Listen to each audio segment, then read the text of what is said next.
like a lover's last fight. The air's electric in the neon light. A place where lies and truth collide. Order a double shot and swallow your pride.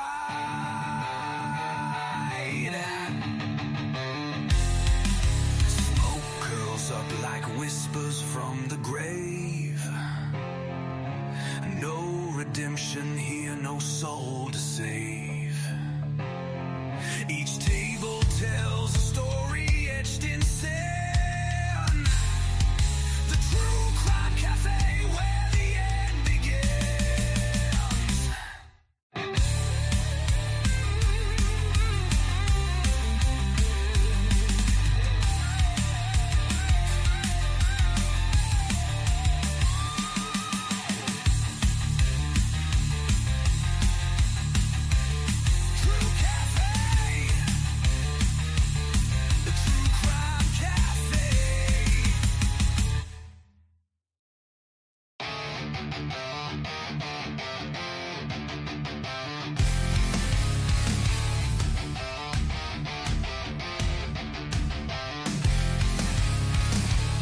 Black like the sins in my mind. Sitting here where the lost souls unwind. Blood stains on the counter never fade. This is where the guilty come to trade. True Crime Cafe, where the secret's spilled.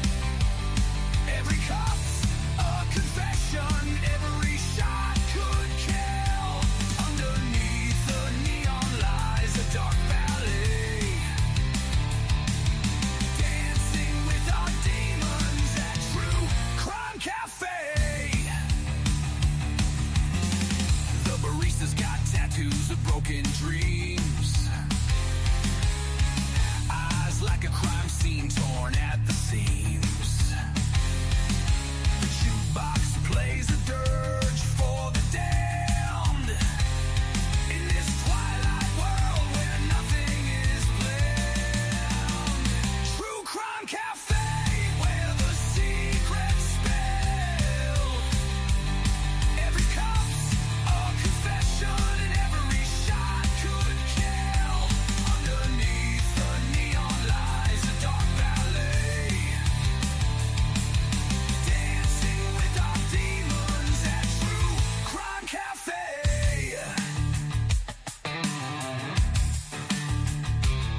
The coffee's bitter like a lover's last fight. The air's electric in the neon light. A place where lies and truth collide. Order a double shot and swallow your pride.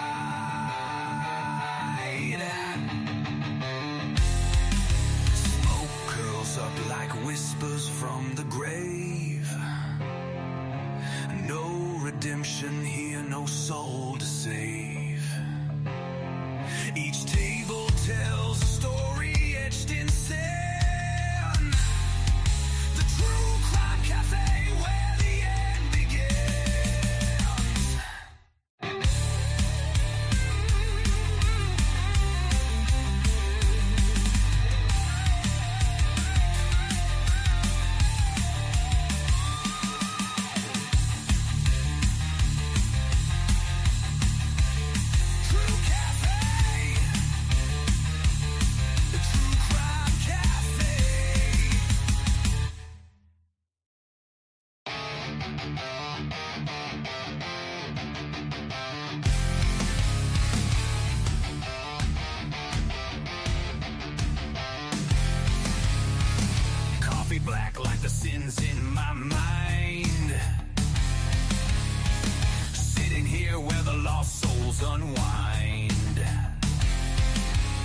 broken dreams.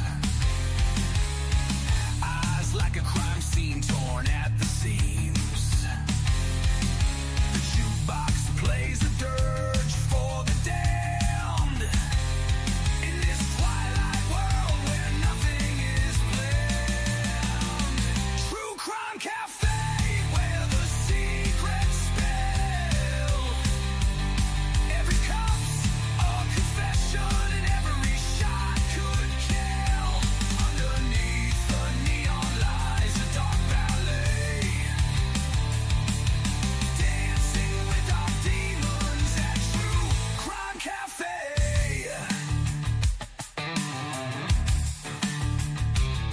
The coffee's bitter like a lover's last fight. The air's electric in the neon light. A place where lies and truth collide. Order a double shot and swallow your pride.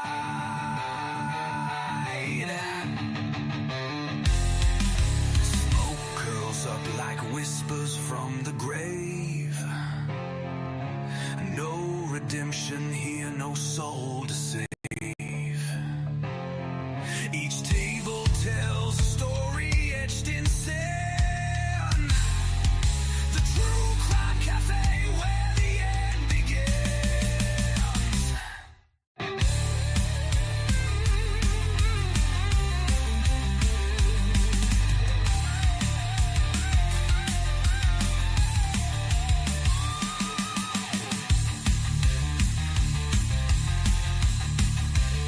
True Cafe. The True Crime Cafe.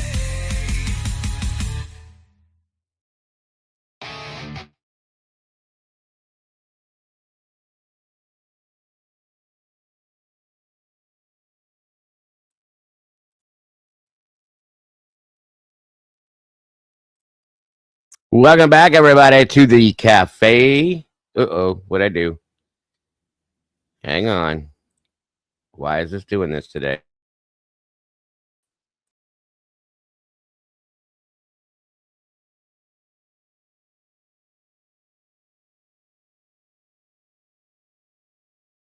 Let's try it again. I'm having some weird.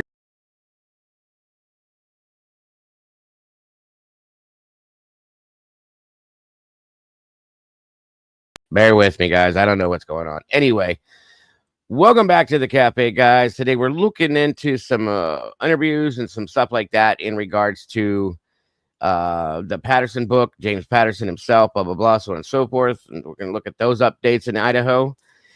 And we're also going to be looking into who was Elliot Roger, guys. For those of you that aren't familiar with him, we're going to be talking about that and who he really is and how, me personally, I don't believe that Brian was anything like this kid. And that's where we're headed today, on top of much more, I'm sure. Who knows? We may open it up, talk about it on the panel as well.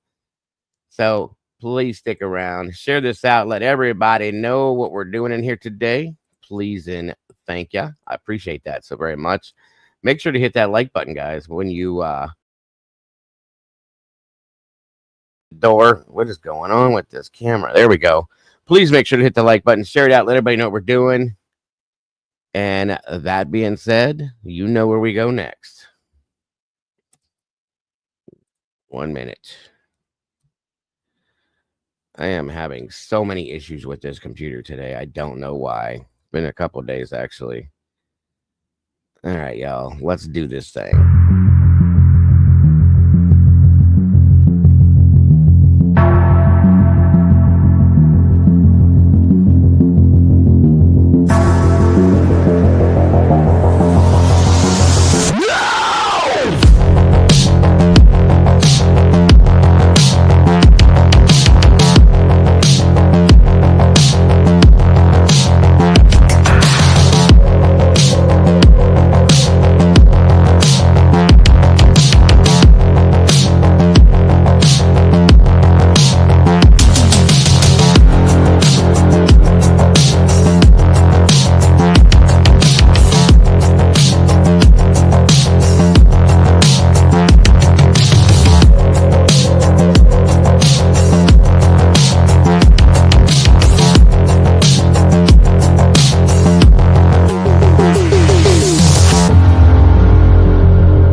All right. I don't know what's happening in here today, you guys. I'm sorry. Weird things going on, and I don't know why. Do I sound okay? I hope. Um, please let me know if I do. You can't see me? I'm up here. Do you see me or no? I sound fine and you can see me. Okay. Same issue as yesterday. See you just fine. Okay. We're good now? Jesus Christ. I don't know what's going on, you guys. I have to look into it at some point and figure it out. I was having issues with the Discord and I was having issues with obviously this now too, which I'm not familiar with, but or do I understand why? Sorry, you guys. So it is what it is. I'll work it out at some point. I don't know what's wrong with it. That's why I can't figure it out, but hopefully I will. So welcome everybody to the cafe. I appreciate you guys joining me back in here today. As I said, we got a couple updates that we're going to be talking about with the IDAHO4 situation, some James Patterson stuff, supposed new possible theories, blah, blah, blah, whatever. There were some interviews done with some news, mainstream media channels, and you know how I feel about them. And some stuff like that we're going to talk about. And then we will be looking into, after that, we're going to be looking into who Elliot Rodgers was, truly. And why I want you to see this for a reason, folks. I want you to see all about who Elliot Roger was and show you why it's bullshit that they relate Brian Koberger to him, because they're not the same person. They don't act anything alike, in my opinion. So that's why we're checking this out. I haven't seen too many people show who Elliot Roger truly was and what was it he was all about. If you're not familiar with him, you will find out today. He's a mess, and I don't believe Brian is anything like this guy. So we will be getting into that today for sure. Also, let me turn down this thing in the background because it is so highly irritating when it goes off like that. 1 minute. All right. And thank you to my blue crew for joining us. Speaking of, who else we got in the house today? Alicia J. Hey. Good to see you, dear. Rose in the house. Miss Tandy's in the house. Probably must be on lunch. Jennifer Meinecke's back in the house. And Charlotte Kehoe, all the way from Ireland, y'all. Good to have you here, Miss Charlotte. WB, welcome back to you. Let's see. Raymond Watts, welcome. Good to see you. And of course, back for the second day in a row, our friend Eddie, One Maiden Nut. Good to have you back, Eddie, in the house. Always a pleasure to see you here. Official, aka Scully. Good to have you here, Scully. Good to see you. Skits, welcome back to you, Meg P. Always a pleasure, my dear. Ballpark in the house. Good to have you here. Let's see here. Miss Teresa, welcome back. Good to see you. Do we have the other Teresa too? Miss Brandy BROG in the house. Good to have you, Brandy. Bemmy Rose, welcome back to you. Good to see you today. Let's see here. Show. Let's see. Skits. Good to have Skits in the house. Clickbait, welcome. Good to see you. Your last burner account, you promise. Okay. Lisa Wilson, welcome. Good to see you, and thank you. I hope you do. I made that. I AI'd that song, a couple of them with the mods, trying to get their feels on it. One of them likes it, one of them don't. So we went in the middle with a couple different ones. I have some others coming soon too. Just trying to change up the sound and the look of everything a little bit. That's all. Meg P. Oscar Canis, welcome. Good to see you. Again, Scully, good to see you. Mark Schumann, welcome back, my friend. Great to have you here as always. SRBBBBB, good to have you home and back. Miss Paula Fitzhenry's in the house. Ricky Tran, good to see you. Ricky Jesse, good to have you here.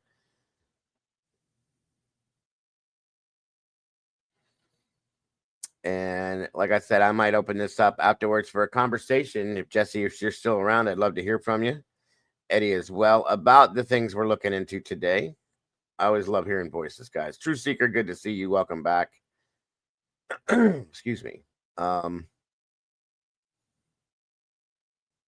Making sure I got everybody. I don't want to miss anybody because you guys are all very important to me. And that's a fact. Hang on one second here. Miss Christina, welcome back. Sweet Melissa, always happy to see you. Beach Babe, good to see you, and thank you for that. Thank you, Twinkle. Appreciate that as well. Miss Sherry's in the house. Good to see you, Miss Sherry. I did not, Eddie. I got to get a starter for it. I don't have the funds to grab the starter right now, so I have to wait till I do. They're a little expensive, you know. Not, I mean, no different than like a car starter, but still, got to have it to get it. So I will eventually. I appreciate that, Twinkle. Again, thank you very much. Miss Katie Batts back in the house. Good to see you. Thank you for joining me. Anything that goes on today, guys, technically, please excuse. I'm having all sorts of technical issues, and I don't know why. Hopefully, I'll get it all figured out. I fixed one thing, and then that whole thing that kept appearing on the screen for the McAfee thing, I fixed that. I figured that out. It was under a different name, so I got rid of that. And now this other stuff that's been happening between here and the Discord, I'll have to figure that out too, but I will get it. And I'm so sorry that it interrupts. Dana Renee, welcome back. Good to see you. Let's see. Let me see. Show. Isn't today Tuesday, guys? Yesterday was Monday, wasn't it? Or did I lose a day again? Miss Sherry says, I just wanted to say thanks for this channel. It's nice to be welcome, even if you're not blindly following the crowd. So good on you. Well, no thanks needed, Sherry, but thank you. That means a lot to me. I was just talking to SRB about how I wonder sometimes if my channel is as important as I want it to be to YouTube, to the people on YouTube. So that means a lot. It really does. The Done One, welcome. Good to see you. Kane B, welcome, brother. Good to have you here as well. I did Tandy, and it doesn't match up to, and it matched up to a car door window or something weird like that. It's a weird number. I don't know. So that was it was very sweet, Sherry. That means a lot. You believe it or not, you can ask my mods. The thing that means the most to me is how you guys feel about myself and the channel and what we do here. That means everything in the world to me. It really does. Over everything, guys. That's the most important thing to me is how I make other people feel and how my channel makes people feel and what they get out of it. That's the most important thing to me in the whole world out here. So that means a lot, and I appreciate that. It's okay, Dana. No worries. I don't know about that, Jesse, but I appreciate that too, buddy. That means a lot. I wish I was, but I guess definitely don't feel like I am.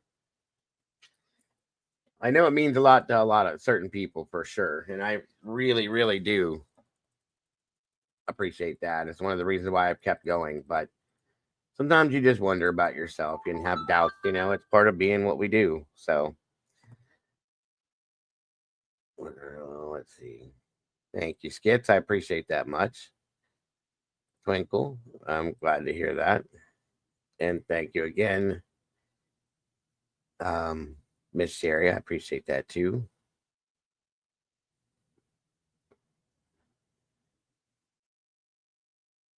Oh, I know what you're talking about, Katie. I have the same thing. OCD, ADHD, all that.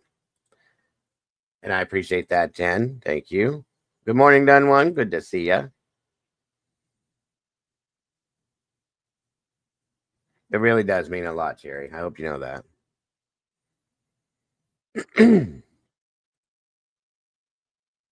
My mods are the best people, best mods in the internet. I don't care what anybody says. I'll argue and I'll die on the hill if anybody tells me that they know better mods on YouTube. Sorry, you're wrong. I have the best mods on YouTube. I'm sorry. I know I truly do. I appreciate that, Ro. The mods are amazing. They're amazing. They have beautiful souls, each one of them. And that's why they're here. Miss Teresa, thank you.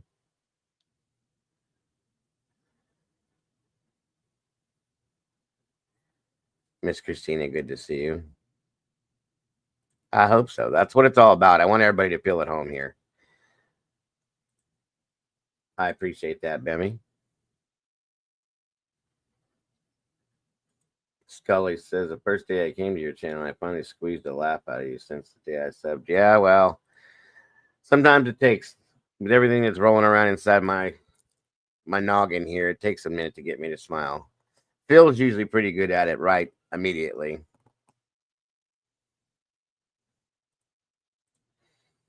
I happen to think I'm legendary, and I am only really on.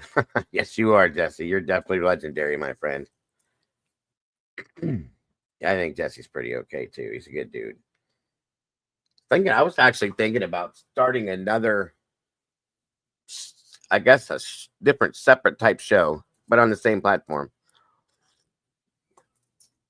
and calling it Crime Talk, and bringing in on a regular basis, maybe 2-3 times a week, and having Jesse and Sarge and Willie and maybe AR Hayes join us on a regular basis, and just sit and have a panel of conversations about our thoughts on different types of situations in relation to crime.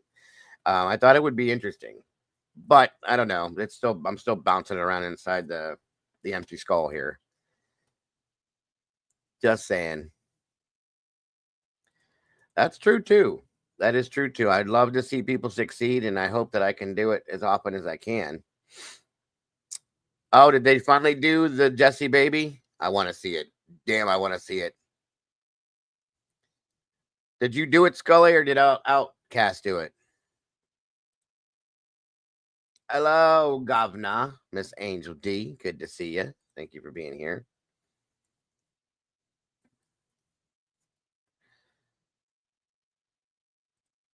You too, Miss Katie. Adrienne, hello and welcome. Thank you. I appreciate that. I try for sure. You retired, Scully, already? Where do we find baby Jesse? I have to see this, you guys. I've been waiting on this since I saw mine. Has anybody in here not seen baby Dago or baby Willie? Because I can show you those. And I want to see baby Jesse, baby Jesse, big baby Jesse. Welcome, Yvonne. Good to see you today. Ask Outcast. Okay. Well, Scully did mine and Willie's and did an amazing job on them. So, Eddie, you haven't seen any babies? Oh boy. Well, Scully did an awesome job. There's Miss Lucy. Thank you. If anybody has the baby Jesse, I want to see it. Send it to me, please. Meanwhile, I'll show you guys baby Willie and baby Dago real quick. And it's care of Scully in here. You guys got to check out the stuff he's done. He did a pretty cool job. As soon as I find it. Thank you guys so much for joining us. Please make sure to hit the like button, guys. We got 50 likes so far. How many peeps do we have in here? Let me see. 78. What is going on with that, y'all? Come on now. Yes, we've seen baby Jeff H, baby Jules, which I thought was adorable. There's a baby Outcast too. You got to send me these SRB so I can see these. Hold on here. Let me get what Scully put up here for me. He did a super duper amazing job, guys. It was killing me. I was thinking about replacing myself with baby Dago.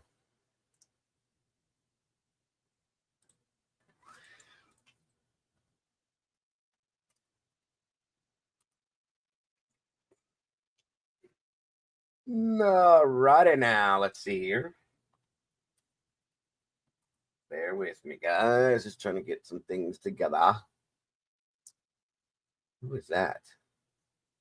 Fire Walk. That's a new one. Where'd you go, Scully? Convania Cotton. Skomachi. Where are you, bro? I know you're in here somewhere.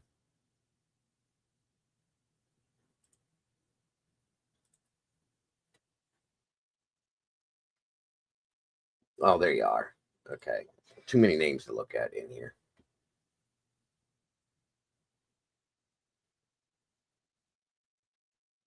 All right, let's start with this guy here first. Hold on. Doesn't sound like typically when a plea deal is just to give you guys.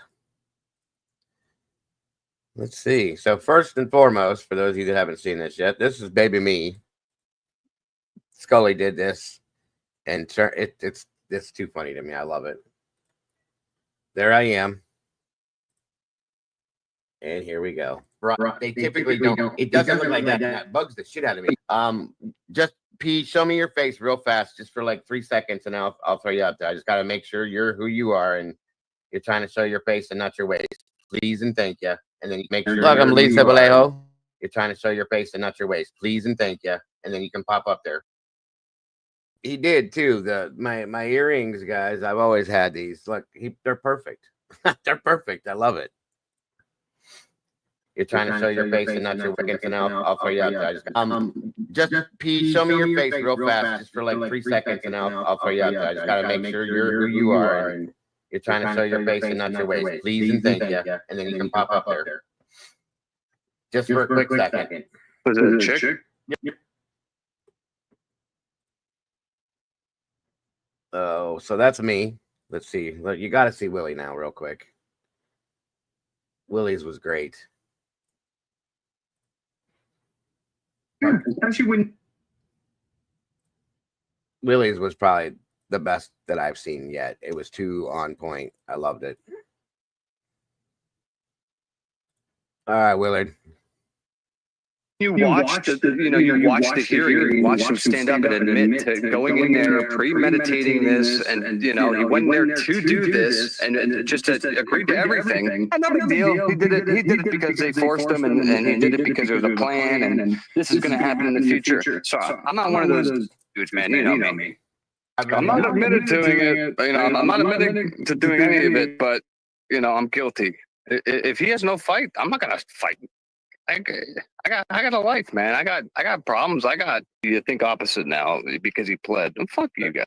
Here's the problem though, dude. All these people that are saying like, oh, he took it to do this, took it to do that. If you ask these same people 7 days ago if they think Brian would take a plea, they would bet their whole house, their cars, their future that Brian would not take a plea deal ever. I'm taking a fucking plea with this evidence on him and all this shitty police work. He took a plea. What the hell?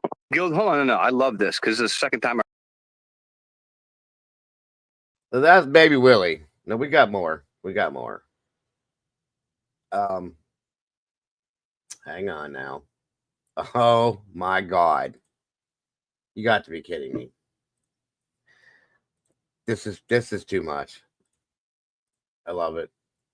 These are all awesome. Every one of them. I don't care who made them. Scully did an awesome job though. But this is Baby Outcast, y'all. Baby Outcast. All right. I guess. Well, Jesse said once somebody's made you a baby, you've made it. So.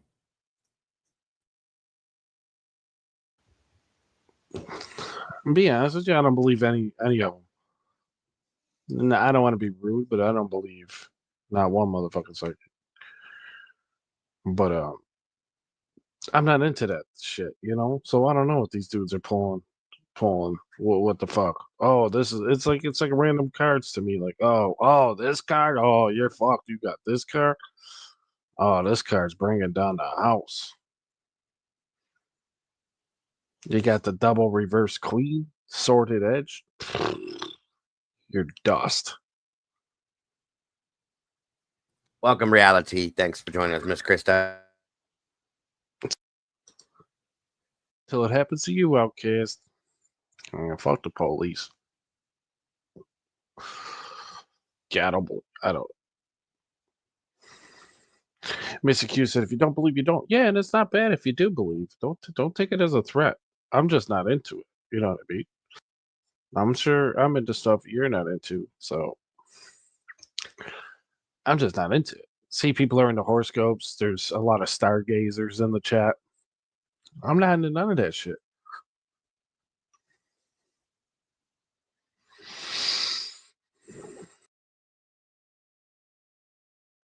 That was great. Hello, Moonwolf, these battlegrounds. That was great. And I want to see this Banfield, this Ashley Banfield one. If you did Smashley, I want to see it. Please, Scully, if you did it, send it my way so I can check it out. Let's see here. Why can't I find you in my Discord right away? I just had my thing on you here. Hold on. You should be right at the top, bro. Can you imagine doing a whole show with a baby like this? You guys? I think it would be hilarious.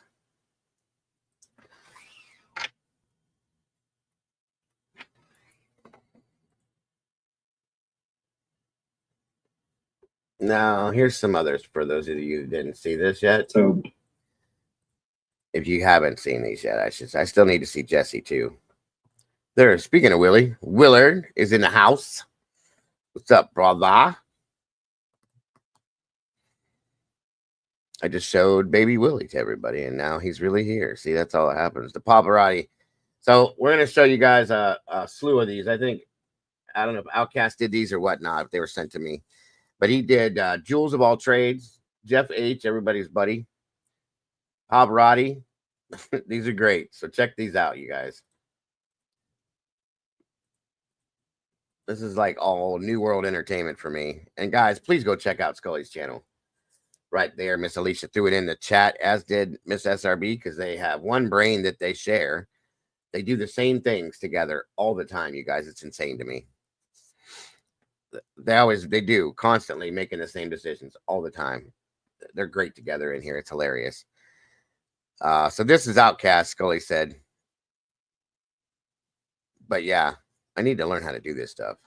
Thank you, Alicia and SRB, for both dropping that link.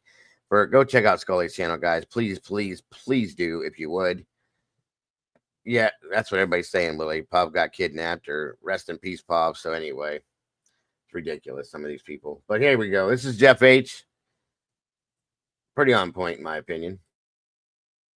But the sheath itself.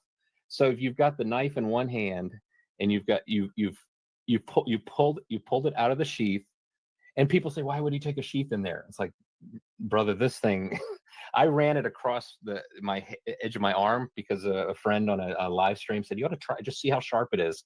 I was like, whoa, it just shaved off all my hair in this little pack with one little slide. So you don't want that. You don't want to be walking around without this until it's ready to use. It's like turning the safety off on a weapon. When you're intending to use it. When he was there. Okay, that explains why the other two. So now we have gray pubes, baby pubes. Those two words don't go together well. Sorry. Girls he wouldn't have done anything to, because they didn't know that he was there earlier. They were sleeping. Okay, so that's my theory right there. What do you guys think of that? First of all, why did I? This is Mr. Estes, by the way.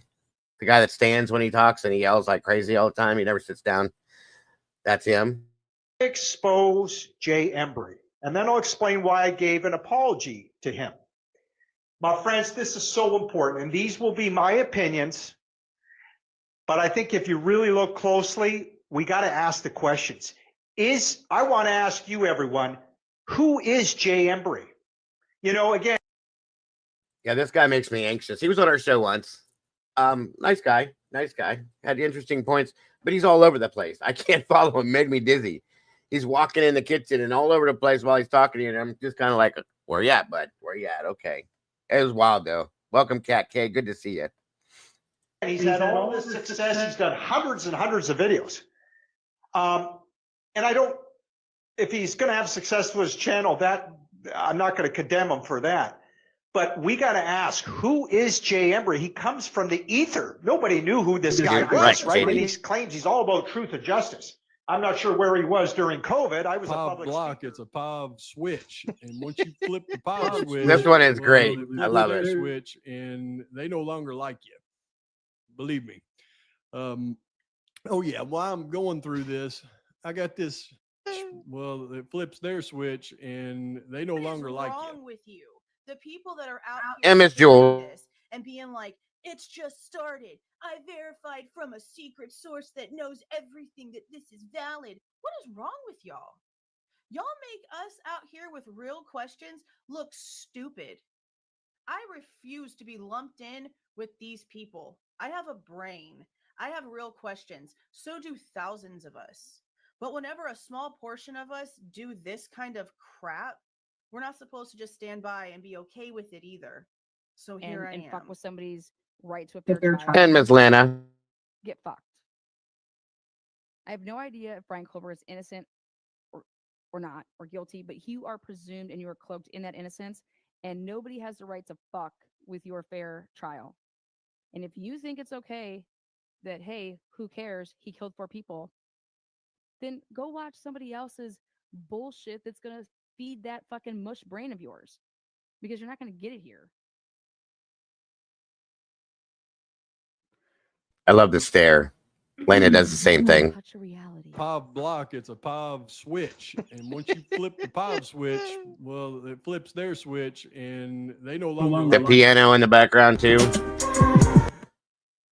That is too awesome. I love it. For those of you that just popped in here, another real quick taste. This is my favorite one. Especially when you watch you watch the hearing, you watch him stand up and admit to going in there, premeditating this, and he went in there to do this, and just agreed to everything. And no big deal. He did it. He did it because they forced him, and he did it because there's a plan, and this is going to happen in the future. So I'm not one of those dudes, man. You know me.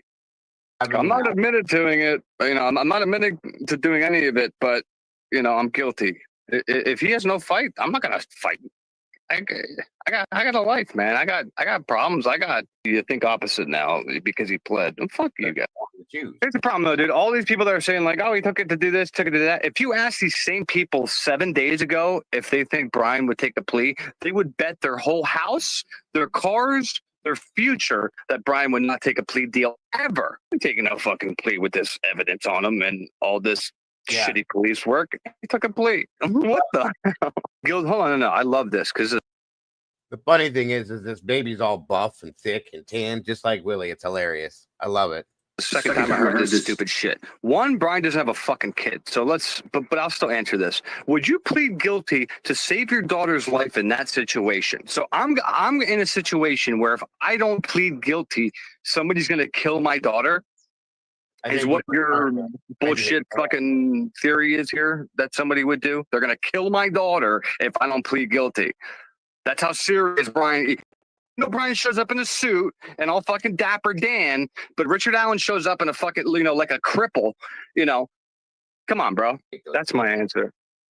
How's that? I live in the real, like now, like this reality that like me and you are feeling right now. This is like what I care about. They typically don't. It doesn't look like that, and that bugs the shit out of me.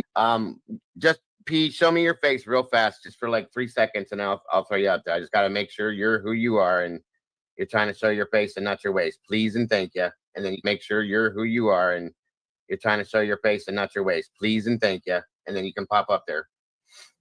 You're trying to show your face and not your waist, and I'll throw you out there. I just P, show me your face real fast, just for like 3 seconds, and I'll throw you out there. I just got to make sure you're who you are, and you're trying to show your face and not your waist. Please and thank you. And then you can pop up there.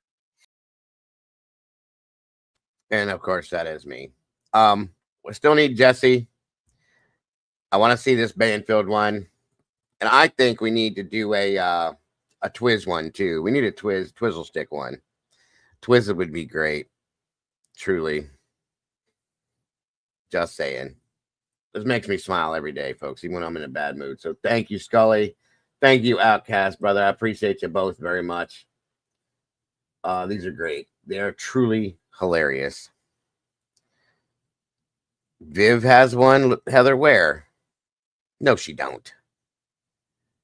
Somebody send me Jesse's, and I want to see Smashley's. Oh, you changed your name, bro. That's why I couldn't find you at first. But changing your name. Say my name. Say my name. There's a dinky one? No way. I got to see the dinky one. Heather, send me the Banfield one, please. Is it on Skull's page? We had his link in here. I gotta see the Banfield. As much as I hate her, I need to see that one. I want to see Dinky's too. Dinky's with that accent would be too funny to me. Oh yeah, there definitely should be one, Willie, for real. All right, let's see here. I guess I'll just do this now and get it out of the way. There's a link pinned at the top of the chat. We're gonna review this. Plus, Willie and Jesse probably would have a. I definitely want to hear. Oh, okay, Heather, hold on. Thank you, dear. Really? At least, yeah, maybe I should look at her this way all the time because I can't hate a baby, you know? As soon as it loads, hold on. It's taking forever to load for some reason.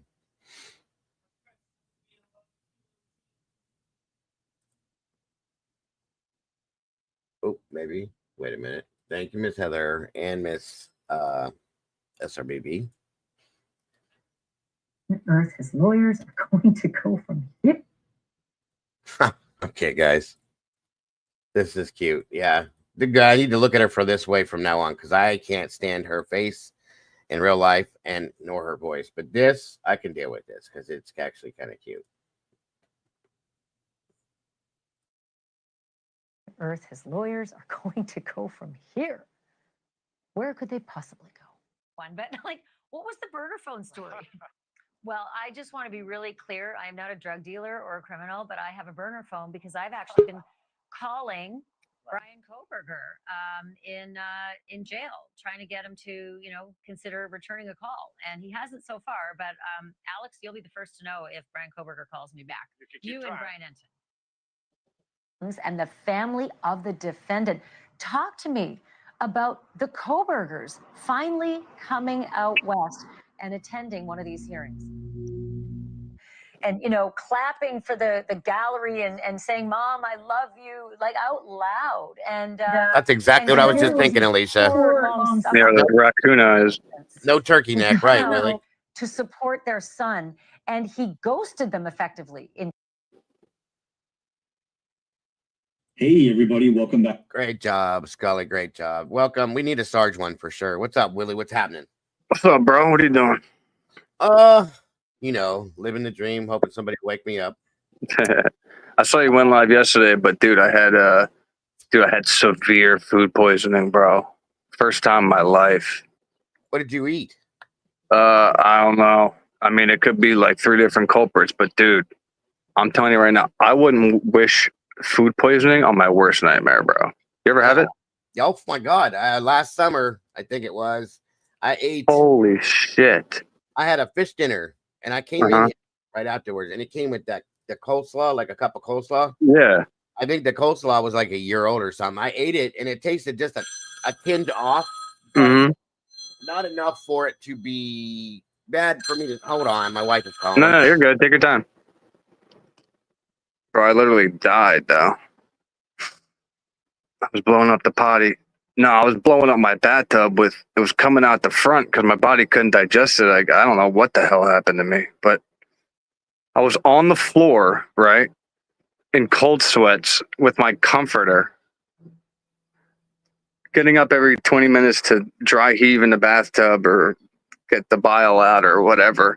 And then my cat the whole time is like, trying to like interact with me. I'm like, oh my God, I don't want to deal with nobody right now. Like, I don't want to look at my phone. I don't want to freaking take a hit of my vape. I don't want to smoke any weed. I don't want to do nothing except die. Like, so I was so close to like being like, maybe I should go to the hospital because I felt dehydrated, and every time you drink water, you like throw it up. So anybody that has ever had food poisoning, I don't care what anybody ever tells you you're soft or no big. Yeah, right, bro. That shit would take down the toughest person in the world. I don't care. Yeah, I'm drinking a lot of water, official. But I'm smoking today. I'm doing a little better. I haven't eaten anything in like probably going on 48 hours now. So I'm just living off water and vitamins, electrolytes. and marijuana. A little salt. Yeah. You are an honest man. Yeah, I don't give a shit. All of us in here, you know, once we get off this shit, we all go back to our regular lives. All of our lives aren't glitter and glam, you know? Shit happens. At least I can keep you entertained. I think Dago's taking a call. Fuck, I wish their names weren't so goddamn similar. It's so fucking hard. Dicky Dago, Dicky Dago, Dicky. Yo, Willie, you have a channel? Yeah, I got a channel, but fucking, you know, I might change it into like a camping survival technique channel with me and my daughter, like going out in the woods and showing her how to build this, build that, do this, do that. You know, I think it'll really benefit her in the future, and people will tune in to check it out if they got kids too, and they want their kids to learn some, you know, survival techniques, or watch father and daughter camp, and maybe want to go camping and shit like that, because camping's cool. Oh, all right, Dago. Where are you, bud? Hell yeah. I like that. There used to be this one guy on YouTube. He'd go out and he was nuts. He'd go out in negative 20-degree weather with his two sons, and they'd stand and they build like an igloo and shit and stay out there. I was like, wow. But he stopped making videos. That's a little too extreme.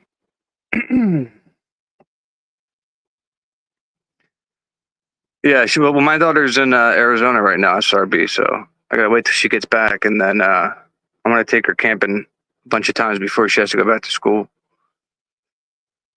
I won. Sorry. What, you won your argument? Yeah, we have this ongoing thing that she'll say I love you, and I'll say I love you more, and then she'll say it back to me and then hang up real quick. So I can't say it again. It's childish, I know, but we're after 20 years. Hey, listen, that's what I'm saying. At that point, you gotta take any little win you can. We always do it. So I won this time, and it's like a Sarge thing where he kicks you off his panel, where you can jump off that thing.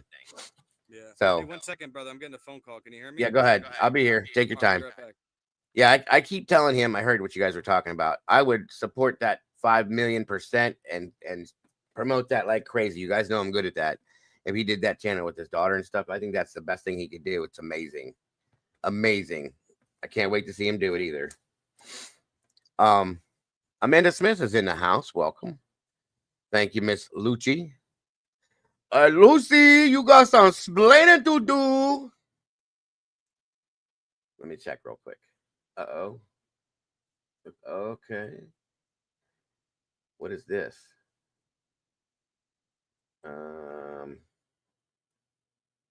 This one should start at just okay. So we're gonna see baby Jesse finally. All right, hold on.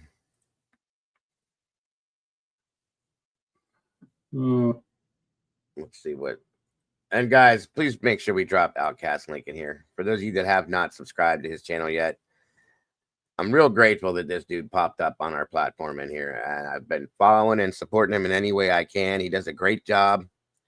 If you guys have not checked out Outcast's channel, please do. He does great stuff, folks. He really does. And he's a good dude, and he's got his heart in the right place with what we're doing out here. And I'm grateful to have him here. I'm still here. What's up? Welcome back.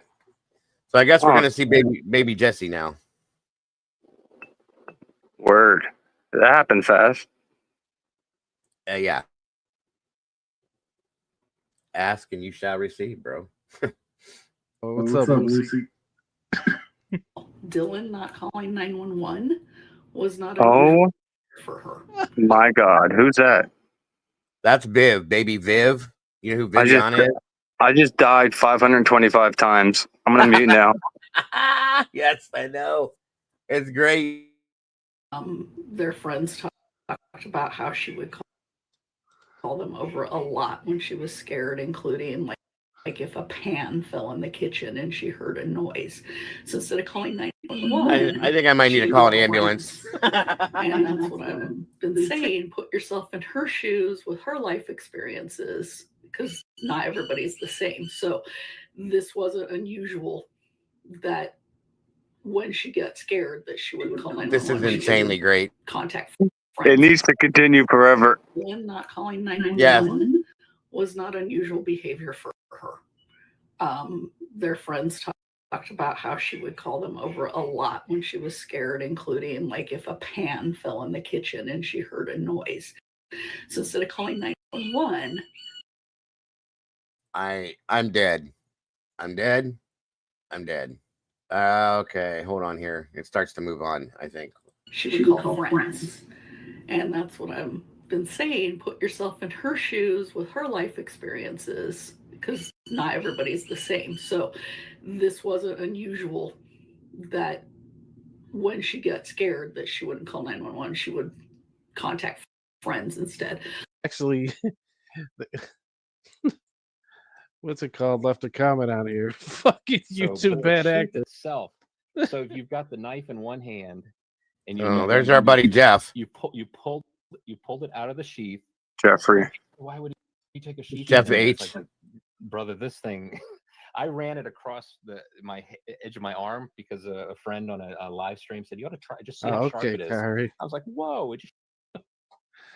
SDs. Good one today. Hundreds and hundreds of videos. And I don't, if he's going to have success with his channel. Have you ever seen this dude, Willie? SDs? No, what's his name? I can't think of the first name, but it goes something Estes. But anyway, he was on here once, and the dude is like all over the place as he's talking to you on his headset. Is he walking around and shit? Yeah, he's running around through the kitchen and making food and cooking. And he's just all over the place. He does not sit Oh down. my god! Oh my great. god! It is so great. Just so this is pretty much him. That I'm not going to condemn him for that. But Estes we crime gotta mates. ask, That's who it. is Jay Embry? He comes from the ether. Nobody knew who this guy was, right? And he claims he's all about truth and justice. I'm not sure where he was during COVID. I was a public block. It's a POV switch, and once you flip the POV switch, well, it flips their switch. And I've never seen a baby look like a lesbian before. Pavarotti.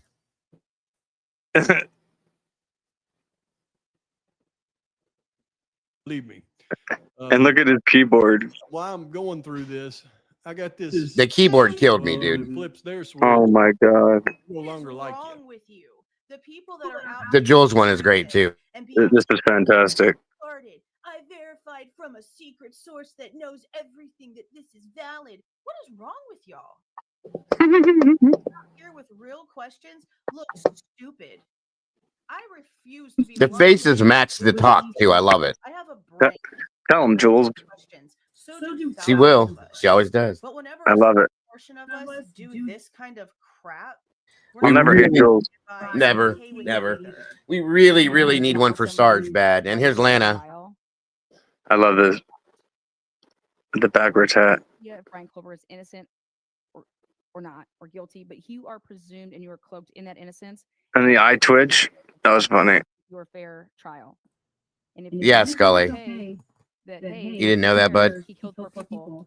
She is. Then go watch somebody else's bullshit that's gonna be. Lana's awesome too. Oh yeah. The stare with this stare right here, she does it all the time. I love it. POV block. It's a POV switch, and once you flip the POV switch, Outcast got a trip out of this one. And I've got kidnapped because he solved the case. Right. That's what was being said. All right, that must not have been the right one. I gotta go to the original. Here, let me pull that other one you sent me then. Maybe it's this one. I pulled up the wrong one then, I guess. I'm sorry, guys. Bro, the only one that's mad at their baby is fucking Bibiana. Dylan There. 911 was not unusual behavior for her. Their friends talked about how she would call I don't think you sent it to me, Heather. Did I grab the wrong one again? Oh my god. Bibiana's got to be pissed if she sees that, because I would be Bro, done. I'd sue everybody if I was her, dude. Yeah. Oh my god. Where? Yeah, I don't see it here. I don't see it, Heather. Wait. Maybe she wasn't such a pig. Students, and I had comments saying this too. So many college students. Wait. Who's that? All right, I got enough of SD. Go follow fucking SD. We gotta get him to the 20s. I guess they did Kara Willis too. I didn't know that. Remember Kara from the UK? Yeah, I watched Kara a few times. All right, where? That's Outcast himself. I might use my baby for my my intro. Here we go. Again back recently. I guess I didn't get it, Heather. We could all breathe a little bit easier. Wait, is that it? That's Jesse right there. There's Jesse. All right, I found it. This is crap. I love it. Hold on. Fine, you don't want to stand in front of you. But there were also a lot of questions we still don't have answers to. You don't want to stand in front of you in the dark. That's for sure. Not called until about noon. That's right, 8.5 hours, Dylan. Biggest detail from the affidavit was that one of the surviving roommates actually saw someone. Feel guilt. I would like you to explain what exactly they thought happened to, or they have this situation, they need help. So where do they think Kaylee, Maddie, and Ethan are? Bro, Jesse's baby looks like he's about to go fucking whack somebody. I know. For not happened to. I know. He looks like a little baby hitman. They need help. So where Tony Soprano. That is. It's perfect for Jesse. Yeah, somebody needs to add a fucking gold chain and it's over. See, I think these are helpful because the people that we don't care for, I think, should be made into babies so we don't hate them so much. You know what I mean?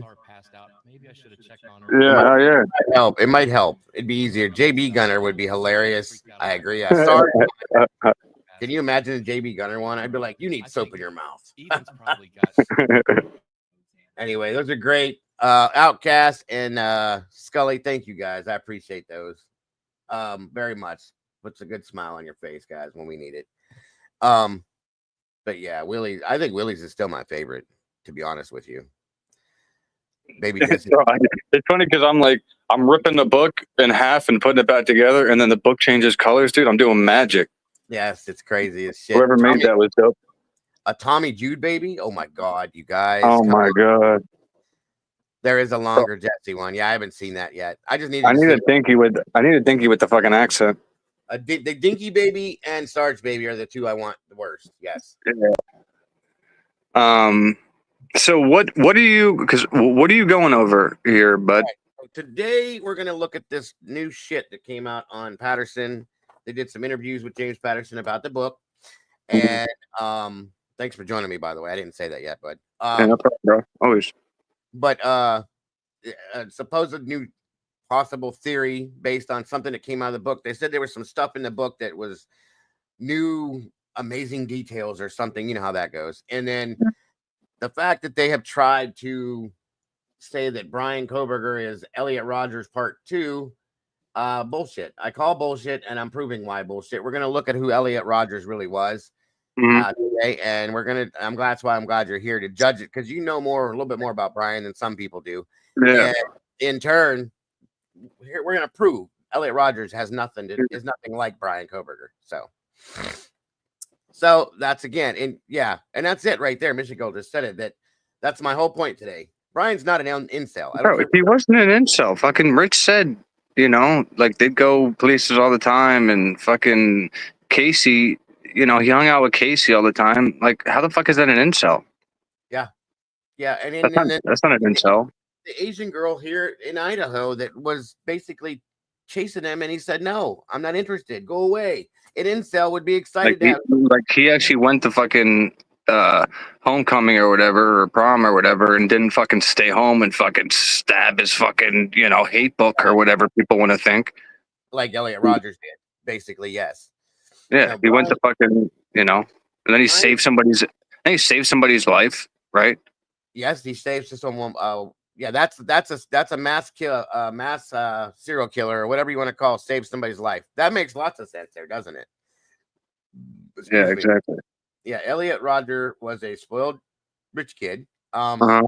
And he wasn't a bad looking kid. I just think it was his personality that people did not like because he was very forceful. Okay. And we're going to get into that and talk about who he was, show who he was. The dude's nothing like Brian. And the motive, the possible motive for this, okay, they're saying is because he was an incel. Stop with the incel bullshit. He's not an incel. Yeah. I know people that we've seen on YouTube that are more of an incel than he is. Truly. Yeah, exactly.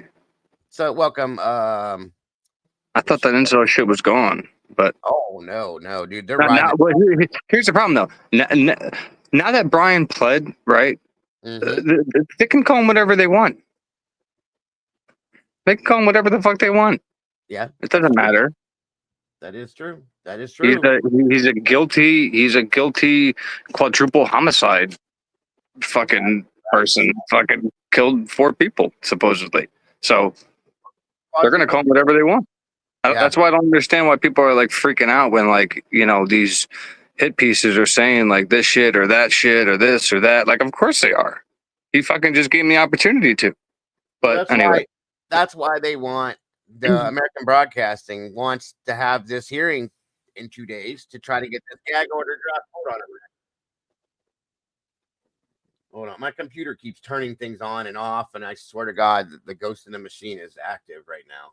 Okay, anyway, but yeah, what the hell was I just saying? Yeah, they're trying to make this legit now by saying these stupid things. Well, this is why he pled guilty because this, that, and everything else, and the incel thing. I'm like, stop, just stop. So, that's what we're looking I think he pled guilty. Here's my whole problem, right? So, like everybody was saying, oh, they have something. Just wait. And asked 20 some times, 22, 23. So she didn't flinch 22 times. Was it the 23rd discovery was the last one that she asked for? 20. Well, actually 24th, but the 23rd is the last 24th. So, in my opinion, if she didn't flinch on 22 discoveries that she says she couldn't go through, but I don't buy that. And they don't flinch. They say Brian's innocent, yada yada yada. Then all of a sudden, these last 2 discoveries, probably before trial, everybody wants to just say, oh, well, they have nothing on Brian. How the fuck do we know? How do we know what? Because obviously those 2 discoveries made the defense flinch and go to the prosecution for a plea. The prosecution didn't come to them, right? Yep. So that's where I stand. That's where and that's what I mean. People can get mad all they want. Brian pled, right? And if he felt like it was in his best interest to not go to trial, and why am I going to sit here and slight him on that? If this was his decision, he could have listen. Like I said the other day, I don't know if it was here or somewhere else, but fucking Karen Reed went up against a whole town twice of cops. Like imagine, and people will say, "Oh, he was threatened and shit." Karen probably had fucking cops driving by her house every day, right? Like intimidating her and fucking doing whatever. And she sat there and fought the system. And the second time around, she didn't use a third-party defense, which everybody wants to bitch about. The judge not letting. Fine, use all the reasonable doubt and all the violated rights that they fucking did and pour it on Bill Thompson. Him and Jennings would have no idea what to do with it. That's why I'm so pissed that he didn't fight. So I'm not going to fight if he didn't fight. Does that make sense? It does. And 100%. I get what you're saying, and I fully understand, like I said, and that's where I'm at with that. But I can't. Now, is there some bigger shit involved? Okay, well then that means that if his rights were violated, then the Supreme Court would get in what 2 or 3% of the Supreme Court fucking shit gets heard or whatever. Then if this is the plan, it's going to be a multi-year plan. He's not going to just walk out. And then at that point, I learned that even if the Supreme Court says there's a problem, listen to this. There you go. Even if the Supreme Court says there's a problem, what happens? I don't know how that would work. That's a good question. A retrial. So there'd be a trial. And guess who doesn't want a damn trial? Before, you mean? Yeah. No, I got and guess who doesn't want a trial? Brian. So what is this fucking plan that, you know, like Brian's going to walk out like, you know, a couple months after he, no. This is going to be a long plan, if anything. And I'm Very telling you, long it's going and to be, drawn out situation. You're right. it's going to be very difficult. That's all. But, you know, I'm an asshole for saying that because, you know, obviously we all know that he pled to the PCA, which is bullshit. So it's never going to sit right with us, which I understand completely.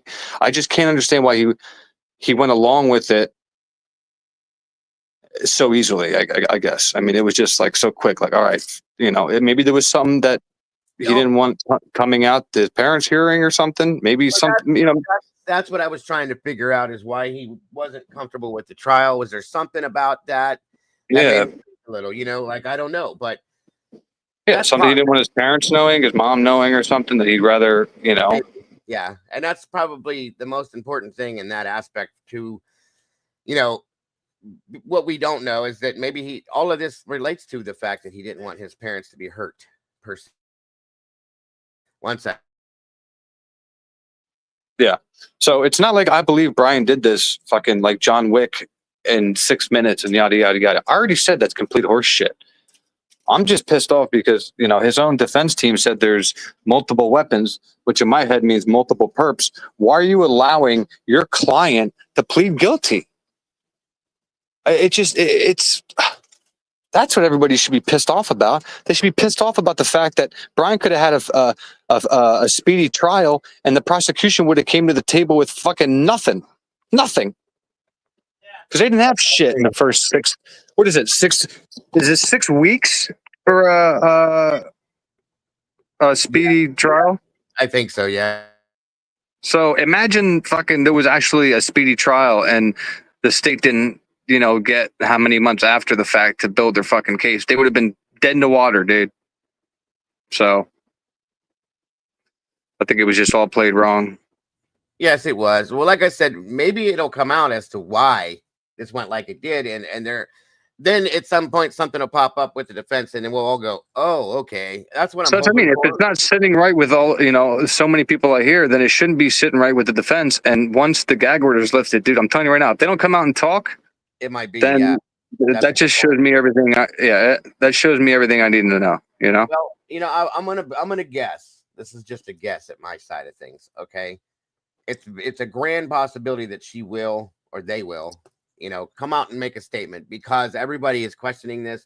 I'm sure they've gotten many emails, letters, whatever, hate mail towards the defense saying, "Why'd you do this?" Blah blah blah blah blah. Yeah. Not blaming her because she's done her job. She can only do what she wants her to do, per se. And that's the thing. She's not allowed. They said that early on.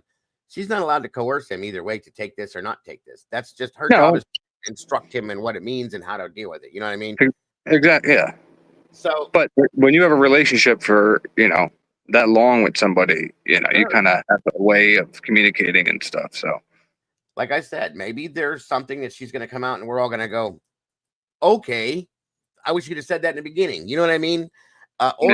Or not. It's going to go one of those two ways. And I'll be grateful to get the first one. And maybe then we can. Teresa, I don't trust juries either, but at least Richard Allen can appeal shit. That's all I'm saying.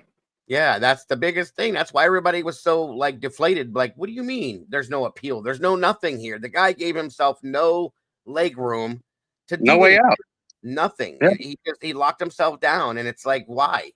Unless that's what he wanted, you know. Exactly, and that's why I'm not going to sit here and freak the fuck out. Like, you know, like it's like, okay, this is what he wanted. Then, all right. I mean, and that could be it too. And I know a lot of people don't want to hear that. But it could be that this is, you know, what Brian decided he wanted for his life. We don't know. And if that's the case, yes, it's sad, especially if he's innocent, but that's his choice. And that's what it is, guys. We can't change that. We can be upset about it all we want. It doesn't make it any different. And you're just wasting energy being mad and angry about it. That it's not even our energy to waste. It's his. Yeah. You know Until stuff comes out and stuff's, you know, unsealed and shit like that, everybody should just chill. Yeah. But he wasn't like this fucking guy, if you're telling me this guy was an incel. So that's a fact. Yeah, and you'll see here shortly here. But we're going to run these interviews real quick and these theories about what Patterson said. These all are right. jokes. Some of this is a joke too. And I'm like I said, I like your input on this as well. So okay. let's see what If I just hop down suddenly, it's because my phone overheated because I'm outside and it's charging. But I'm still watching. Yeah, no problem. I appreciate it, bud. Appreciate you. All right. New Is that book, Michael Strahan? case. It details what those closest to the victim believe may have been the motive. Kana Whitworth joins us with the story. Good morning, Kana. Yeah, Michael, good morning. So ahead of next week's sentencing, James Patterson and Vicky Ward discussed their new book about the murders. It's based on hundreds of interviews surrounding this case. And in this book, they reveal new details and attempt to lift the veil of secrecy that has shrouded this case for more than 2 years. This morning, new revelations from those closest to Madison Mogen, Kaylee Gonzalez, Xana Kernodle, and Ethan Chapin about what they believe was the motive behind Brian Kohberger's brutal murders of the 4 University of Idaho students. For people who have followed this story, we wanted to give them closure. Best-selling author James Patterson and investigative reporter Vicky Ward. And I do want to make a point. I'm pissed at this guy. I love this dude. I have Yeah, some. what's he writing a book on? He's writing this. The Idaho. He wrote it. The IDAHO4 situation. And Oh no, he's lying in it per se. And I he's completely ruined his reputation, in my opinion. 100%, dude. I loved this guy. Not anymore. I'm done with him. I'm done with him. I will not buy this book. As much as I want to read it now because of the things that were in it, I won't buy it. I won't give him the money for doing what he did. And it pisses me off because he was a great writer. You just ruined it for me, bro. Sorry.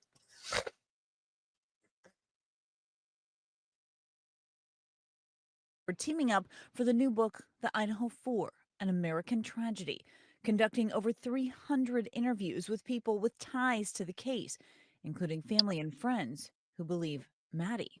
Do you find it funny that this was already written? And do you find this funny that this was already written and he could have just fucking wasted his whole time if Brian went to trial in a few months? Every bit of it. Just same as Scott Green's book and all these other things that are coming out. 100%. I just want to make sure. No, yeah, but this guy's a best-selling author, so for him to take a shot, for him to actually take his time to write this, not another book, it shows me that something was already. He knew something ahead of time. That's 100% my thought too. Alicia agrees with you 100%, Willie, very much so. And it tells you what do these people know that, well, like he did 300 some odd interviews.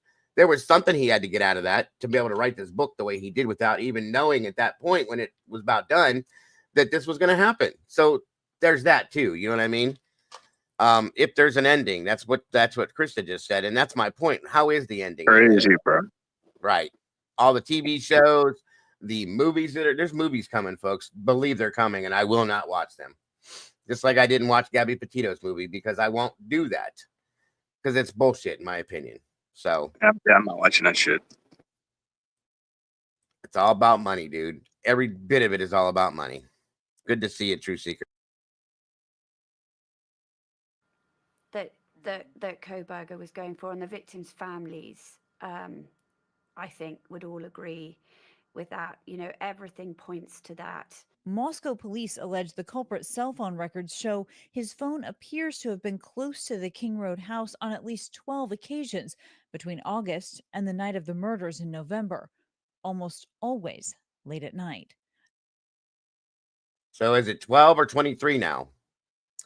And just because close to the house means 100 yards or 1,000 yards or whatever the hell it is, don't quote me on anything. But the dude drives through. There's nothing in Pullman, folks, nothing. And it's always late at night. The dude worked the job, went to school, came home, liked to drive at night. His own father claims that in this book. And there's restaurants and there's grocery stores and there's coffee shops and all that shit in Moscow that Pullman don't have.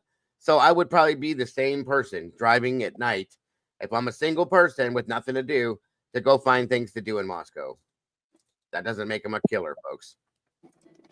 Yeah, 23 is what they said at the end here. So it's bullshit. He admitted he's a killer. If you go by that, yes. I still don't. This is why I'm just so dumbfounded because he fucking pled, and there's so much just reasonable doubt. And even like I said, even if he did do it, at least the jury still has to vote on the death penalty. I know. And here's It the thing. wasn't guaranteed. So like he got nothing out of this fucking deal except his appeals taken away from him. In his life, per se. Yeah. I mean, he got to keep his life, but he's living it in prison. So it's Exactly. Still, here's my thing, and I'm with you on that, dude. But I have to tell myself every day there's something else that'll give me an answer eventually. And that keeps me from blowing up, basically. And that's why I'm staying the way I am with this and saying, okay, I expect or I accept your decision, but I don't respect it. And I'm sorry, I respect your decision, but I do not believe it. That's all I'm saying. And I'm going to stay that way until I'm told. Well, that's what I can agree with. I can't agree with Bill Thompson reading him the PCA and saying you did it this way, and that way. No, I'm not agreeing with that shit at all. So, but that's why I can't understand why Brian would agree to it if it's not the truth. Like if I'm going to plead to something, dude, I'm going to like it's going to be factual on what you're going to fucking tell me that I did, right? You're not just going to start throwing shit on top of me to destroy my character in front of my family behind me.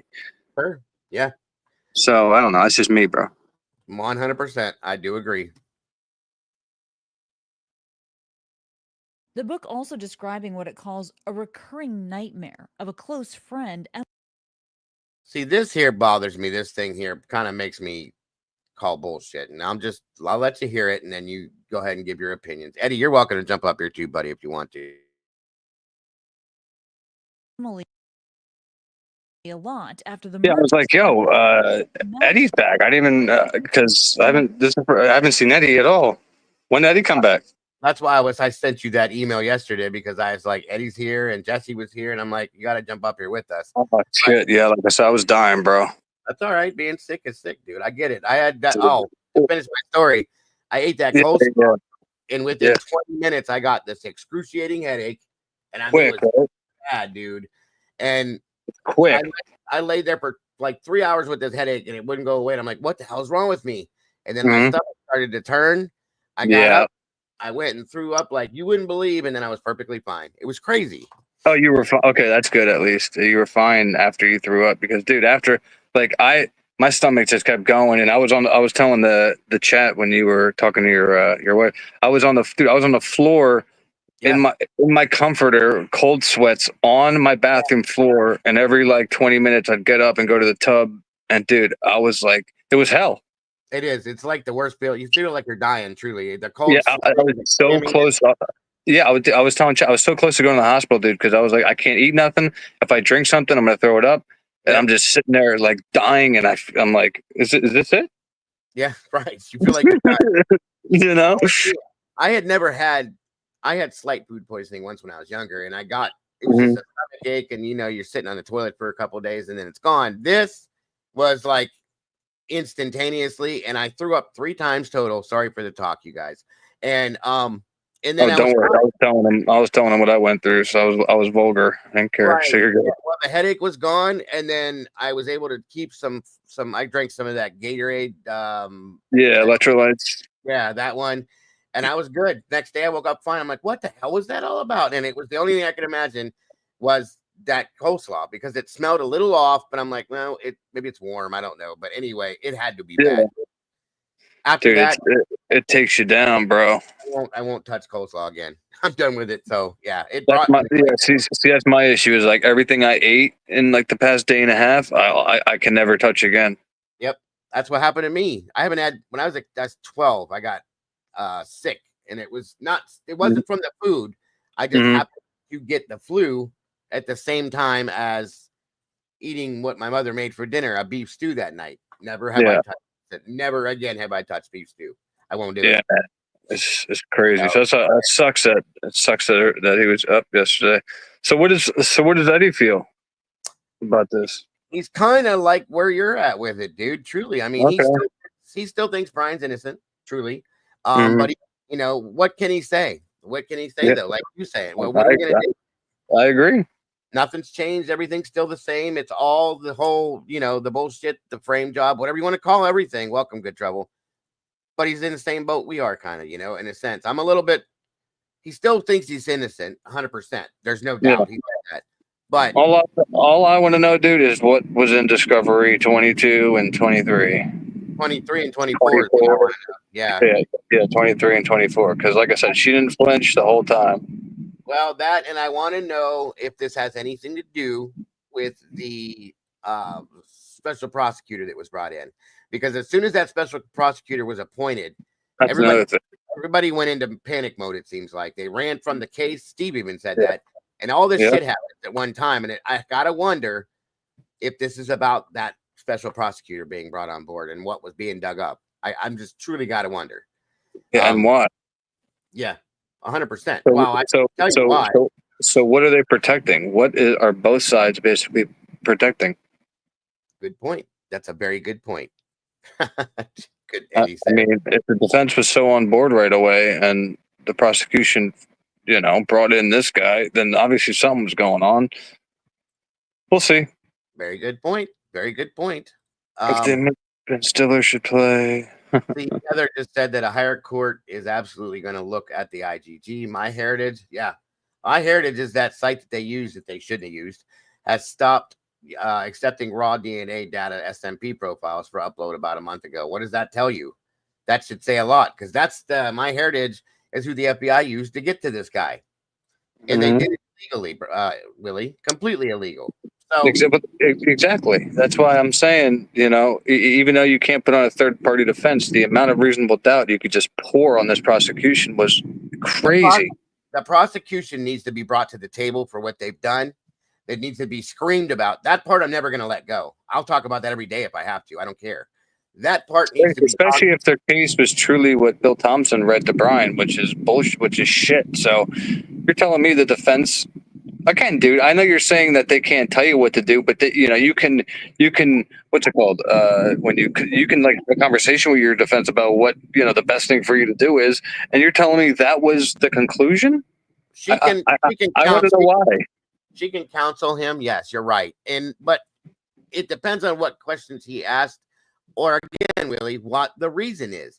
Now, I'm telling you, this is what else keeps me calm with this too, is there's got to be some kind of a detrimental reason that he wrote his whole life off for whatever reason it is. It's got to be something real, like serious, in my opinion, whether his family was threatened or the defense, which the defense team we were told was being threatened. His family's been being threatened, it could have been something worse though at this point, is what I'm saying, because we were getting so close to the trial. Yeah. And it was coming down to the line, and it looked as though he was going to possibly be found innocent or hung. Okay. And if that's the case, somebody got nervous, I think. And maybe some threats started being put out there that were a little bit deeper and a little more close to home, and it scared them. And he said, that's the only way I can protect Teresa. And Micro, that's why I never really, was a huge fan of Ann, because she's still a public defender. But I said, if Brian was he was copacetic with her, but he should have leveraged us. He should have leveraged the public while he was in jail for paid counsel, and he didn't do that. So he chose not to leverage the public because he was, complacent with Ann. And where'd it get him? Nowhere. I don't know. Like I said, I'm expecting, Josh Hurwitz being brought on too, maybe have something to do with it too, Willie. Because I still think this was something that was kind of in the works up to a month before it happened. And it just every single person in this goddamn chat would have contributed to his defense fund. You fucking kidding me? Yeah. I can. All of it would have put something in. Even people that don't have it, would have put something out there to try to help. I agree. Something. Deep welcome. The amount of people that on Facebook, dude, the groups that thought he was innocent, it was crazy.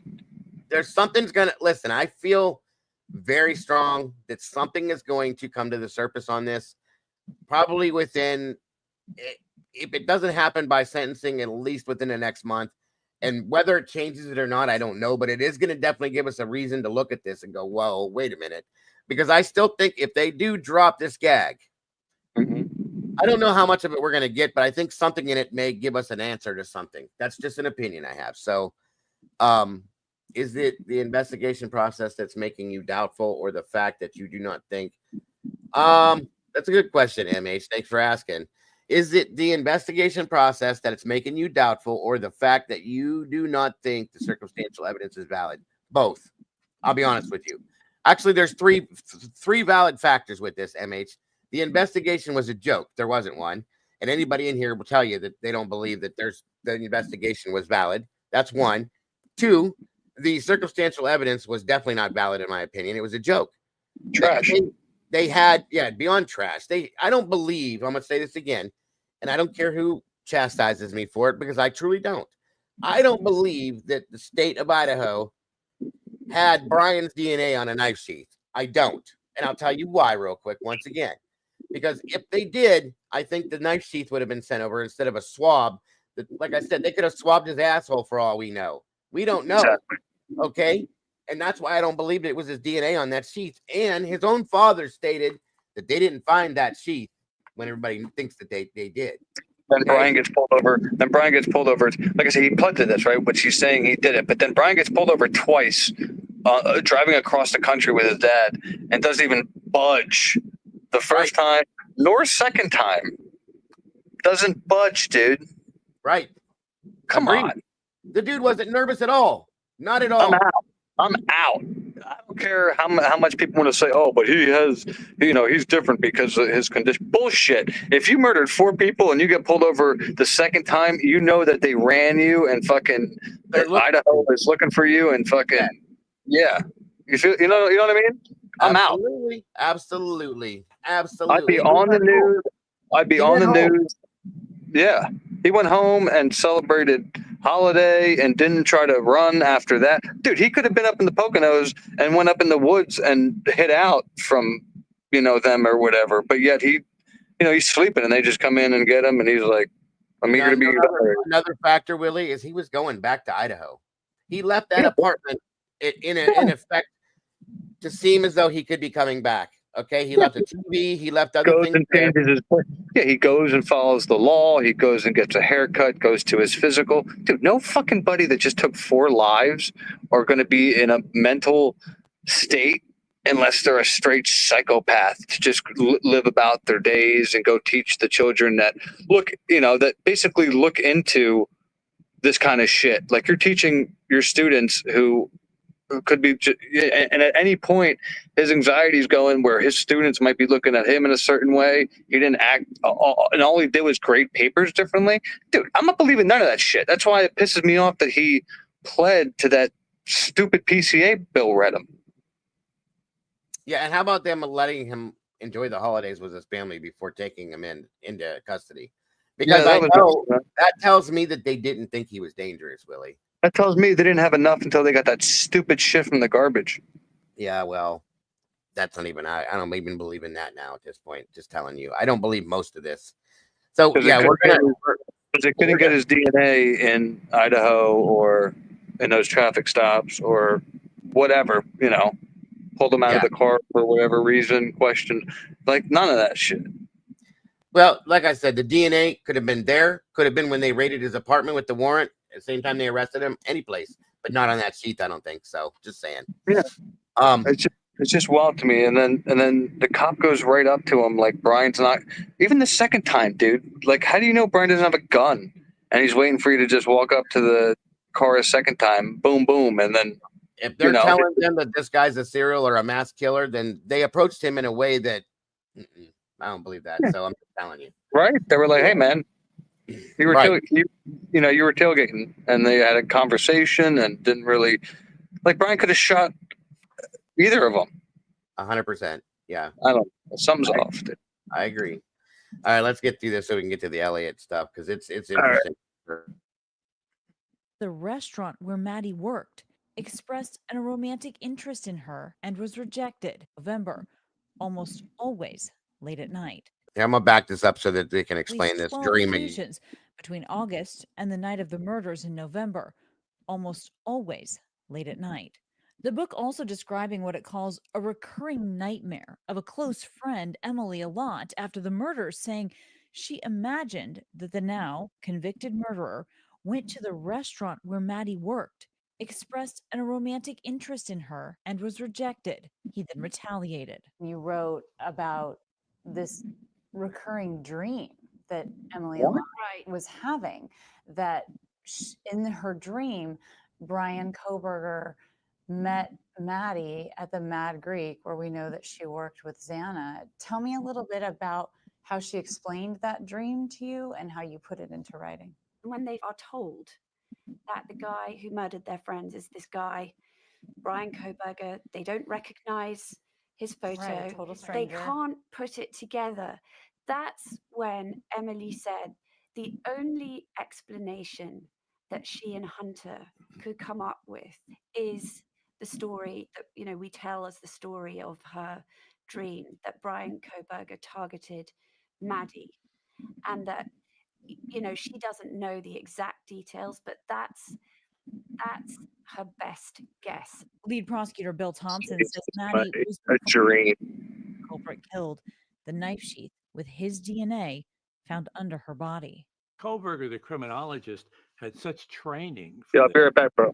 Almost committed the perfect crime. Okay. Had he not left the knife sheath, he probably wouldn't have got caught. For nearly 7 weeks, he hid in plain sight one of the only sources of real information, a surviving roommate who told friends what she saw. It's really through Emily that we learned of what sort of Dylan had gone through, and it sounded so surreal to them all, because she said he had a black Exactly, Eddie. mask and he looked like he was carrying a black vacuum, and they're sitting there thinking, who could this be? And you know, what on earth has happened? Just weeks ago, Koberger taking a plea deal, admitting he killed the 4 friends. Patterson and Ward now hoping to give readers a true sense of who they were and all of their promise. You will meet Ethan and Kaylee and Maddie and Xana. You will meet them and you will feel them as human beings. I spoke to Stacey Chapin, Ethan's mom, and she did say, which was wonderful to hear, that she's so glad that this book exists, because it means that they're not forgotten. It is a tribute to them and their lives. And it is so important to remember how they lived their lives. The IDAHO4, An American Tragedy, is out now. Also, Patterson. All right, so there's that. And this is ridiculous to me, because this is only coming out like this because there is no motive. And they have to have one.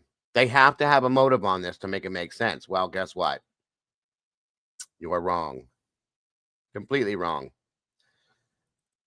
Okay. Like I said, guys, we got a couple of these things here, and then we're heading on to the Elliot Roger stuff, which is very interesting. So stick around. 1 minute.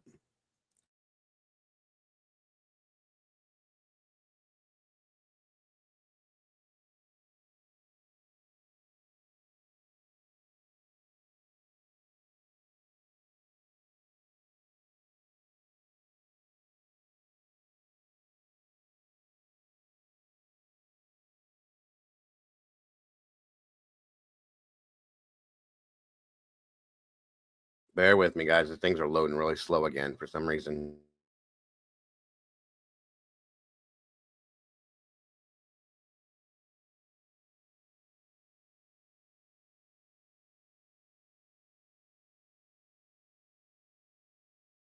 Oh, 100%, Yvonne.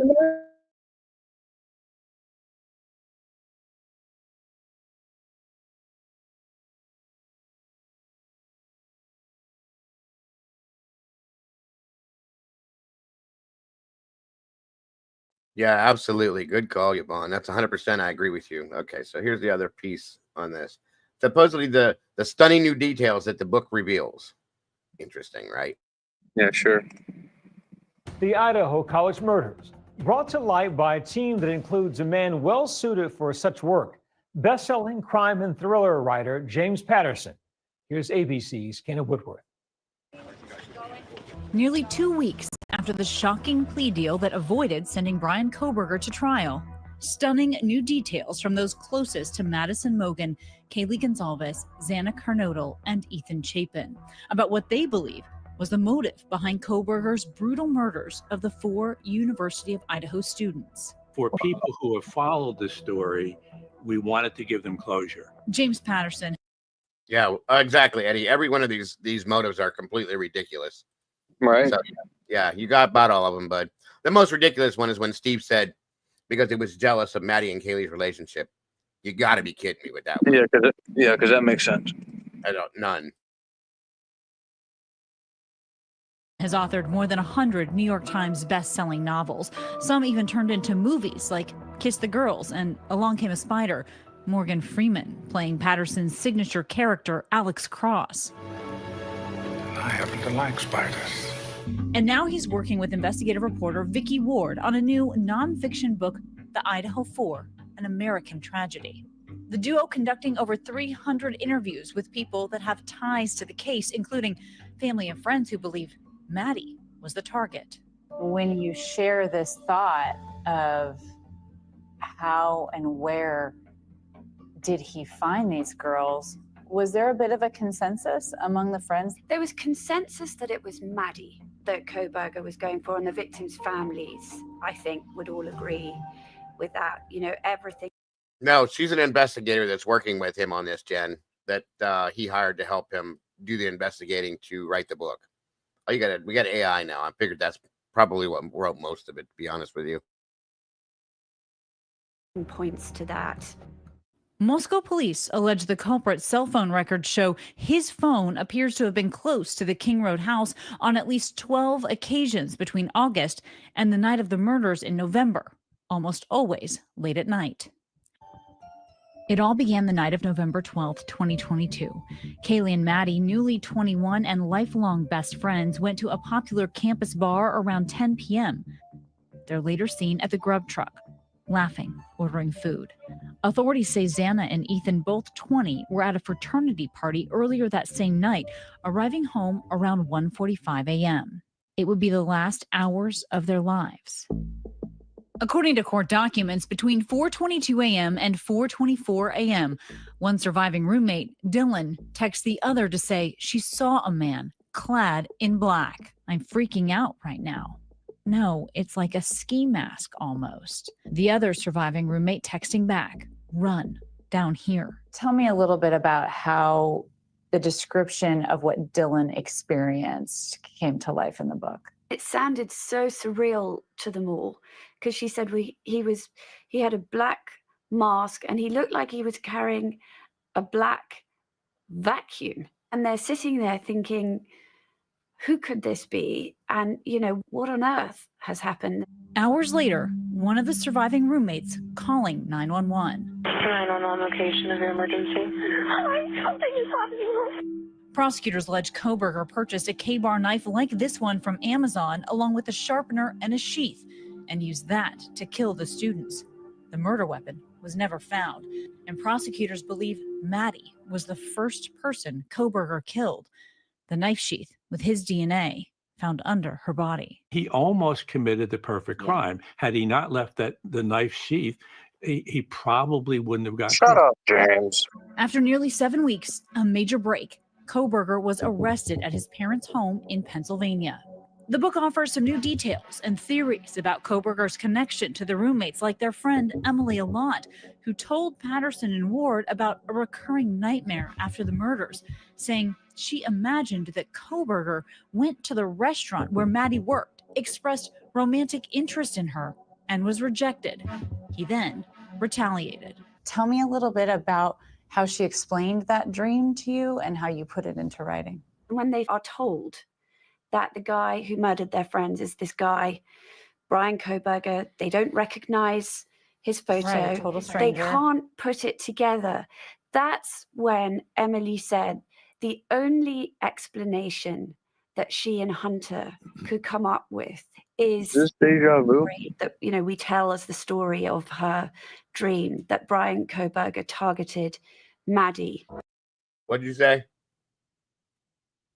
I said, is it deja vu, or did we already hear that? Yeah, this is two separate interviews with two different shows. And they put the same interview in both, I guess. There's more to this than there was the other one, though. Sorry about that.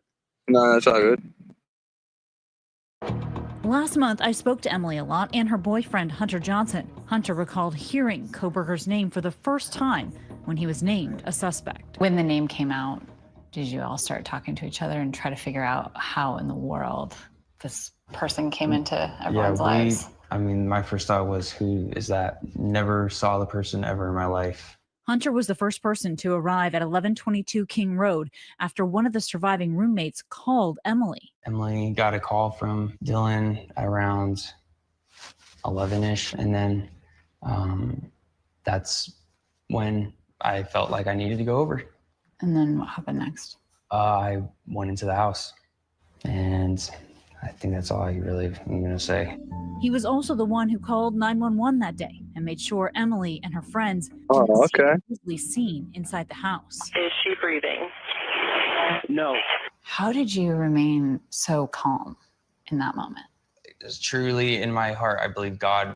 Yeah, it's nice how he said that, isn't it? That's all I'm going to say. Yeah, right. And did you know his phone was at the house? Yeah, he supposedly left it there the day before, they said. Mm-hmm. Right. Thank you. Was with me that day, and he gave me the strength to get through that day and to protect the girls in their hearts. And you mentioned that you felt like he saved you a lot of trauma. Yeah, I am a completely different person now, but I would also be a completely different person if it weren't for him as well. I couldn't be more grateful. That day still seared into their memories, waiting to find out the fate of their friends. And you know that, interesting as it is, none of the stuff that's been put out recently, the Prime show, none of it talks about Hunter grabbing a knife when he went in the house. I think that's kind of interesting myself. So, just saying. Inside that Moscow, Idaho home. We watched the ambulance come and we watched them immediately leave. So I think that was a hard part for sure. That second you realize there's no one to be saved. Right. You don't ever know when you're really going to grow up. Like when's I'm going to be an adult, you know? I think that was the day where my childhood was left behind and adulthood had to enter. And after the tragedy, Hunter and Emily left Moscow, never returned, and say they're still plagued with fear. Are you guys finally feeling safe again, or do you still worry? I struggle still, you know. If he's not home, I don't shower, you know. I don't like to blow dry my hair.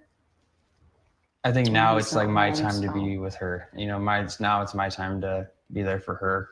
Yeah. When I wasn't. This dude's off, bro. Yeah.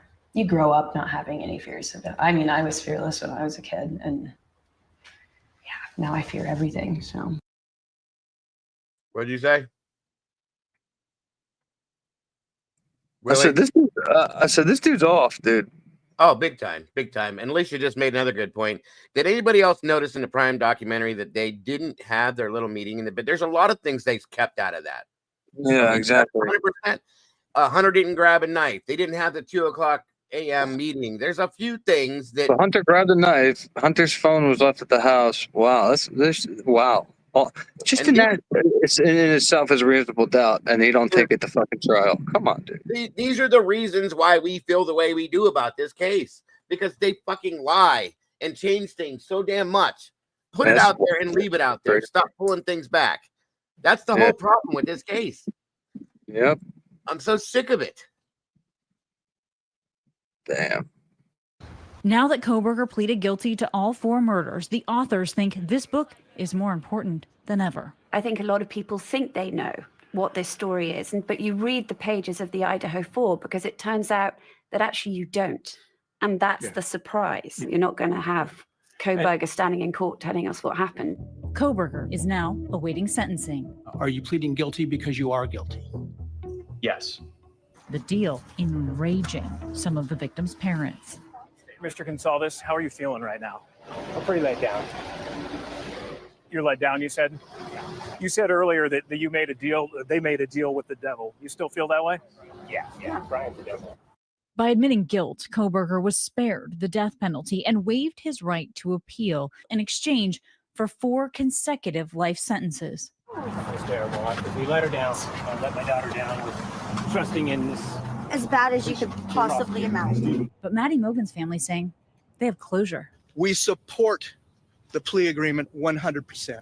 I understand the mixed reactions from the families. And, you know, I have a lot of empathy for the Gonzalez family, because when you put yourself in their shoes, they've really been kept in the dark and they wanted answers. And now they won't get that satisfaction. Patterson and Ward are hoping to give readers a true sense of who these 4 students were and all of their promise. You will meet them and you will feel them as human beings. I spoke to Stacey Chapin, Ethan's mom, and she did say, which was wonderful to hear, that she's so glad that this book exists because it means that they're not forgotten. It is a tribute to them and their lives. Our thanks to Kana. The Idaho 4, An American Tragedy, is available wherever books are sold. Not gonna get my dollar on it, bro. Sorry. Dude, 90% of it was bullshit. Mm-hmm. That's crazy. Nobody gives a shit. But like I said, now that he pled, nobody's gonna give a shit. So and James Bride, this is so stupid on his part. Yeah. But was huge in this community as far as a writer goes. A lot of us are true crime people that read his books or read his books. Yeah. You didn't take into account both sides of this story. How many people that do believe Brian's innocent that think you're a piece of trash now that you wrote this book that will not buy your book now. And you lost a lot of sales on that aspect, in my opinion. I'm just saying. Oh yeah. Yeah, but there's a lot of people but there's a lot of people that just watch MSM, so you know. Believe every word it says, dude. Every Exactly. word. Don't even question it. Nope. Well, the police arrested him, so he's got to be guilty. Really? Okay. Whatever you say. All right, hold on, guys. I'm loading up. We're gonna meet Elliot Roger, guys. For those of you that aren't familiar with him, be prepared because this dude was definitely, truly somebody I would expect to be a killer. Is there an interview or? Oh yeah, the whole scenario here, bro, and everything that they're calling Brian that he absolutely isn't. You're about to see why. How long ago was this? These are one of them is unreleased videos, and then there's a documentary version of this. No, I mean like how long ago did he do this? These videos we're about to see. No. How long ago did Elliot Rogers kill people? Oh yeah. It was how long ago? Shit, Willie, you would ask me. A while? It's been a little while, yeah. All right, because I'm wondering if I maybe saw, because his face kind of looks familiar. I think Explore With Us did a segment on him, and I'm just curious if I. They did. One of the ones we're gonna watch is from EWU. Yeah. Oh yeah, then I definitely saw this shit. This is the first thing we're watching is the unseen tapes of the Killer Virgin, they called it. And it tells a story, folks. But this is who Elliot Roger is. This is who Papa Roger cloned his name after. This is who they're trying to say that Brian was obsessed with and why he did what he did. And you're about to see that it's not. So no. Not even close. Not even close. All right, Teresa, thank you for joining us and hope to see you back. All right, guys, let's check it out.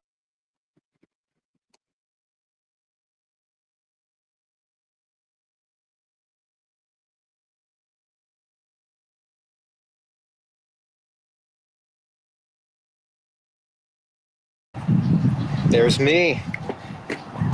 In all my fabulousness. I am so awesome. I've seen this shit, dude. This is nuts. Hello? Yes? 34. There's officers here. Okay, there's all. See guys like this. Oh, wait, no. Not guys like those. Those guys were ugly as fuck, but I would stop at nothing to reduce every single one of you. Victor, we got another victim at shots fired, shots fired. I've been doing a lot of thinking about how sad and unfair my life has been. All because girls haven't been attracted to me. Yeah, this dude's nuts, bro. The man you're looking at is 22-year-old. Yeah, I've seen this, dude. I've seen every single EWU. Dude, when I saw this, I was watching this, right? And I'm like, dude, if he put on like a nice, outfit and maybe, did his hair, hit the gym a little bit. Yeah, I mean, he's not like a ugly ass dude. He's not a bad looking dude at all. And he's not Like, I mean, he had money. He could do, and he did do the clothes thing, as you'll see. Dude, I'm the telling guy you, this is the problem, dude. This is I understand, but this is the problem. I'm telling you, with COVID making everybody so complacent with fucking like nobody goes out anymore. There's no roller rinks. You know what I mean? Like growing up, like I mean, at least I went places and shit. Like we went out, and then there was like things to do. There's nothing to do really anymore. Like you go out and like the only thing, unless getting drunk, like what are you gonna do? That's it. They took all the arcades out of the mall, but people don't go bowling anymore. The roller rink, none of that shit is like that anymore, bro. And that's what's caused a lot of these problems. So it's like, when you're just stuck behind a computer or a phone or whatever, and you're looking at society from one way, it's just a shame what it's turned people into. And I'm not saying he wasn't crazy before. I'm just saying, who knows if he could have maybe went out, met somebody in a regular, and maybe not turn into a nutbag. I don't know, dude. I don't really know. Right. It's just it doesn't help, I guess, is my point. Agreed. Yeah, guys. I threw that trigger warning up because some of this stuff is actually, this dude's insane completely. So just a forewarning. Oh yeah, Lucy. I remember taking a girl to a roller rink. One of many he reported lamenting his obsession. Sorry, go ahead again. Sorry, I was just responding to Lucy because you brought it up. Oh yeah. No, you're good. With his love life, or lack thereof. Although his growing anger went ignored, there were countless other red flags throughout Elliot's life that he was plotting something horrific. But no one could have ever predicted just how disturbing his true thoughts were. Well, this is my last video. Or how far he would go to seek his retribution. Tomorrow is the day of retribution. But if you think you knew just how disturbing his thoughts were, think again. Through since-removed homemade videos, many that have never been seen before, you'll soon learn the rabbit hole goes deeper than you think. Guys like this. In the infamous case of Elliot Roger. 911, what's the address of your emergency? I'm at IV. Your guy thinks somebody else is on the line. Okay. I don't know what just happened. Okay. Were you injured? Were you injured? Okay, where are you? Somebody else's. We're at IV Deli and I'll just Okay, you're at IV Deli and somebody shot? Yeah. Okay. The frantic 911 call you've just heard was made after someone witnessed a terrifying encounter at a local restaurant in Santa Barbara, California. Minutes before, the well-known eatery was filled with hungry college students set on having a late-night snack. But unbeknownst to the customers, a vicious and diabolical killer was heading their way, who would soon haunt the vulnerable college town.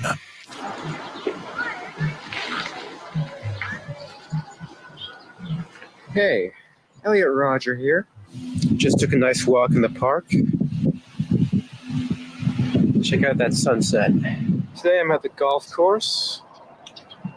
Though I don't actually play golf, I only come here to admire the whole beauty and serenity of the place. And it's one of the few places where I can come and truly have a sense of escape. It's my place of refuge. The sunlight's about to fade, so I'll end this video soon. Yeah. Childhood.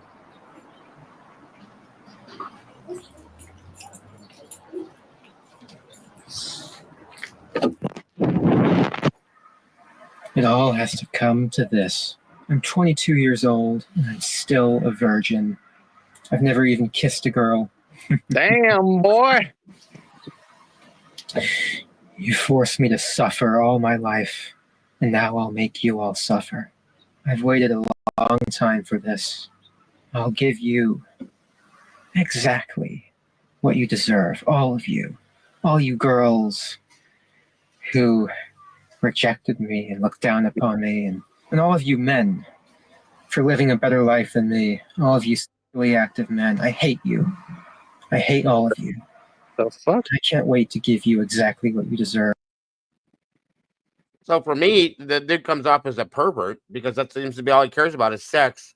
And But that's not what I mean. And if they were saying that nothing in the IDAHO4 had anything to do with sexual related, how are people even beginning to? Wow. Right. He created his own animal, Willie. He did. There's nothing.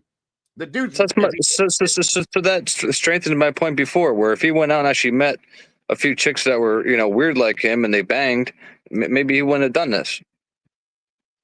100%. I mean, it seems he was afraid to talk to women. That didn't Yeah. make him an incel. It didn't even make him that person. It was his own fear that caused this. He doesn't know because he obviously didn't do it.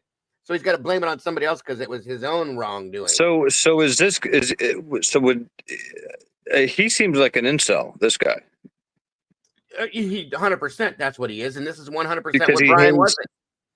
No, exactly, because he's saying he hates guys that That get are it having in, sex but with he other can't girls, get yeah. it in, so he wants to, yeah.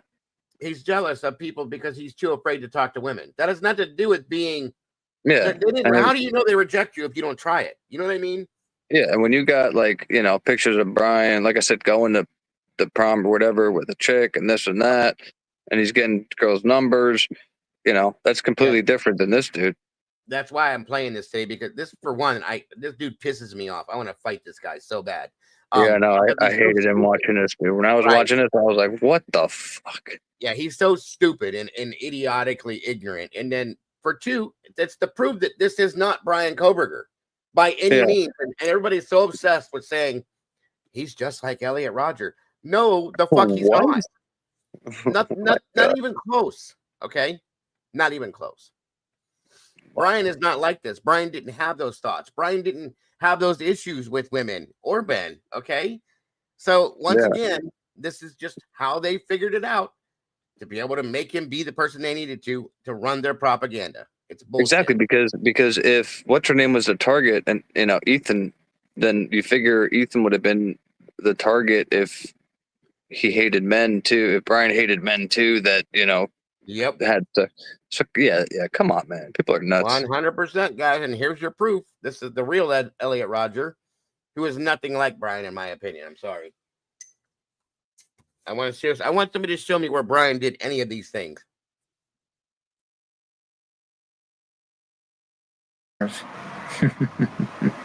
To truly understand how he came to commit such an atrocity, we have to start at the beginning. Before moving to America, the Rogers lived a simple life in London, and they embarked on thrilling trips around the world. Elliot recalled his childhood as memories of happiness and bliss, recollections that would soon be overshadowed by anger and indignation. He enjoyed activities typical that of a young boy: skateboarding, video games, playing outside, and reading. So how did this seemingly normal kid transform into a vicious mass murderer? Elliot Roger here. And here I am at Sarania Park, the most significant place of my childhood. I wish I could be a kid again. Those were the happy years, and I could just live my life without realizing how cruel the world really is. According to Leach and Roger, Elliot's mother, Elliot was a withdrawn and shy child growing up who enjoyed hanging out with his friends and family. My mom just ordered me the book I've been waiting for so long. This is so awesome. I'm going to read it now. He would often write down what he wished to say, rather than speaking aloud, possibly indicating that Elliot had developed social anxiety from an early age. After moving to America at the age of 5, Elliot's parents enrolled him in a private school where he made his first friend in the States, a young girl in the same class. Looking back, it was very ironic that his first friend after the move was a girl, considering that she would quickly become everything that Elliot despised. My parents used to always take me here when I was a kid. Back when my life was happy and fair. Back when I thought the world was fair. How naive I was. What he's really saying is back when he didn't have to have responsibility and mommy and daddy bought him everything and gave him everything before he had to grow up and be an adult. That's all this is. He's a spoiled ass brat. But but the whole point I was making is, everybody has Instagram, TikTok, what else is there? X, Facebook, and they have all these things where they're watching everybody else's life, and people are doing this and people are doing that, and it turns them into fucking, they go nuts about it. It seems. I mean, that's what he's basically saying right here. When he was talking about the whole world is living better than him, doing better than him. I mean, he's obviously, seeing this shit somewhere. Well, the fact is the kid had to grow up, and mommy and daddy can't handle everything anymore. And that's the other point I was going to make is you just said it, kid. He was what, 20? Yeah. So where the hell do people get? And Brian's a TA at a college. Thank you. He's a 22-year-old spoiled little fucking brat that got his way his whole life. And then when his parents finally said, okay, time to be a big boy now. Okay, let's take the diapers off. Mommy's not going to let you suck on the teat anymore. Grow up and take care of yourself here, Ellie. He didn't like that. Okay, he's so used to being spoiled, and I'm over it. Yeah. It's bullshit. Grow up, be a man, stop being a titty baby, and deal with life like the rest of us did. And Brian's nothing like that. Exactly. Brian actually, he got clean from heroin and moved out west, took his whole life out west, and had an apartment, had a job, had, a car, all that shit. Completely opposite of what this fucking kid's doing here. And and he people want to make a comparison. In my opinion, Willie, if he wanted to be mad at somebody, he should have been mad at his parents for creating him, okay, and babying him the way that they did for all these years. The kid is a good-looking dude. Okay, I've seen uglier guys that. But that was my up with beautiful women. He could have probably if he would have just chilled. Yeah, if he would have just chilled out, you know what I mean, a little bit, and maybe at least a big chick would have banged him. You know what I mean? Like he's just probably, when he gets around women, he's probably like weird shit. Because he's a baby. He's a man child, spoiled ass crybaby bitch. That's what his problem is. If you can tell, I don't like this dude at all. I have no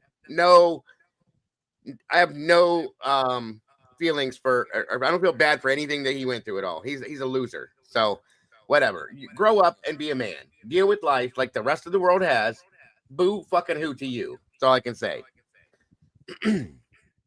It's pathetic. And like I said, guys, this is in.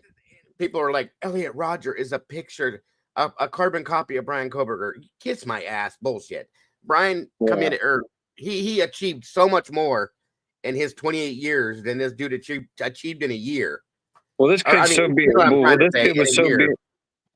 he was so used to being told yes, yes, yes, yes, yes, and all of a sudden, chicks are telling him no, no, no, and he couldn't take it. That's 100% it right there. 100%. What I was trying to say, I said it backwards.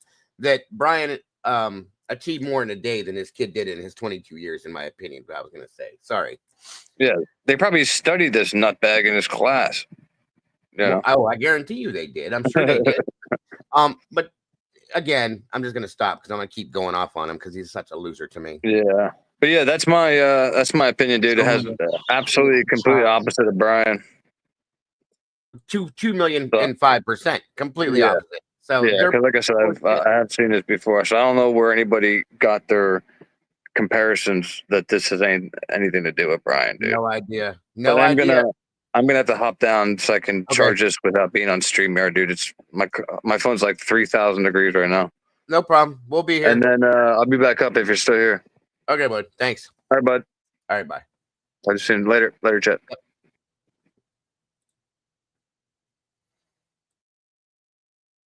Although Elliot would come to hate many people, his love for his family would remain. However, a few months after Elliot's 7th birthday, he was saddened to hear that his parents would be getting a divorce.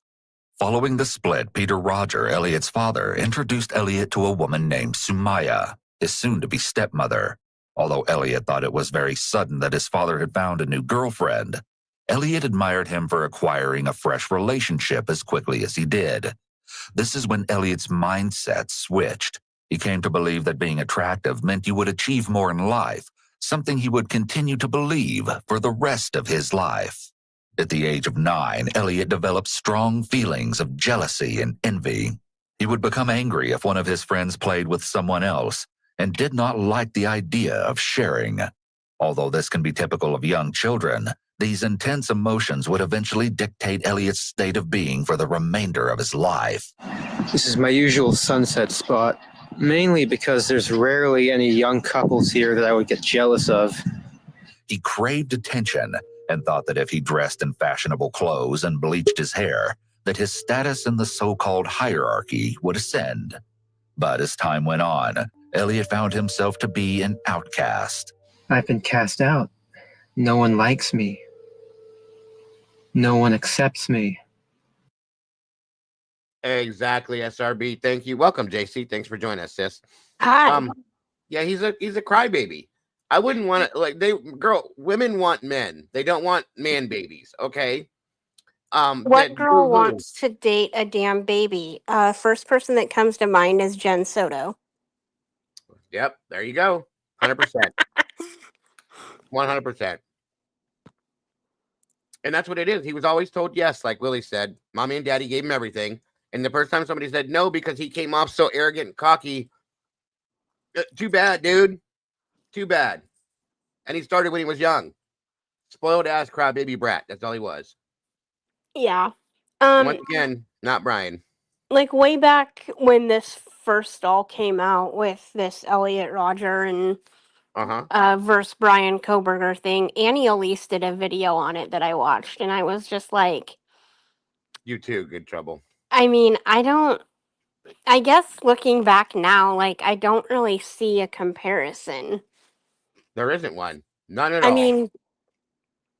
I mean, did I think that Brian could have been an incel at that time?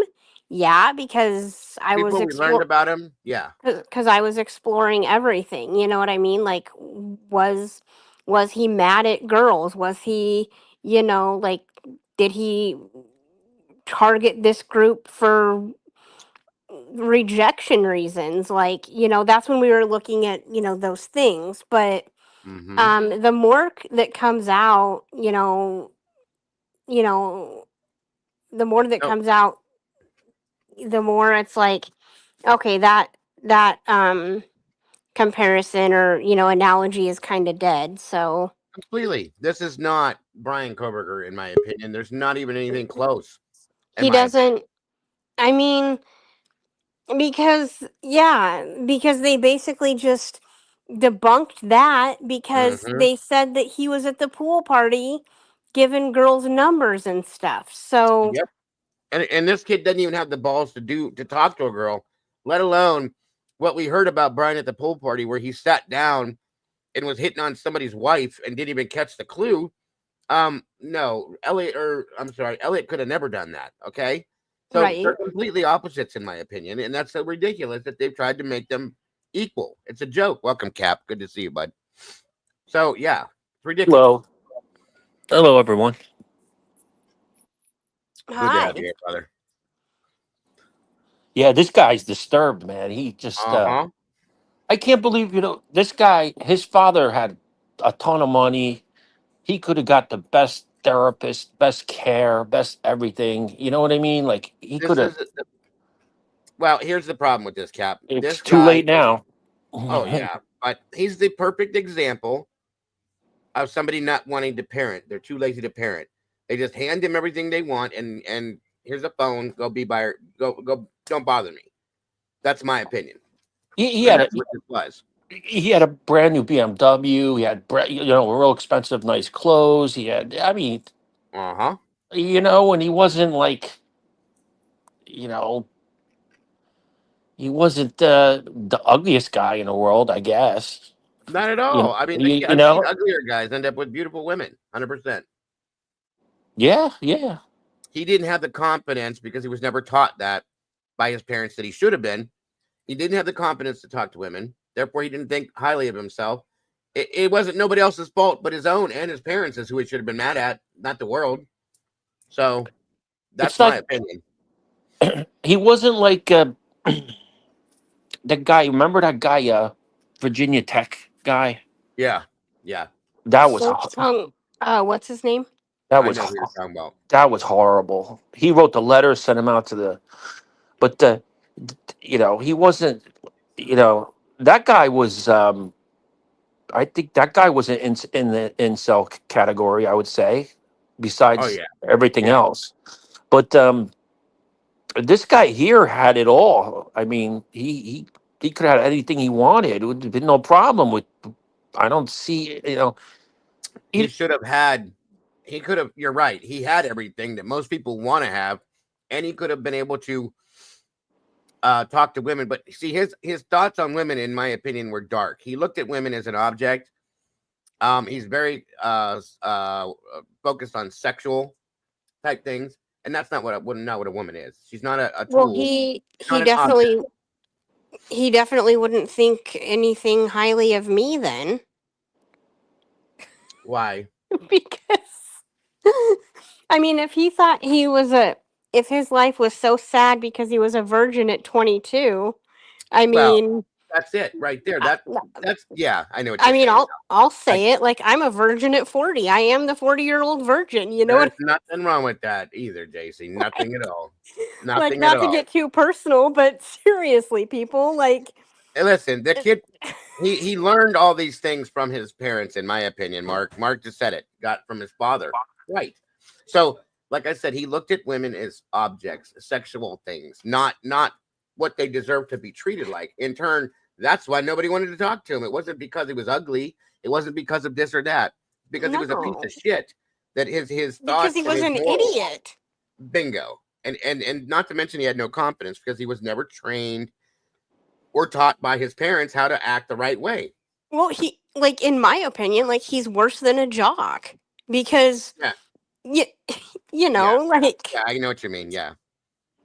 it's just awful. everything was handed to this guy. Yep. Everything was handed to him, and then his father seemed like he was out dating. His father had a lot of money, But again, and very arrogant and cocky. Yes. Agreed. and it's like it's almost like like a Ron DeFeo, like a Amityville. Uh-huh. Yeah. The father kept handing him money every week, new cars, boat. He had everything, and he just went off. Just something snapped, and that was it. But these people have all these opportunities and everything handed to them, and they still take this route. And I don't know how long this Elliot Roger was like this, but Started at the age of 9, JC. that's awful. Like, if the parents have so much gosh darn money, why didn't they go get him help? Because they have to care first. Okay. They have to acknowledge Right. it, care, and see it first, and they didn't. Well, They just it got handed him him. more money. Well, look at where it got him. It got him where their son took his own life. And they sent him off to a boarding school. He felt like the whole He world took a owed whole him. bunch of other lives, and then he took his own. I mean, how do you feel now, you dumbasses? Sorry.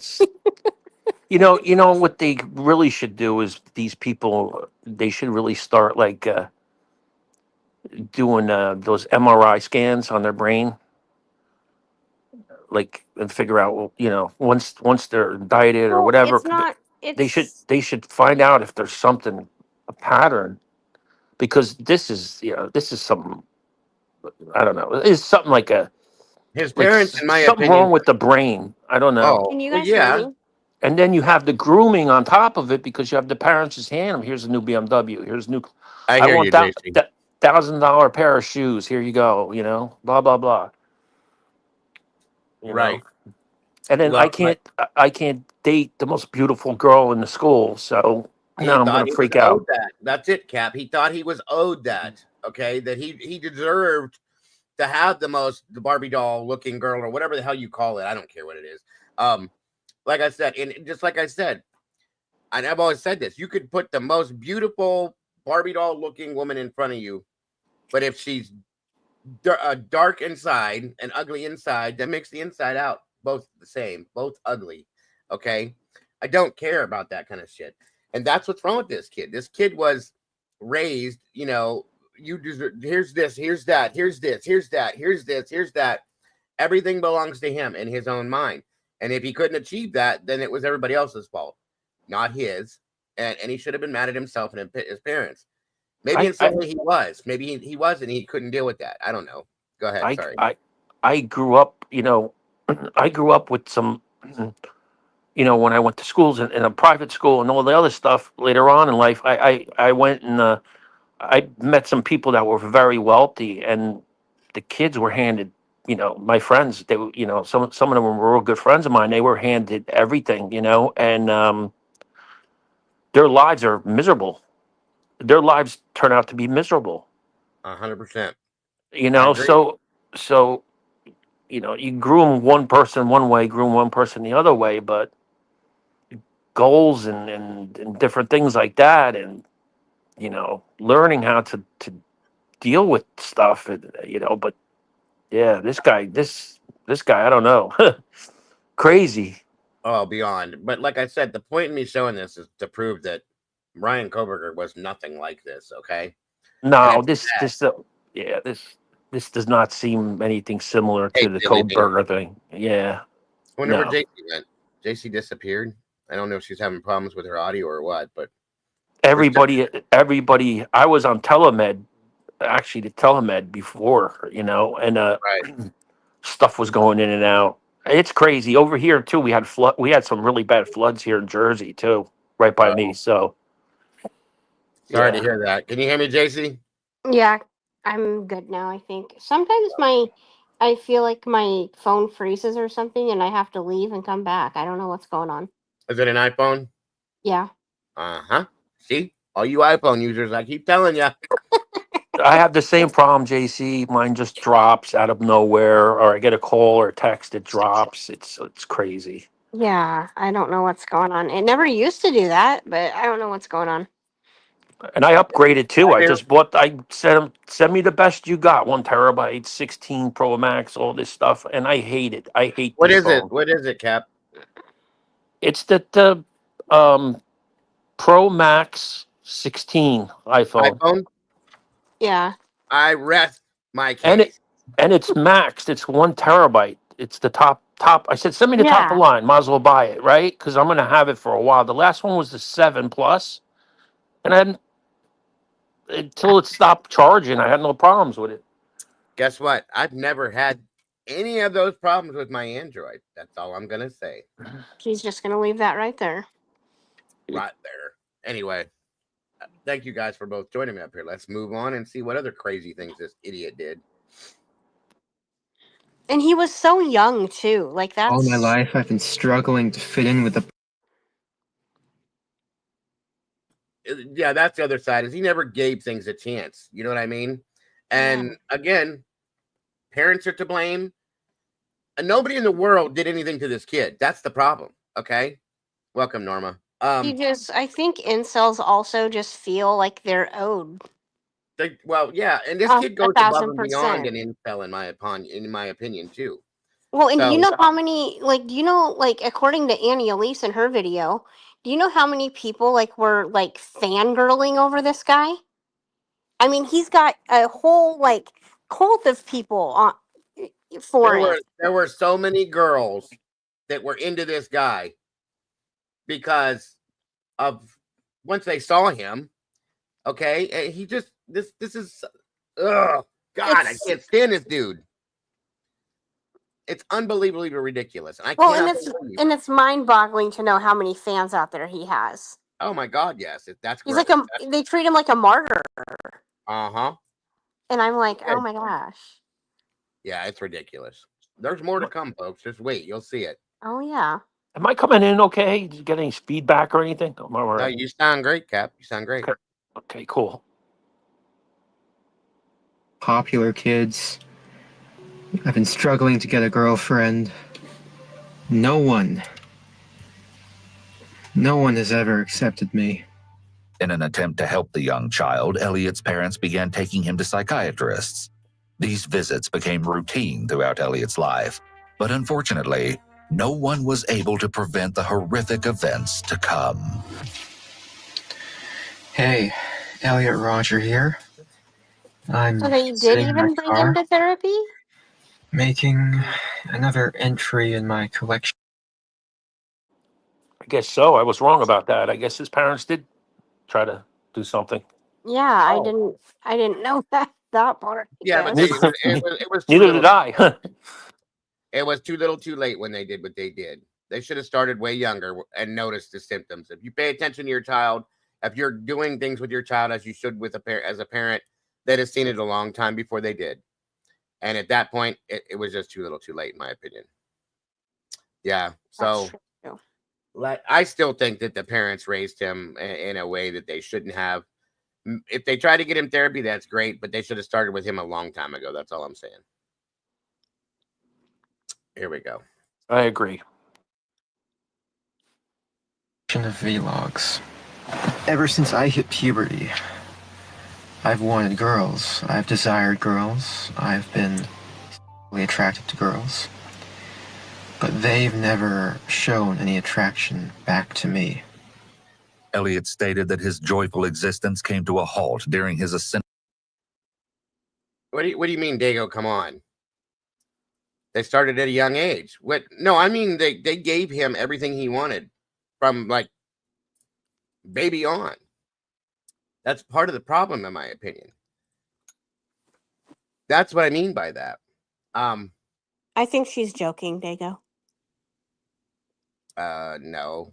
Either way, it doesn't matter. I'm just saying that's what I was trying to describe what I was meaning if it was mistaken or something. But I mean, like, they spoiled him rotten from like young age. And I think that's the main problem with him. He's always gotten what he wanted. And then when it came down to the point where you didn't get it, if his parents tried to help him, that's great. Okay. But that's what my biggest issue with this is they always gave him what he wanted, except for, except for love and attention, like he should have gotten from his parents. That's what my issue with the parents is. They were always traveling. He was being left with nannies and maids and whatever the hell they are. He was sent out to boarding school. They didn't spend the parent time with him. Bingo. I think you got it on the head there, Tago. That's what I mean. That's what I'm talking about. Okay. So I don't like, as a parent, that's what my issue with this kid is the whole time, and the parents. So that's all I'm saying. Into puberty, in which he claimed to have begun his prolonged vendetta against the female species. Identifying as the invisible kid in school, Elliot began acting out to gain attention, to which he undoubtedly succeeded. He was teased by his fellow classmates, and remembered one girl in particular that would regularly berate Elliot with her friends. Elliot began to hate all girls because of this. Regardless, his entire existence from here on out revolved around one goal: acquiring a girlfriend. Although he possessed a strong hatred for the young classmate, he believed that having a girlfriend would make him happy. But as he grew older, the promise of accomplishing such a task seemed to become almost impossible. Elliot went on to use this fact as a twisted justification to commit an unthinkable crime. We cannot draw any conclusions regarding the likelihood that Elliot had a personality disorder, but his intense desire for attention is a key feature of narcissistic personality disorder. You denied me a happy life. You deprived me of sex. And I will take great pleasure in denying you life. It's only fair.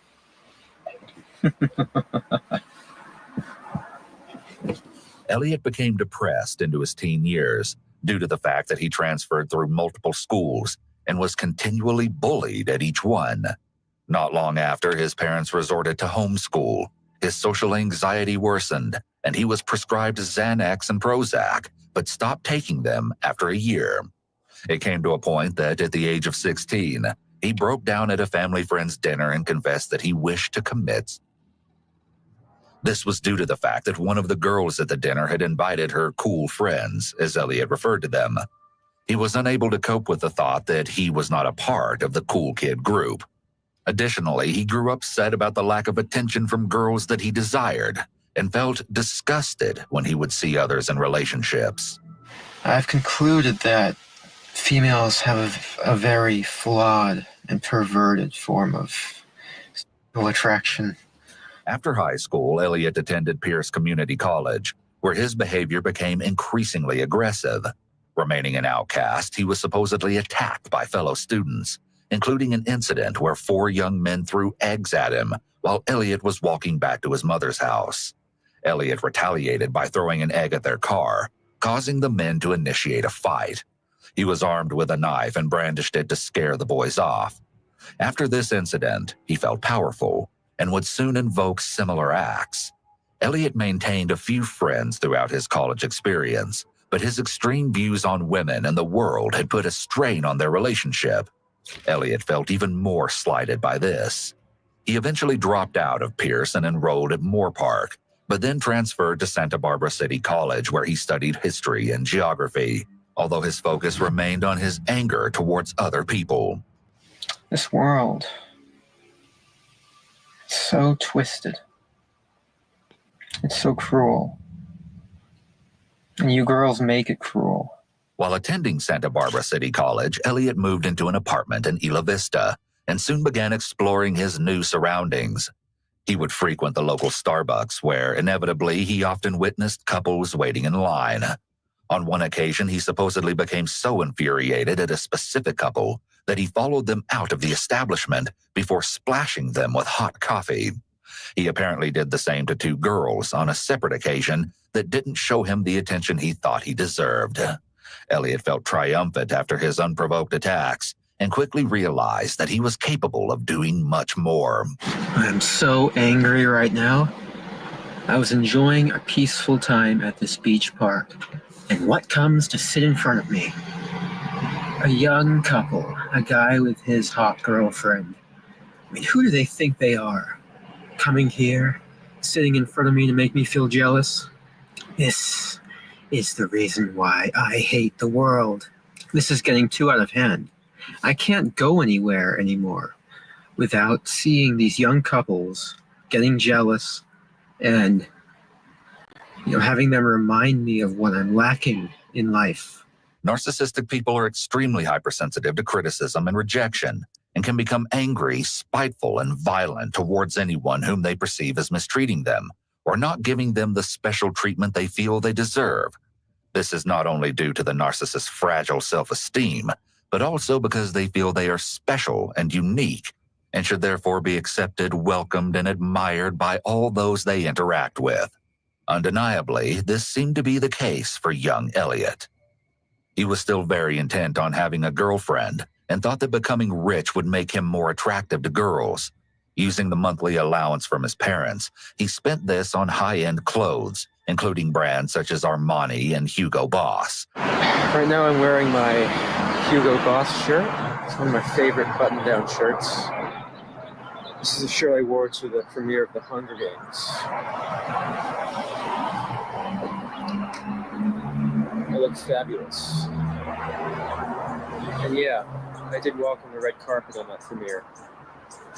It was quite an experience indeed. He strived to look of extreme wealth and felt that he was superior to all other men when doing so. He even spent $700 on lottery tickets and took multiple trips to Arizona to purchase them, but failed to win. He felt hopeless about his life, and it was around this time when Elliot considered the idea of carrying out a deadly act of revenge. He deemed it the Day of Retribution. It's truly a beautiful day. But, as I've always said, a beautiful environment is the darkest hell if you have to experience it all alone. And sadly, I've been alone for a very long time. I do everything I can to appear attractive to you. I dress nice. I'm sophisticated and magnificent. I have a nice car, a BMW. Well, it's nicer than 90% of the people in my college. And this is what I'm telling you guys. This is where I see the failure at, okay? Because he was taught these things as he was raised, okay? And materialistic things are not what makes the person. That's the biggest problem. You could drive a Chevette, live in a trailer in a garbage dump, and wear rags and still be perceived as a good person and attractive guy to women. It's not about this all the time, but that's what my issue is. That's where his disconnect is, though, Dago. Right, that's what I'm saying. He was raised you know, that's what my issue is with like his parents and things like that, is they didn't There's a teach complete disconnect. the morality. Yeah, the morality needed to be taught about. We don't need all this stuff. You know, we could be good people without this stuff. They just kept handing him what he wanted. That's the problem I have with this. And then he never. You cannot. He expected women to approach him because of all of these things. Therefore, in turn, he never did the approaching. Well, how do you know unless you did and he was denied because of his ignorant personality? You know what I mean? Well, that's what the issue is. I know that was my first car was a Chevette. Sorry, guys. You can't buy morals. I'm sorry. You can't. No. You can't buy morality. Right. Exactly. This is where I see the problem with this guy is he might have been invited out at first and went places and everything, and then his demeanor. And that's what I'm saying, Cap. Like, I can imagine him being in a group like of 5 of us out somewhere, and he's Mr. Extravagant. And look at me, I'm magnificent, and blah blah blah, and talking all big shit. People don't like people like that. Okay. No. I'm better than you. Right. Right. I'm rich. I'm like, my family's rich. I got money. I got these nice clothes. I got a brand new BMW. I got this. I got that. You should all be kissing my ass. That bingo. And that's his personality. That's how he was raised, to have that holier than thou, personality. That's the problem. And that turns off girls too. Like big time. Women that would be attracted to him maybe and be like, this guy's a really nice guy. You know, he comes from a good family. He's got good money, everything. I wouldn't mind going out with him and everything. But the guy's like, well, what are you gonna do? Oh, or something like that. You know what I mean? Until he opens his that mouth. turns off. Yeah. That turns off everybody. Agreed. Not just including women. I just think of like the cocky jocks. You know what I mean? Like. Wow. I mean, they acted like that. I mean, and in high school, girls like that, like whatever, because they just look at the, good looking, athletes or whatever. But I'm surprised that, and again, his personality must have been so horrible, because even like the gold diggers go for guys like this. They love it. Okay. But if you're going to even push them away, it's that I'm better than you. I'll always be better than you. You don't deserve me personality. And it's disgusting. It really, truly is. Well, and that only lasts for like a while, because I remember like when, when we were like, 15, 16, we always liked the, the athletes and the jocks and stuff. However, when we were 18, we were seniors and we were in CCB class, and one of the cockiest jock in class started in on being his cocky self, and we all got in a fight with him, and all of us girls were like, Ryan, you're an idiot. Like, Ryan, stop. Like, Ryan, you're not all that in a bucket of chicken, so shut up and sit down. I went to school with a few people like that. I just definitely, there's a lot of them out there. He was just taunting us and like just arguing with us with everything, and we're like, Ryan, stop. Right. I can see what you're saying, Rach. She says, I feel bad for him. Probably it wasn't his choice to have that mentality. And that's, to an extent, I agree with you. But here's my thing. At some point, you have to adult. People had told him he has this issue, I would imagine. So if somebody came to me and said, listen, dude, you're a little too full of yourself, so on and so forth, I think you need to work on that. And I can imagine his response to that was, go fuck yourself. No, I'm better than you type thing. That's where he needed the help. And I think he needed the help earlier on in life. He needed more attention from his parents first and foremost, because like I said, they were never home. He was always alone or with somebody else. He had no parents in his life to train him in that sense, for lack of better terms, but you know what I mean? Teach him. And that's where I think part of it is. So yeah, I feel bad for that, Rach. I agree with that. But if one person tells you that, it's one thing, Dago. But if 10 people tell you that, you might want to check the common denominator. Yeah, and then, that's where his parents came into effect, where they tried to get him help, but I think it was too late at that point because he was already molded. You know what I mean? When did they try to get him help? Like, how old was he? My understanding, I think it was when he was, It like started to 17, be a 18. problem when he was 9. They said they noticed in some aspects there, but then as he got older, it just got worse. So at 9 years old, I mean, that's pretty young. So you got to give him that. But he never reacted to it because they just kept giving him Well, if what it he doesn't wanted. change by age 13, maybe do something then. Well, I think they can. I do think they tried, JC, and continue to try. But obviously, this is, if you got things going on upstairs that are medical, you can't fix on top of those things. It's a very bad combination, in my opinion. Dangerous, obviously, because we have him here. Yeah. But most of it, I think a lot of it starts because he was so spoiled. And then, like I said, mix that with a mental illness.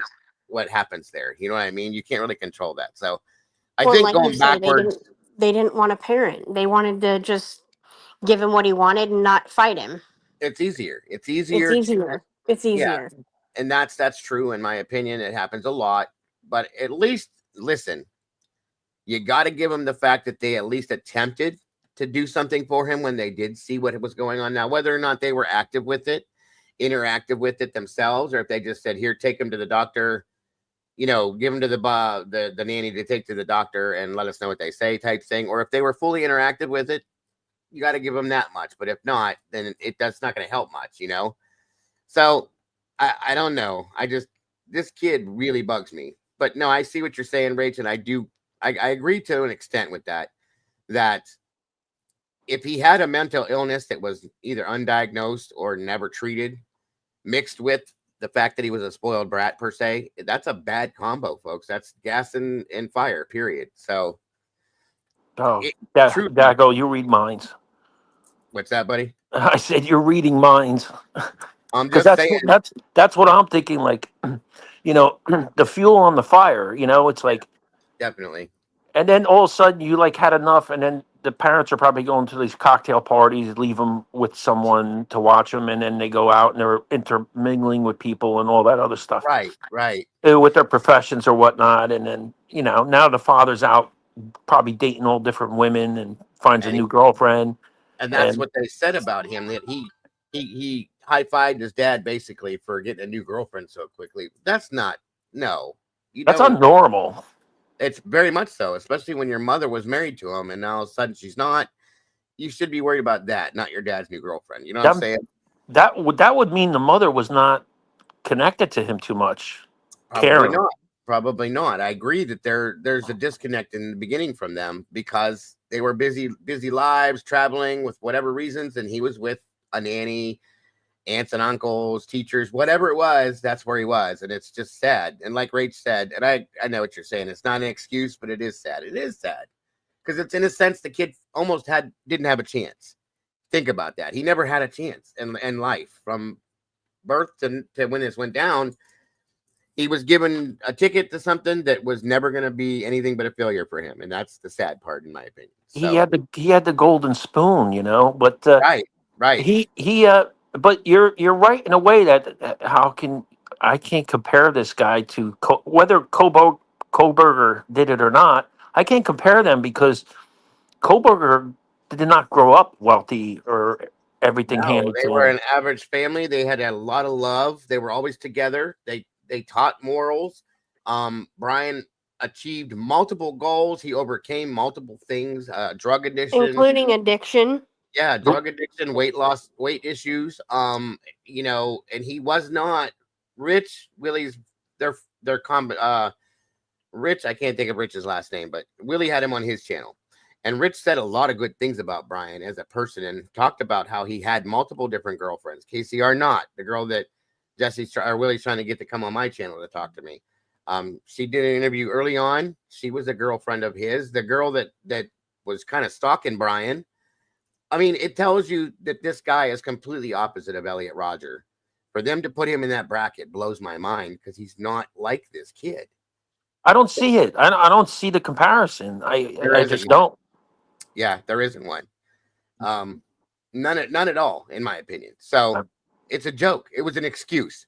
They used this as an excuse to make Brian the person they needed to, in my opinion. That's just how I see it. To accuse him of, but it just doesn't make sense to, make this out like Brian's like this. to make him out to be a killer of women. Right. But I It's just just, grasping at straw. It's just grasping at straws, is what it is. yeah, that's right. Yeah, I agree with that. But the incel factor here, I don't see it. I just don't see Right. it. Not at all. And Meg, yes, that's the perfect way to put it. Nurture versus nature. Great way to put it, Meg. Thank you. Yeah, that's good. So just saying, guys, just saying. On we go. You know, I'm polite. I'm the ultimate gentleman. And yet, you girls, you never give me a chance. I don't know why. You know, I put a lot of effort into dressing nice.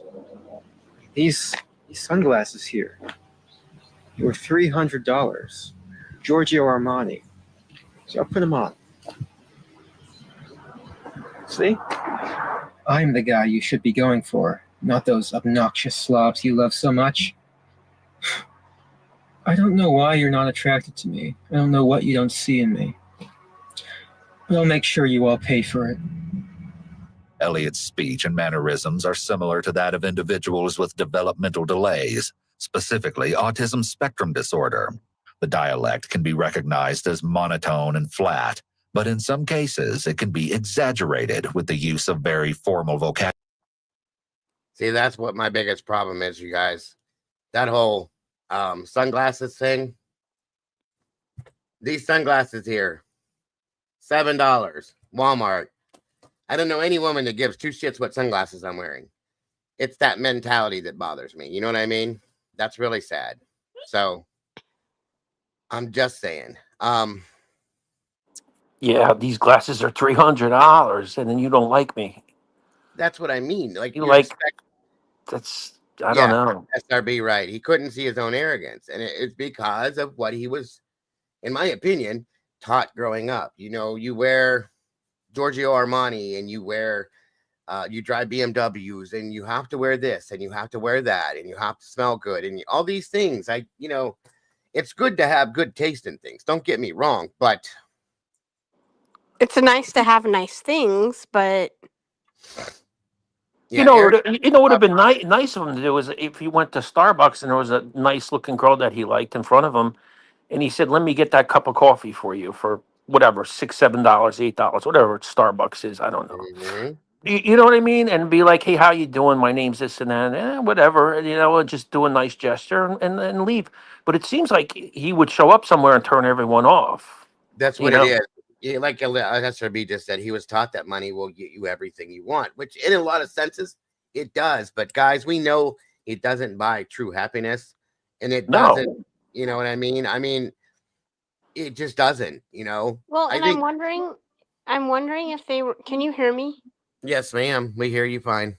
I'm wondering if they weren't making this comparison because they thought that Brian was stalking Maddie because he went. Remember when they were saying how he went to the Mad Greek and had all those problems with girls, and that's where he could have possibly gotten in touch with Maddie and felt something towards her. And I mean, I don't. That's what they're saying that the motive could be in the Patterson book, and I don't know that I believe that. But at the same time, and I'm not victim shaming here either. Okay, don't anybody take this for that. But it's been stated by Kaylee, her own sister, that her and Maddie were quote unquote mean girls, that they were kind of snobby per se. And a lot of people on campus stated the same thing. That doesn't mean they deserve to die. So don't take that the wrong way. So if that was the case, it could have been regurgitated in the back, or it could have been put out there the reverse way of what you're saying. You know what I mean? Like, didn't Emily say that it was in a dream that he went? That was a dream, and that she had, and it was talked about early on that Brian went there because they served, I think, one vegan meal or something, vegan pizza, maybe. Yes. Yeah. But I don't know that I believe that they even interacted, because Xana worked there too. I was going to say, Xana worked there too, didn't she? It was Maddie and Xana, right? Yes, yeah, and yeah, SRB is right. Her own mother called her a spoiled brat. So it could have been the opposite of that. Like it could have been taken for he could have just said hi, and they were like, "Ew, don't talk to me." You know what I mean? I've seen people act that way. So, but that doesn't seem to me to be enough for this guy, from what we know of him, to go take somebody's life. Truly, because he's not an incel. That's the issue. I still don't think that Maddie was the target. I think that Dan and Ethan were. But that's me. So you know, don't take that for anything other than my opinion. Well, it seemed like he could get dates and stuff like that. I mean, from everything I've seen, you know. Right. And here's the other Michigan goes right. That owner of the Mad Greek came forward after all that came out and said Brian never came in there. He was never a customer there. So take it for what it is, guys. We don't I heard know. that. Yeah. No. You know, 100%. Well, Hey, cat and lady, good to see the you. other thing is Brian didn't have a lot of. I mean, being a PhD student, you have to focus a lot on school, and he was also the teacher's assistant. Like he spent a lot of time on his schooling. He didn't have. May not have had a ton of time to date. You know what I mean? Right. That's another thing. I agree with that. That could be why he Like, wasn't interested in having a full relationship with the Asian girl, because he didn't have the time or didn't want to put forth the time. That's possible too. Hey, Niles, good to see you. That's another thing too, you guys. They keep throwing this out here. The ASD stuff. They really got to stop using this for everything.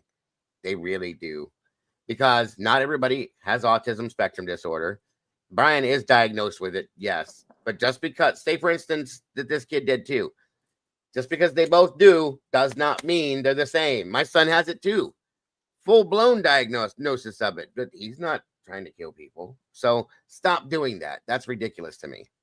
I think it's starting to be used as It's an a excuse now. crutch. A crutch. Yeah. more of an. I think more of an excuse, like you know. It's okay because he was ASD. No, stop it. Stop doing it now. Please stop doing it. It's ridiculous. So I got a really good friend. He just moved to California. He used to help me out at the business, and his son had Asperger's. Right, that's what Sarge has, Asperger's. And he was a big kid. He was big boy, and he was the sweetest guy in the world. He'd always thank you, you know, and he would come into the office. He would help even sometimes help me move cars around and stuff like that, and with his father. And I loved this kid to death. And people were scared of him, you know, because he had the stare and he had this and all that. Yep. But I loved this kid, you know, and I would always go buy yourself something here, you know, here's a few bucks or whatever, you know. Right. Yeah. And My cousin has autism / Asperger's, whatever, and he is the sweetest kid ever. He's never broken a rule. He's over 21. He's like 23 now. And one time, like one of the Christmases, like a few Christmases ago, we were all, you know, just kind of hanging out and stuff. And he has a little brother that's like 2 years younger than he is. And he was like 20 at the time. So his brother was probably like 18 at the time. And all of us adults were sitting around, you know, drinking and stuff. And we're like, we poured, you know, a few glasses of whiskey or whatever.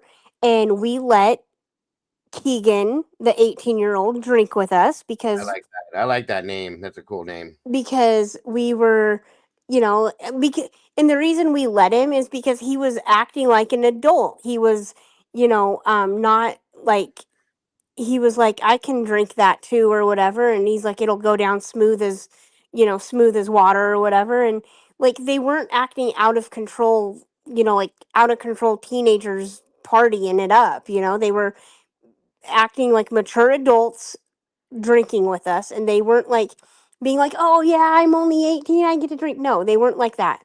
But Braden, the 23-year-old now, who was 20 at the time, he's like, I will never drink alcohol. I will never drink alcohol.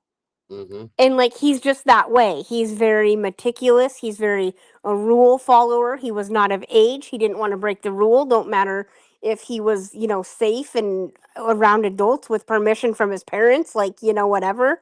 But he's never even like the worst thing he's ever done was he went out like for a drive and went like an hour away and never told his parents, and that was it. They're like, "Why'd you go that far or whatever?" And he's like, "I don't know. I just started driving and didn't stop and turned around when I wanted to." But the kid's never, my point is, the kid has never broken a rule. Like, there's autistic kids out there that are just like the sweet, and he is the hardest worker.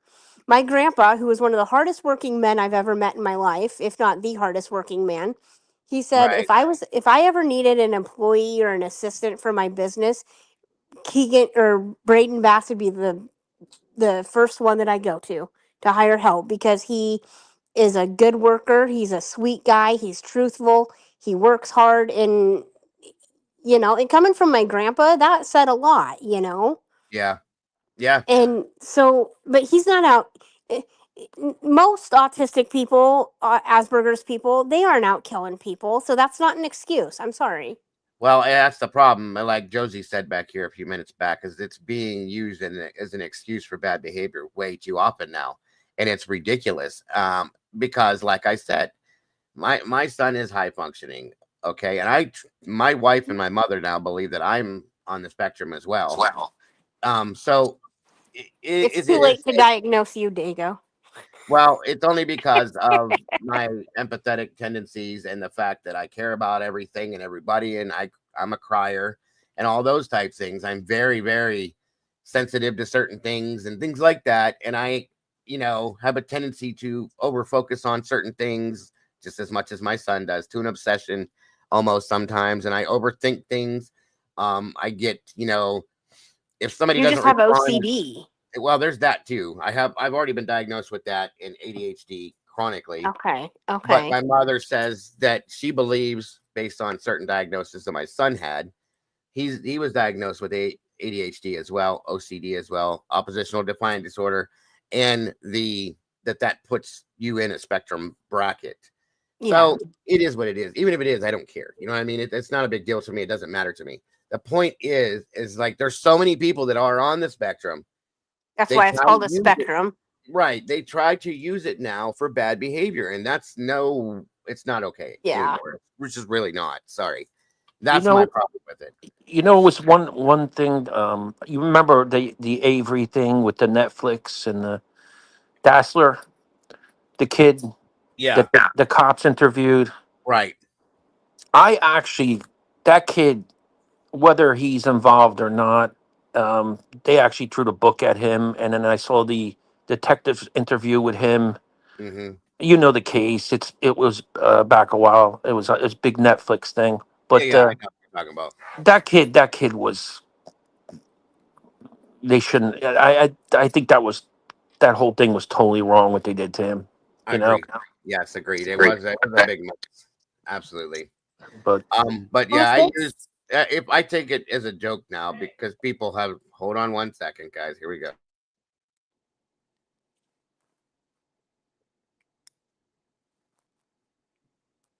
What was the name of that special, JC? Do you know? Is it? Hold on, guys. My son needs me real quick. I'll be a quick couple seconds here. Go ahead and talk amongst yourselves real fast. Making of a Murderer, was it called? Oh, that's what you're talking about. Yeah, I didn't know what you were talking about. Yeah, the one that was they had the Netflix special, and then Yeah, that would be Making a Murderer. yeah, they got Avery out, and then he did this supposedly with Dassler with his nephew, and that was a real I didn't like the way they handled that with the kid, but because he was definitely very low IQ, very like on the spectrum and everything, and they just threw everything at him. But yeah, but you can't use it as an excuse for everybody either. Like this guy here, Elliot Rogers. You can't. I mean, I don't see. I see narcissism. A lot of narcissism. Yeah, I just see more of that, and like, sociopath, something like that. But I don't know about that, but I definitely see. I mean, narcissistic, absolutely. Yeah, I mean he's off the rails. Yeah. Definitely off the rails. But Well, and he should have. I mean, I don't know if he maybe should have been kept like they say, like he jumped from school to school, and even and like the common denominator was you know, and also like how he started taking his medication and then stopped. Like that might have been a bad deal. yeah, it's probably the perfect storm, right? Everything Yeah, comes together, and then boom. that's Now what you, I'm thinking. I think it was 6 people he took. Sorry, you guys. I can't remember. Dago, how many people did Elliot kill before he killed himself? Well, they're gonna tell us that once we get through this. I think it was Okay. 6. I think. 6. Yeah, he had a lot of issues, in my opinion. Definitely had a sociopathic tendencies. I agree. Narcissism. A lot, all wrapped in one. It's a bad mixture for sure. It's like a time bomb just needing lit, you know. So, all right, on we go. Okay. Vocabulary, as is the case with Elliot. You've deprived me of love and affection all my life. Okay, with 7. Thank you, Miss Alicia. And that's a declaration of war. If it's war you want, then war you shall have. Adults with autism spectrum disorder sometimes speak and behave in a manner that mimics a favorite TV or movie character. Elliot seemed to have been doing this as he appeared to be impersonating the words and facial expressions of an evil villain. It would later be confirmed that Elliot was diagnosed with Asperger's disorder, which is now known as autism spectrum disorder. But in no way does this correlate with his actions. I'm going to show you all a short little tour of this college town called Isla Vista. Every time I drive through this place, I am overcome with rage. Here it is. I'm approaching a street called Del Playa. So many beautiful girls walking around here. No, not even close. I agree with Alicia wholeheartedly. This is not autism. This is not Asperger's. I think they used that as a way to describe something they couldn't understand. Because I think he had multiple issues layered and they couldn't give him a true diagnosis. In turn, they just jumped over to the autism side of things and said, that's what it is. There you go. And I think he was truly misdiagnosed and truly mistreated in that aspect. I think he definitely was a psychopath possibility, and should have been put into a hospital in a live-in basis and treated for long time treatment facility type stuff. And that's what he needed. Never happened. And in turn, this is where we ended up at. So, But Dago, very, very big. I better jump down though, because my phone's gonna die, just like Lily's. Okay. So I will. Another iPhone. I'll still see you in chat though. Okay. Thank you. All right. Thanks for joining Have us. a good day. Thanks for having me. No Take care. problem. And thank you. Bye-bye. On we go. All right. On we go. But they would never give me a chance. See, look at that one. I just passed one. Here we go. Look at this. Groups of hot young sluts who would just reject me.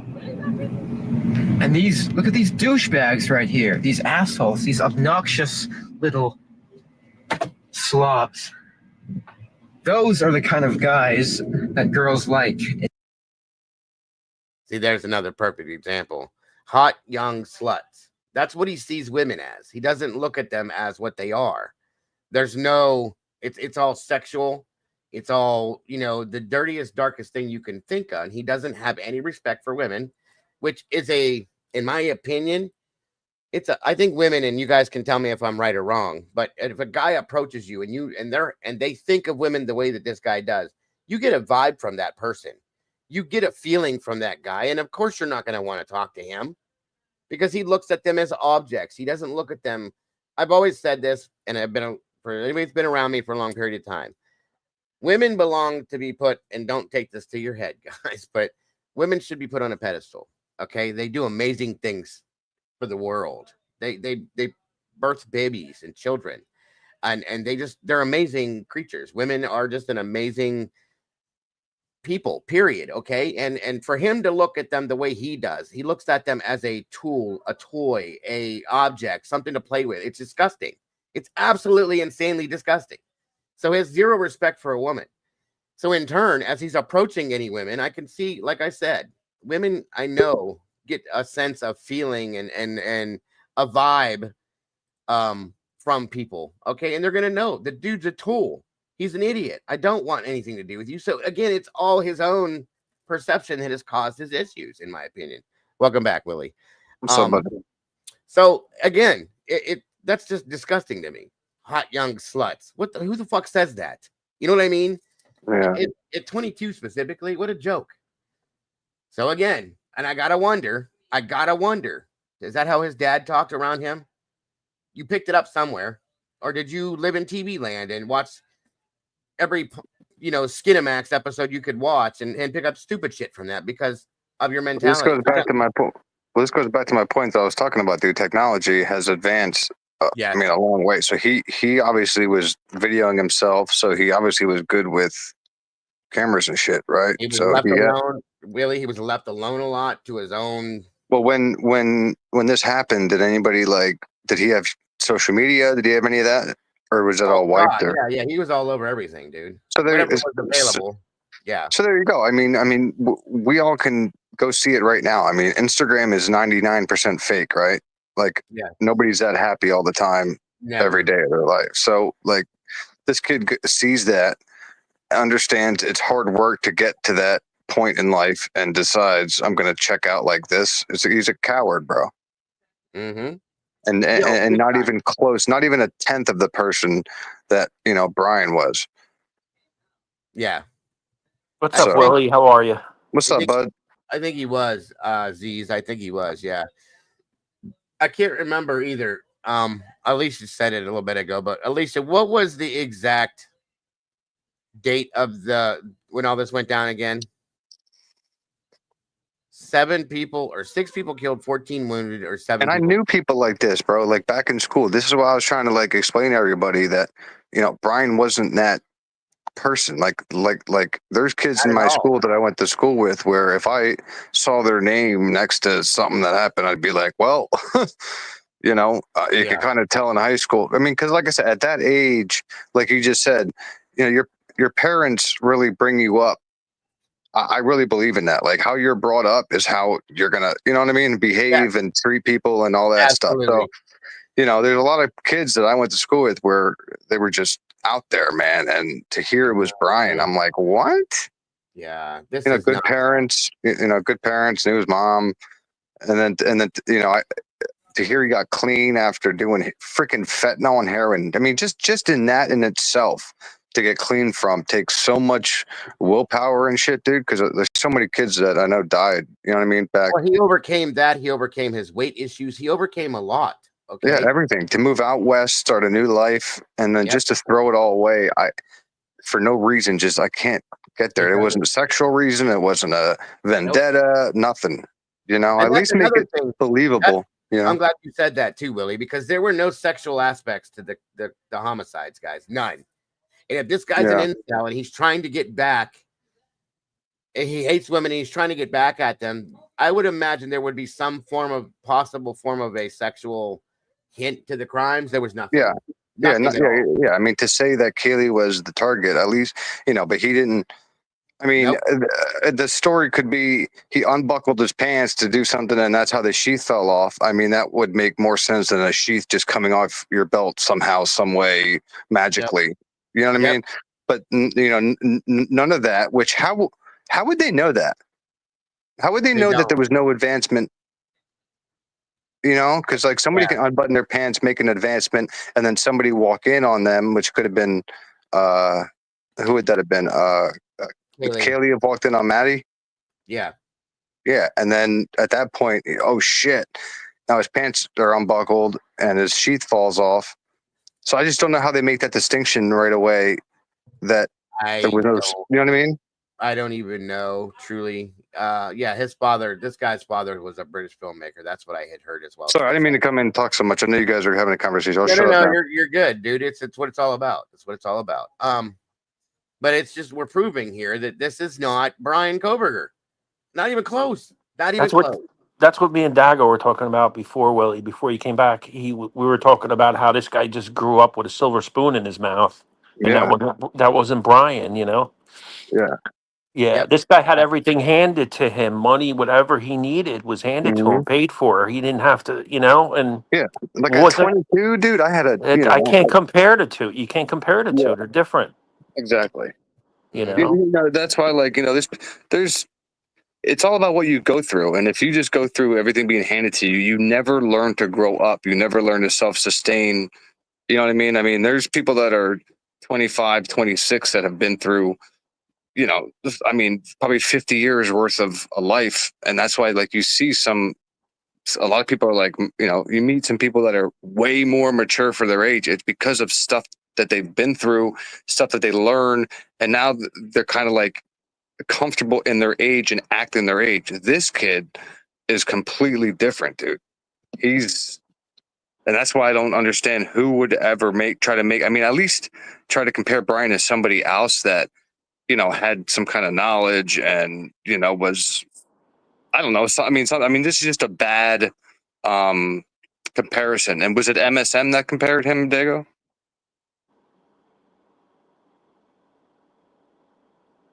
Or does anybody know one of them shows? I don't know. Was it Dateline? No, it wasn't Dateline. It was.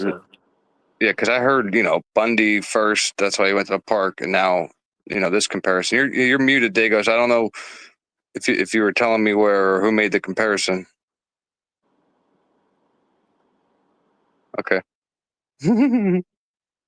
I know Bundy too is. Oh, he's on the phone. My bad. I didn't know he was doing something. Yeah, but yeah, they said Bundy did something out in like Wai Park or something like.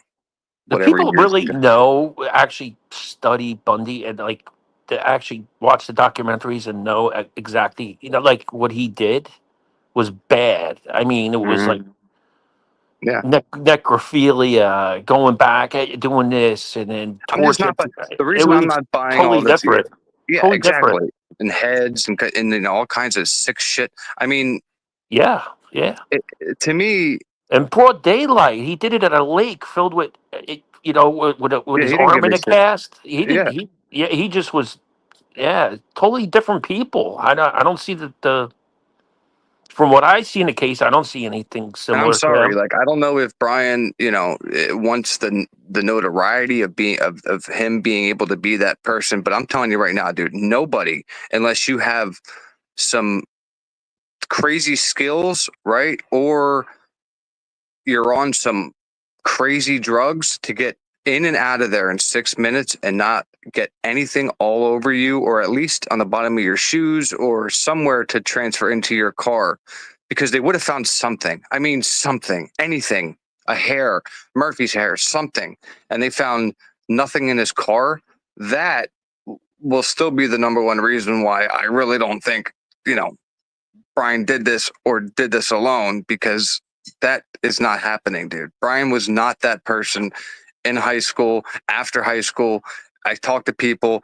Brian did not box. Brian was not in any kind of, you know, crazy shit.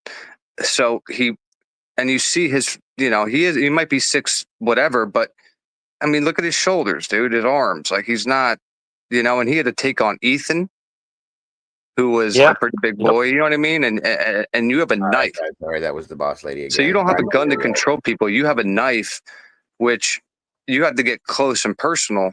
And you're not going to take a punch in the face or a punch in the eye or a scratch to the neck or anywhere where the next morning you're taking a picture of yourself that's going to be clearly visible. I can't get there, man. And that's why it angers me that he took this plea the way that Bill read it to him, because no fucking way, man. So it'll never sit right with me. But hey, if Brian found solitude in jail or something, I don't know. I can't understand why he took the plea, no matter what people try to tell me, because I'm just gonna wait. You're innocent. You're innocent. The way I've come to deal with it now, Willie, at this point, I'm just gonna wait and see if anything else comes out of it, and if it does, but that's what I mean. He can withdraw his plea, right? So he can withdraw his plea, but the problem is Hitler has to accept prove why, right? Withdrawing his plea, and then in that case, the reason, and then in that case, everything he basically pled to can be used against him by the prosecution. But once he proves why he's withdrawing his plea, that can also be used against the prosecution if they try to do Absolutely, that. but then you got to understand that you know the most times judges don't accept it because this could be a plan by the defense to figure out what the state's case was. So you know when you have the state standing up reading their whole case over to the defendant, so it's just a bad move, man. You know what I mean?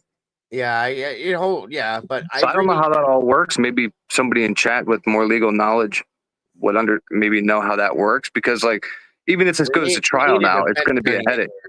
I've been saying that for a while. We need a defense attorney in here. Yeah, somebody to tell us, like, and not me or you just trying to like us figure it out without knowing what the hell we're talking about. But this is it's complicated, Can't this guy retract his show up at the sentencing, retract his statements, and ask for new attorneys? Yes. But hold on. But he should have done that. If he does that, Hitler's going to say, "Hold on, wait a minute now."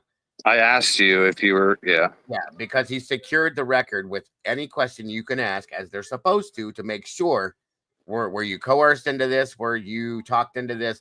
Is there somebody that threatened you? Were you promised anything? All those things. And are you admitting to this because you did it? He said yes. So now when he says, "I want to retract my statement, Your Honor," he's going to say, "Well, why?" Now you need to prove to me why you did this. Well, because my family was being threatened. Well, okay, then he's going to have to provide proof of some sort that happened. And then that's how that would go down. But there's a good possibility, if there's an actual really good reason, that he will be able to provide proof on that, and that he will allow him to do it. And then in turn, like you said, the prosecution can automatically say, "Well, folks, just like they did with Richard Allen, he admitted to it. He admitted to everything they asked him to do. So why is he now saying, folks, that he didn't do it?" Well, that's when the defense comes forth and says, "Well, Your Honor," or people, the jury, at that time, Brian's family was being, so I'm just using this as an excuse, you guys, but Brian's family was being threatened, and he felt that it was safer for him to do this because that was going to retract the threats and keep his family safe. And the jury will hear that. And maybe I don't know, man. Like I said, it could just be something he doesn't want his parents finding out. I mean, I don't know. I just think something spooked him on 23 or 24. It has to be. I don't think it's that. I think it's something on the other side of but then why wouldn't she? Yeah, but then why wouldn't there be a 25th, 26th? Because how do we know those were the final ones? Well, after that, once you drop the plea, everything's done. You can't. No. I'm saying if Anne was just kept on requesting discovery, then obviously she hit a point where it was like shit. I mean, that's just. Well, I know what you're saying.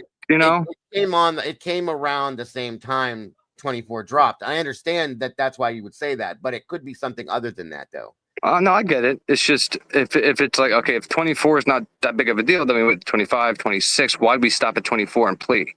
I guess is my whole question. Well, like I said, it could be something. It could be something that was in 24. It could be something else altogether different that just coincidentally fell in place with 24.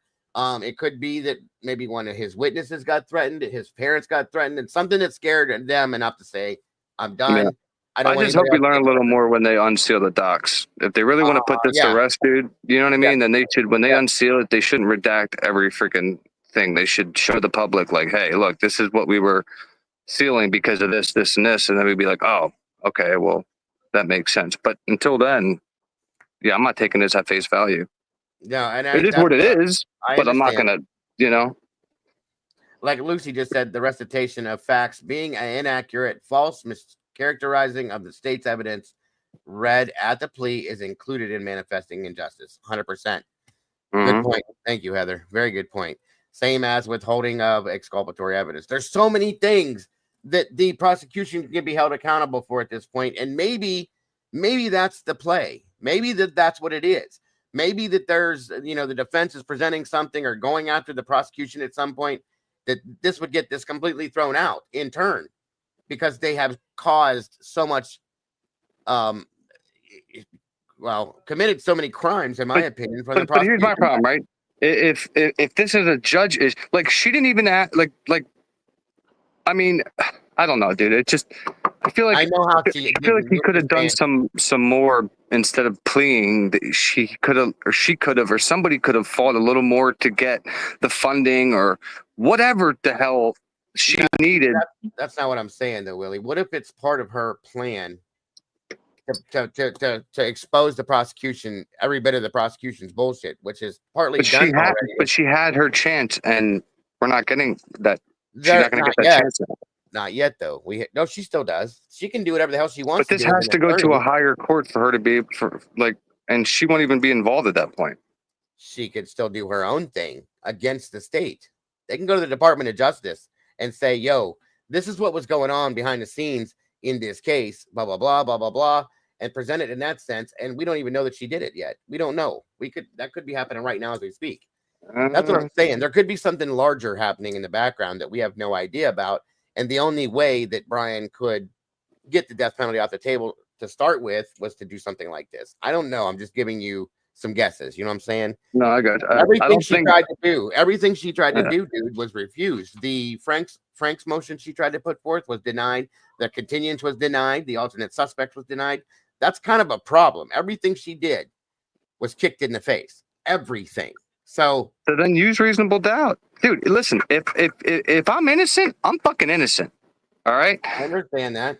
So the amount of reasonable doubt that us three can come up with right now would be absolutely staggering, and just that in itself, take it to trial. Okay, you can't put on a third party defense. Okay, fine. We have this. I mean, so much where, I mean, you just need I don't know, agree man. with you, but I think there's a reason she couldn't. And I think that's why. I think this was done for a specific reason. And I'm not Twiz. I'm not going to say this, that, or a plan. I don't know what it is. I have a very strong feeling in my stomach that something else is going to come out of this at some point. And but yeah, and that's the thing. I hope so, because like I said, he didn't do it the way that he was read. He did it. Now, like I said, if he was involved somehow and he was a lookout or whatever, I don't know. But the way that it's written down and he pled to, no fucking way. Well, see, that's the other side of this too, is because it was charged as himself did it, nobody else. Therefore, and he didn't come out and say, yeah, well, such and such was involved as well. And anybody who thinks Brian did it alone and just got in his car without leaving a trace, they're mad. They're absolutely mad. They're crazy. Everybody is, including Steve and his family. Of course, agreed. I think everybody felt like there was other people involved, including the prosecution and the Gonzalez family. And the defense, multiple weapons. Oh, yeah, 100%. I think Hitler even thought there was other people involved, in my opinion. So why are we pleading? Again, I think if you can prove other people being involved, right? And that's, you don't have to do a third party. You could just bring up evidence. That's why we need a defense attorney, Willie, to explain the probability and the. But we saw it. We saw it done in a third party way, and we saw it done in a reasonable doubt way in Massachusetts. Every case is different, though, in every state. I understand what you're saying, but in that case, we got to see a defense with a third party and a defense with just a shit ton of reasonable doubt. And yeah, they called 10 times more witnesses in the first trial, but the second trial, I mean, they didn't, they just showed reasonable doubt in how the state's case was shit, and she got off. That's all. No, I didn't need some Z's. Did you send me a message? No, I know what you're saying. I followed that too. Yeah, I'm just saying that, she hung the first time. Listen, I'm gonna put it one of two ways, guys. Truly, I feel like it's either gonna be completely explained to us, and we're all gonna go, "Holy shit!" Okay, now I get it. But it's not, I don't know who, but it's just gonna come out at some point, or this is it, and we just have to go, okay, this is fucked, but it is what it is. Well, do we know, is there any kind of like bigger investigation going on into anything, or do we know about it or no? We wouldn't know about it anyway. Listen, this is why I keep bringing up the special prosecutor, okay? That was weird. Well, okay, see, that's what I'm saying. As soon as he got brought to the table, everybody kind of went, okay, and seemed a little panicky per se. And then all of this shit starts falling out of the bucket. Okay. And this comes out of nowhere, in my opinion. So that's why I think that this may have something to do with either Josh Hurwitz and or the special prosecutor per se. I think, and that's why if you think about it, we heard nothing else about the leakers. Okay. And I think that the leaker may have something to do with something else too, in regards to this case.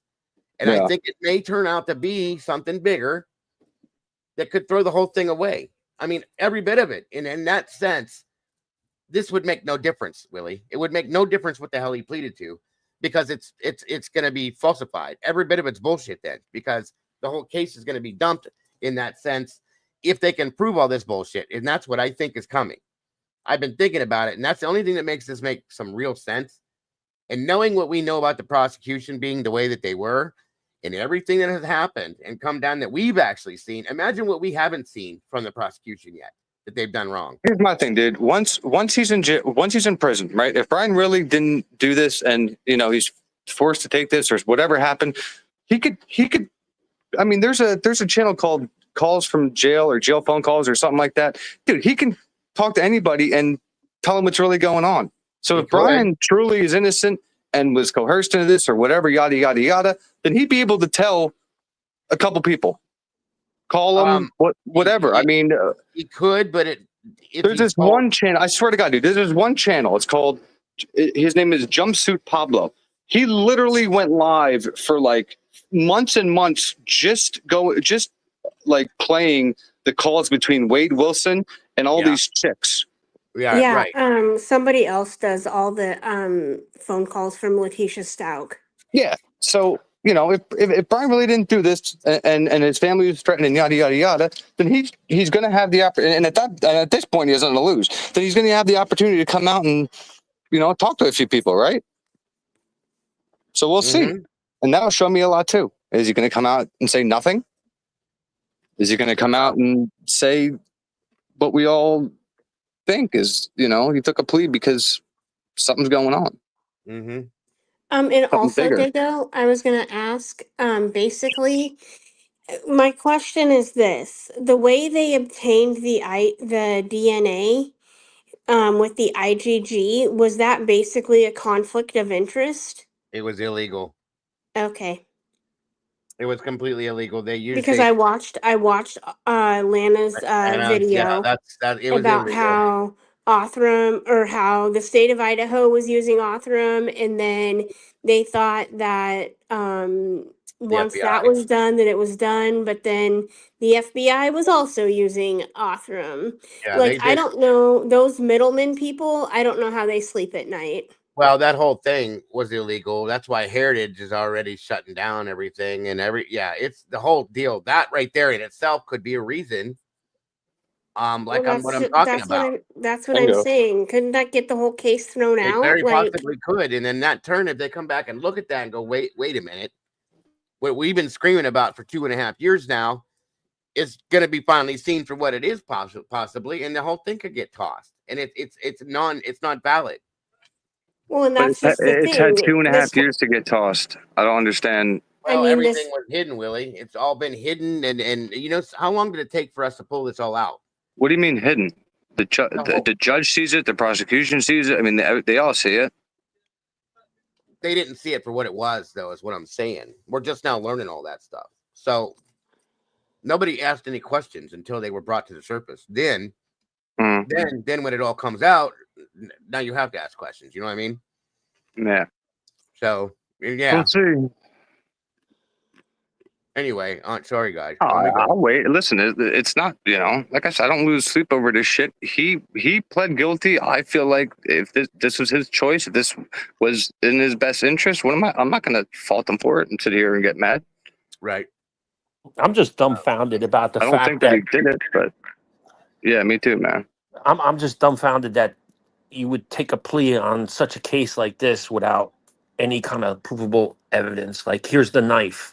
I agree. Here's what I did with this. Here's where I put it. And then to not even have to prove he didn't even prove he did it. Like they weren't like, all right, well then, so they didn't even ask him for something to where if he goes back on this, they could be like, well, he already showed us where the knife was. right? Yeah, well, let's just shut it down, save money, and give him a plea, and let's just finish it. But maybe we should That's ask him. that's I bingo. didn't get That's it. I don't get exactly it. what this is about. It's about money.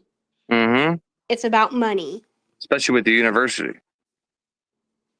Pigs. I'm Yeah, just saying yeah. with That's the why I state, think he it's didn't about have to. money, is because it costs a lot more to try a death penalty case, and the state, I don't know who pays for it, but it all comes down to money. That's why I think Brian didn't allocate whatever you call it at this, because he didn't have anything to be able to do that with. Okay, or think about that. He didn't have anything to be able to tell because he wasn't there. So in turn, there's a good reason why he didn't say anything. That's what I mean. If they asked him where the knife was, he probably would have been like, I don't know. I have no idea what you're talking about because I didn't have a knife. Well, you can ask another creator out there. He'll tell you it was flushed down the fucking toilet with the clothes. But hey, that's that. But that's what I mean. This whole Amazon thing, right? Like, I want to see the receipt. If he bought this, obviously you get an email that you purchased and yada yada yada. So I want to see, Right? No, I agree. I mean, all that matters. I mean, if one was pleather and one was leather, or one was, had a stitch here that didn't have a stitch there, then it ain't the same freaking one, right? So, yep. It's going to take some time for us to get that information, I guess. Most definitely. If we ever do. Right. They make knockoff versions of that knife too from China and stuff. Yeah, so exactly. Like if you go on Amazon, one's $90 some and one's like $13. And obviously one's, you know what I mean, fake. Like Willie said, one could have a pleather sheath, plastic on it. One has a real leather sheath. And if he's and if he's as vegan, why is Brian Koberger walking around with a leather sheath?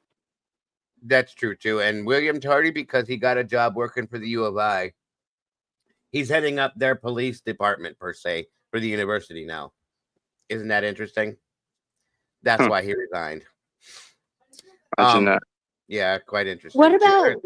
What about Chief Fry? Like what was he gonna have? What was gonna be his role in this trial? I guess they just had to testify to the things that they were involved in. Every one of them had to. But again, once again, he retired, but then he's working for another police department. Wow. I don't know if he ever wore a leather jacket. I remember having a leather jacket once, but I don't think it was real leather. I got a couple of them. I'm just saying it's just weird for a vegan to have for a year. He bought it way back when, and to still have that while you're a vegan, but yet you're having your family wash out the pots or buy new pots and pans. That doesn't go together. Yeah. So. Yeah, that's true. I forgot about that. The pots and pans, separate pots and pans. Yeah, I remember. I mean? Yeah. If he's that anal about pots and fucking pans, but yet he's gonna walk around with animal skin and leave a knife sheath at the murder scene. Right. That his father himself claims that knife sheath was planted. That's yeah. Yeah, and then he had to walk out with the knife in his hand with this case supposedly he had, or vacuum or whatever the fuck, and then he had no hands to grab a door. Yeah. It's like, come on, man. It's just so unbelievable. Absolutely. But then at the end of that, it's like, he pled. So, what the fuck? It just kills me, dude. Willie is just all up in arms about this. I am, because I know you are. 8-hour fucking time gap between these two people in the house and there's evidence to clean up, multiple weapons. There's just so much ammunition in his corner. Fuck. Yep. I don't know.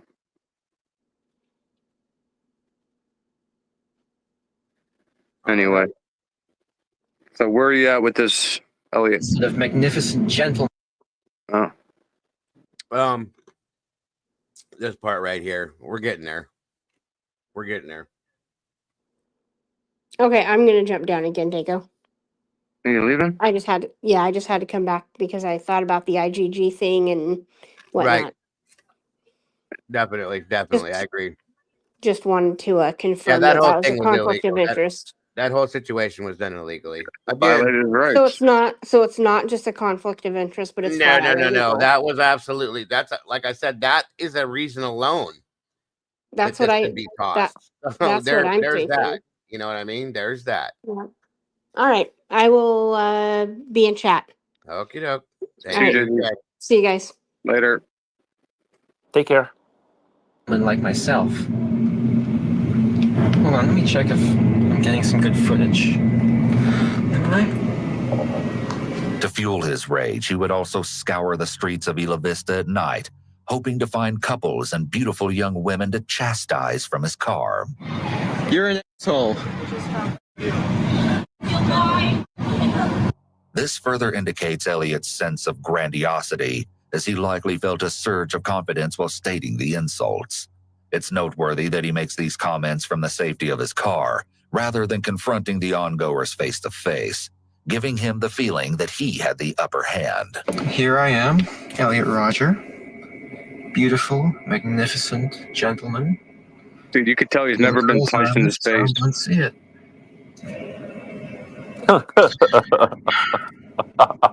You can you know him. You can tell. Yeah, I know, man. I know exactly what you're saying. If somebody would have punched him in the mouth in his 22 years of, I swear to God, dude, if somebody would have ever punched him in the mouth, he might have. I'm telling you, dude, he talks like somebody that's never been punched in the mouth. He doesn't even have Buddy driving around with him, so he could No. Yeah, this doesn't dude's even have a wild, friend. dude. This is his hobby, is driving around fucking making fun of people. Yeah, but he expects to get laid like this. Buy a jet ski or something with all that money, Dude, go to the fucking gym. Not even a boat. Buy a freaking jet ski, man. Yeah, go to the gym. You go to the gym, yeah, man. Do some training, yeah. Build some muscle, and then maybe chill out a little bit and not make, chastise women. Maybe they'll, maybe you'll get some tail. He never gave it a chance. That's the problem. No, he's driving around like a psychopath. Yeah, he's nuts. Completely and totally. We saw none of this of Brian. No, not at all. All we got was like Brian in like a fucking the sales ad video or something, and then body cam of like him getting pulled over. That's about it. Yes, sir. Yes, sir. This guy's crazy. Dude, he's nuts. Oh, yeah.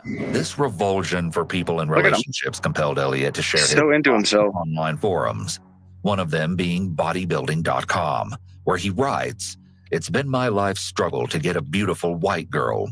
Along with this, authorities... bodybuilding.com, he's working out. Written by Elliot that continue to expound his fury for women, such as women don't deserve rights, and they are evil, sadistic beasts who whore themselves out to degenerate men and ignore the men who actually deserve them. There were about 28 pages filled with similar rhetoric, each post more hostile than the last. Eurasian? I'm Eurasian? I was going to beat up at when I walked in on the party. That was about almost a year ago now. The beating that Elliot referred to happened during the summer of 2013.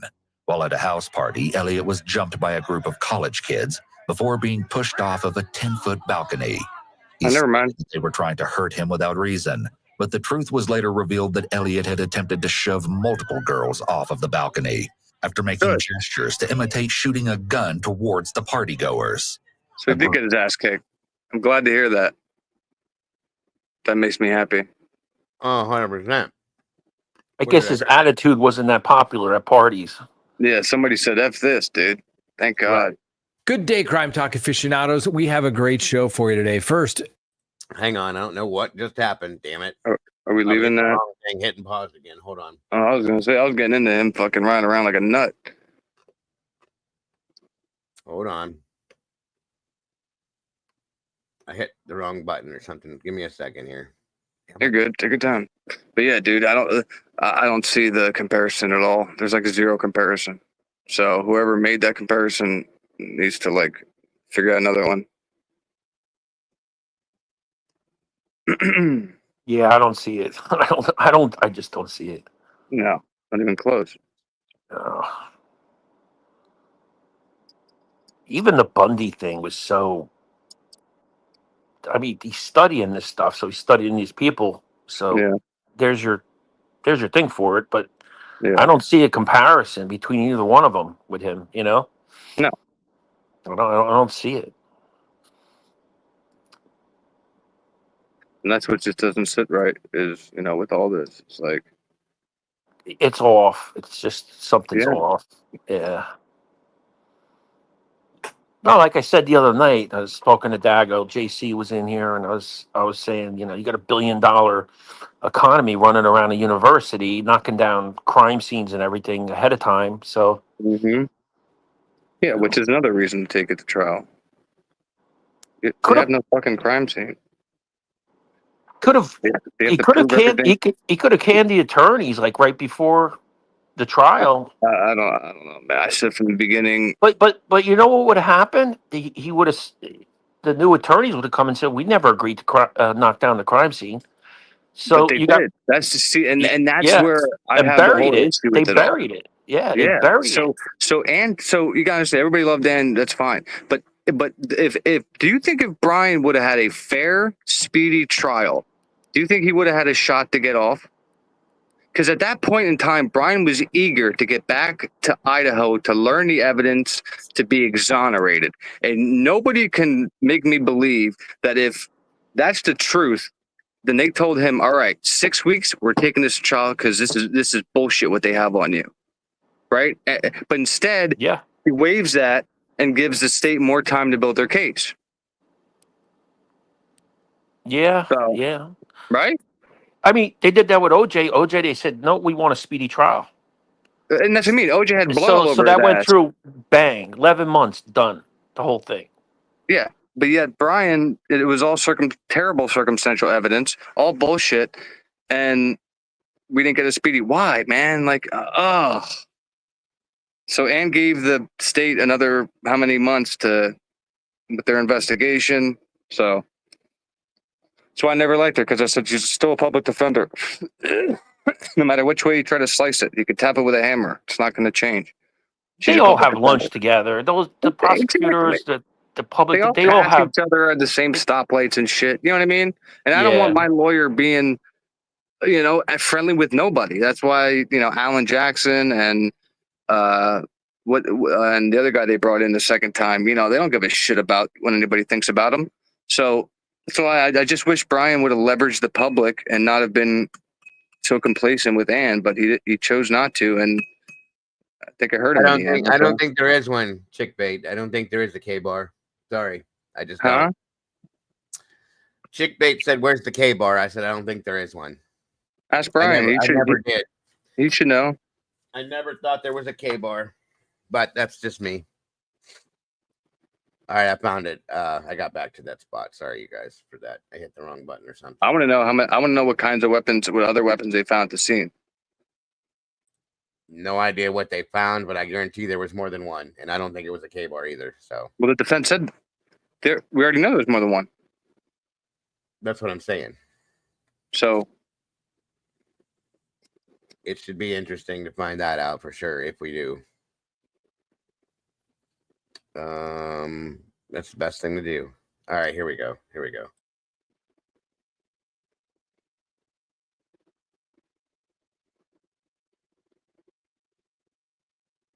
His fury for women, such as women don't deserve rights, and they are evil, sadistic beasts who whore themselves out to degenerate men and ignore the men who actually deserve them. There were about 28 pages filled with similar rhetoric, each post more hostile than the last. Look, that's the house I got beat up at when I walked in on the party. That was about almost a year ago now.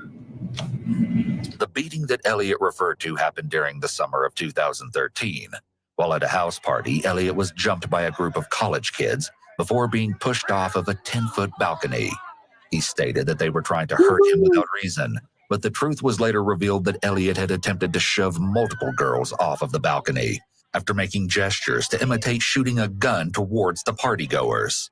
A group of young men intervened, and of course, Elliot lied about what happened to his family and the police. Once again, he was furious that the girls didn't take an interest to him and violently retaliated. The violent party event would be Elliot's last straw. See guys like this. Oh, wait, no. Not guys like He those. didn't know why girls These didn't. guys were I'm ugly trying to as- push him off the deck, dude. Look here. A house party. Beautiful girls talking with their frat boys. I hate them all. They think they're better than me. They'll never accept me as one of them. Those girls would never go for me. During the later months of You're a loser. 2013, Elliot received 2 new roommates, students at UCSB, who he greatly disliked. Their arguments seemed to be a daily occurrence, and Elliot even reported one of the young men to the local authorities for stealing his candles. The 2 friends found Elliot to be strange and obnoxious and planned to report him to their complex manager. The tension would continuously rise, but unfortunately, the pair would eventually meet a cold and cruel fate. The girls are not attracted to me. There's a major problem with that. A major problem. That's a problem that I intend to rectify. In preparation for the unforgettable day, Even that stupid laugh that he does in this video is like, this whole thing is like, Yeah, he's a loser, dude. I mean, it's like he's acting out a horror movie or some shit in his stupid ass mind. You know what I mean? Yeah. It's Yeah. just so the delusions are ridiculous, guys. I mean, this goes beyond a mental health thing. Like, the dude knows what he's doing, and in my opinion, Mhm. he knows how he's acting. Yeah, I don't want to hear no mental health shit, dude. He knows exactly what's I going on. think there's some form of mental health, Willie, but I think a lot of it is, like I said, it's a combination of mental health issues and the fact that he was a spoiled ass kid when he was younger, and his mom and dad just gave him everything he wanted to shut him up. They sent him off to boarding school. They didn't spend time with him as parents are supposed to with kids, and then he expects everything to just come to him in life. And here, because He expects to try to shove a girl off a balcony and then her want to go on a date with him. and he's trying to show off in ways that nobody thinks. Dude, imagine going to like dinner with a chick and she shows up, she smacks you in the face, and then you're expected to just like carry on with dinner, right? As an introduction. That's 100% kind of the way it is. Thank you, SRB. I appreciate that, dear. This dude tries to shove the chicks off. He's like, "Why don't you guys like me?"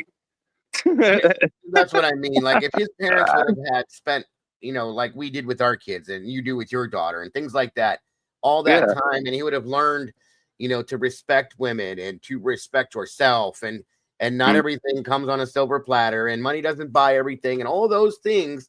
The kid's mentality could have been different, even if he has a mental health issue. Okay, but he has both of those things going bad for him, in my opinion. In turn, it turned horrible. Yeah, he's living in his own world at this point. Completely his own world. Nothing but nobody else lives there but him. And this is how he sees all this shit. It's crazy. Yeah. So it is. I think it's more like I said, there could be a slight mental health issue there, and not something that was super serious, but it turned that way with all the other delusions of grandeur that he has of himself and the way his life should be. I was asking you before because you were on the phone. Who made this comparison? Was it MSM?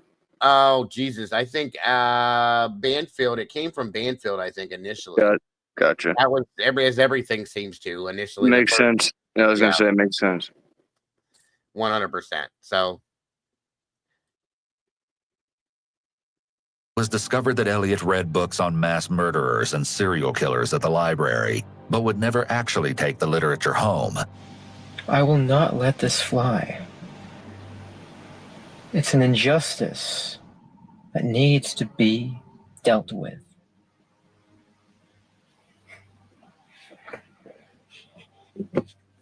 Dude, his little smirk makes me want to punch him in his mouth. Torture equipment such as Spanish Inquisition torture devices, but it was later revealed in a recovered document just how far he was willing to go to attain his satisfaction.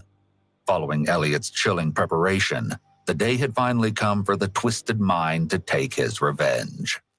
Well, this is my last video.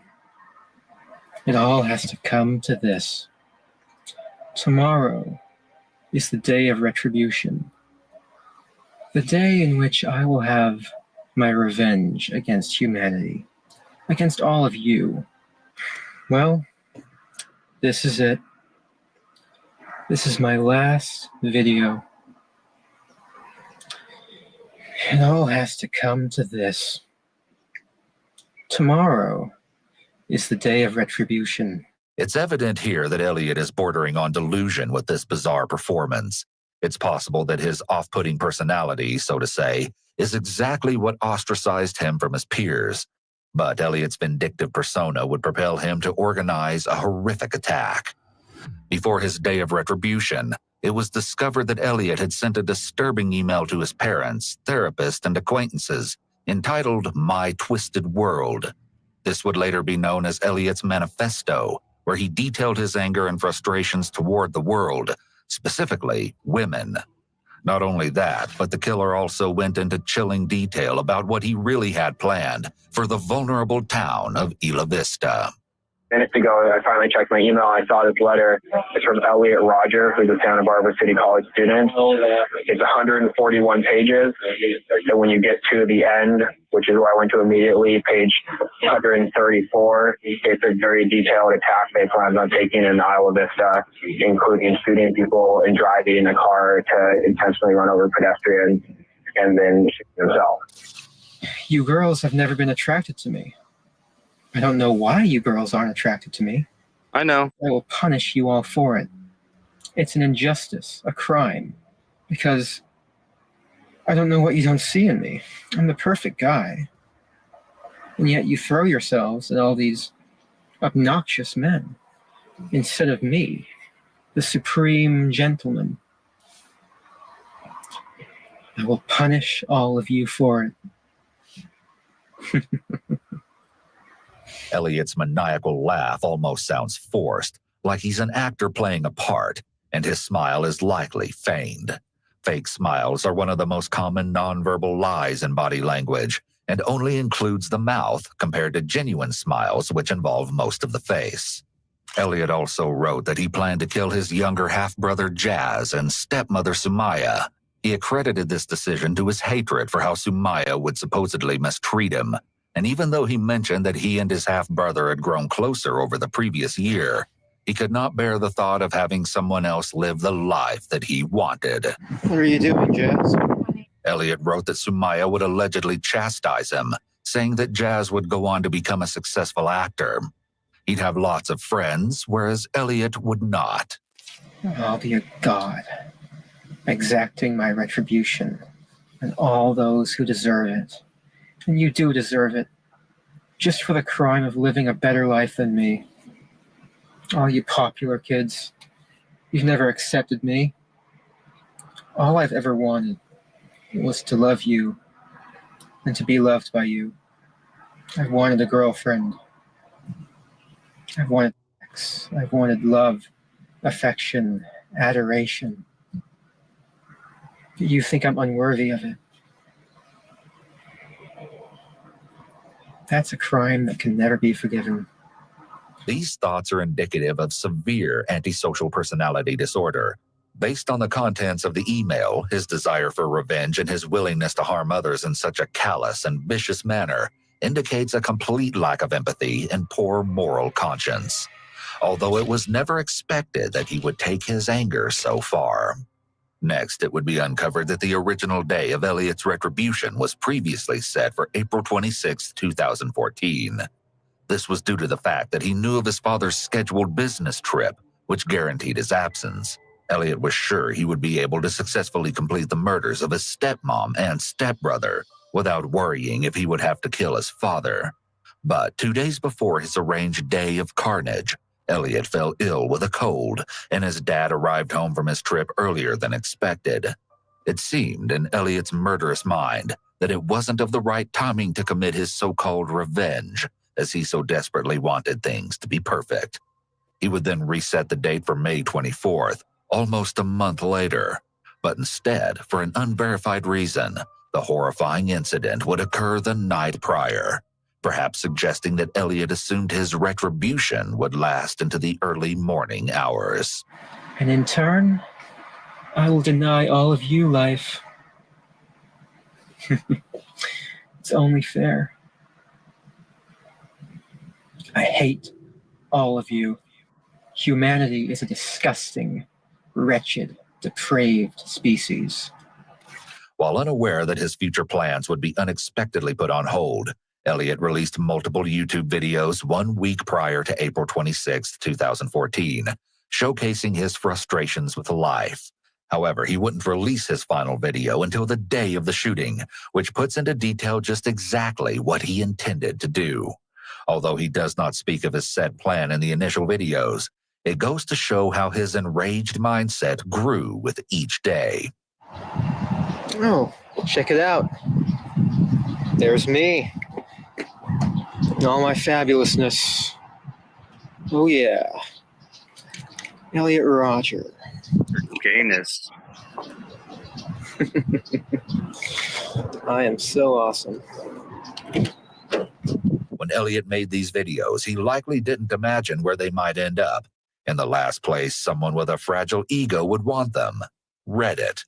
A participant located some of Elliot's videos, which many of the users described as disturbing and unpleasant to watch. One of them being a student at UCSB, who would then go on to confirm the deadly event to their fellow online peers. Many of the comments regarded Elliot's awkward mannerisms, some even predicting that he would go on to commit a terrible act.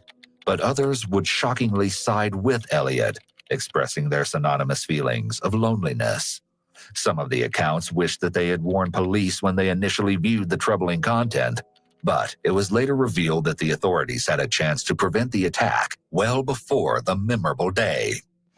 This world. It's so twisted. It's so cruel.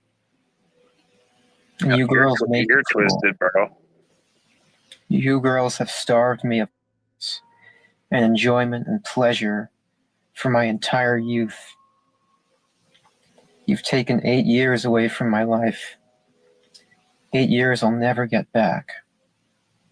Elliot's mother came across the uncomfortable videos soon after they were posted, while researching her son's name, fearing that he may have been transported to a nearby hospital. The worried mother hadn't heard from Elliot in 3 to 4 days, and was feeling very uneasy regarding his whereabouts. After finding the alarming content, she immediately contacted mental health officials, who alerted the local authorities. Officers then began to look for Elliot and found him in his apartment before proceeding to ask about the videos. When conducting the check, police surmised Elliot to be an extremely polite young man that did not seem to be acting in a concerning manner. The 22-year-old convinced the authorities that he was completely fine, stating that he would not hurt himself or anyone else. Compared to the bold presence Elliot portrays on camera, in reality, he was typical narcissist. Pathetic. Hell yeah, dude. But the fact that the narrator just used my favorite word, it made me fucking smile. When he said surmised.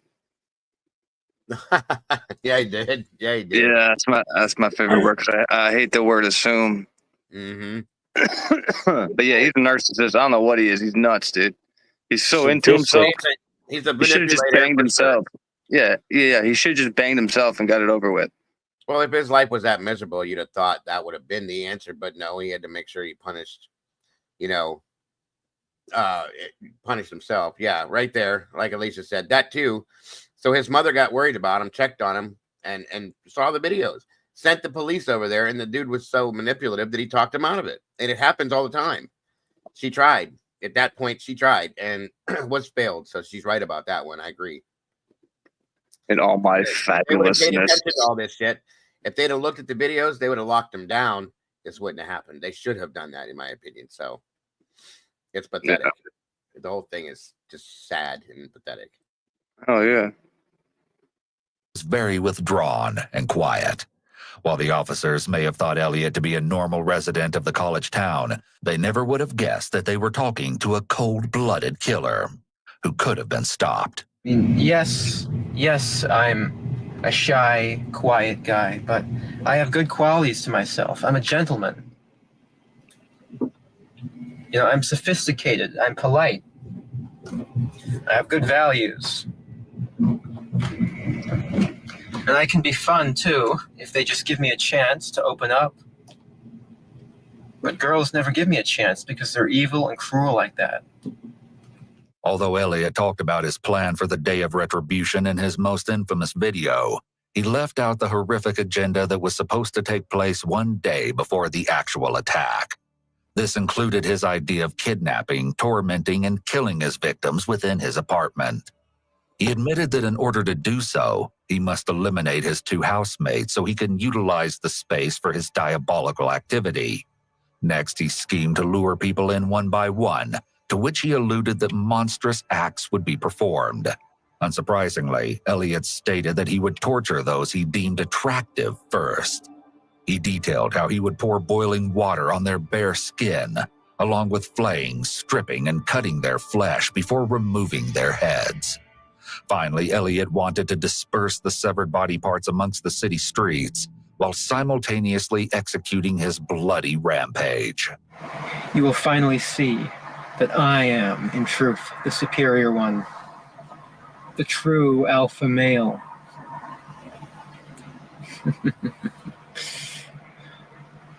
To begin his day of terror, Elliot attacked and killed 19-year-old George Chin, a friend of his roommates. He left his body in the fetal position, surrounded by blood-ridden paper towels in the apartment bathroom. The autopsy report would identify that George had been stabbed approximately 94 times. Elliot then took out his rage on his 2 roommates, 10-year-olds Waihan Wong and Chen Hong. He attacked and killed them in one of the bedrooms, leaving their bodies face down with bed sheets and clothes over them. This is a racial thing, huh? From multiple stab wounds. Hours after taking the lives of his first 3 victims, Elliot took his evil plan to the streets of Isla Vista. It's unknown what exactly he was doing in the time between killing his roommates and when he was spotted next. He was apparently seen at approximately 4:40 in the afternoon on May 23, 2014, while boarding a local bus in Santa Barbara. Bizarrely, 2 young girls were also walking in front of him, visibly shaken up. They sat very close together, once in their seat, while Elliot sat directly behind them. He supposedly whispered, "Don't look back," while his hand rested in his... Yeah, he was part Asian too, Eddie. I think he was European Asian. Didn't he not like that? Isn't that why? He didn't want to be part Asian. He thought that was one of his wives. So that was a racial. So those 3 murders were definitely racially. There was a motivation. Yeah, I agree. Okay. He hated the Asian culture and thought that was one of the reasons. I read a book on this. That one of the reasons why he was not attractive to women was because he had that Asian look. I think that's what made him more attractive as a guy, in my opinion. With the combination of the European features he had, he's not a bad-looking dude. It's just his personality and his mentality. He's a piece of shit. Yeah, he's just nuts. Period. Absolutely. Yeah, his dad was British and his mother was Malaysian. So, I mean, and his mother was very pretty, in my opinion. Put the combo together. I mean, the kid turned out, I've seen a lot uglier people. I'll tell you that much. It's just his mentality and his personality made him uglier than God, than hell. So, I mean, it's pretty sad. That says something to itself too, Feminem, hating your own culture. He blamed everything he could on everything else except himself. So, just backpack, suggesting a gun was in his possession. He was apparently sharply glaring at the pair and looked very angry. The girls seemed like they were being held hostage by Elliot and possibly intimidated into getting on the bus with him. Unfortunately, it's unclear as to what may have happened to the individuals before and after this. Around 9:15 p.m., Elliot made his way to the Alpha Phi house in Isla Vista, California, where he planned to kill every girl that resided in the well-known sorority. He knocked on the large wooden door for 3 minutes straight, but the tenants refused to answer. Luckily for the girls, a code was required to enter, something apparently Elliot didn't know, although it was later discovered that he'd been stalking the sorority for quite some time. His inflated sense of self-esteem may have led him to think that someone would open the door for him without question. In his mind, he was an extremely attractive and well-dressed young man. Why wouldn't the girls open the door? Fortunately, the sorority sisters were able to dodge the determined Elliot, but others weren't so lucky. One, I'm getting advised that we got multiple gunshot wounds on the corner of Del Norte and Segovia. Del Norte and Segovia. Unfortunately, dramatic poetry and addiction. Three down on the corner of Segovia and Del Norte, and 3 ambulances here. On the day of retribution, I am going to enter the hottest sorority house of UCSB. About 30 seconds after the pounding at their front door stopped, the young women immediately heard gunshots ringing out from the nearby surroundings.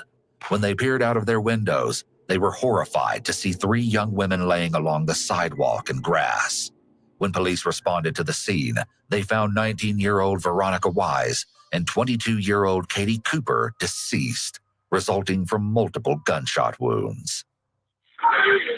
911, what is that? A severe emergency? We have a shooting on Embarcadero Del Norte. Embarcadero, okay, we're on Embarcadero Del Norte. Goleta, Isla Vista. No, I know. Where on, like, what block or what's the nearest cross street from there?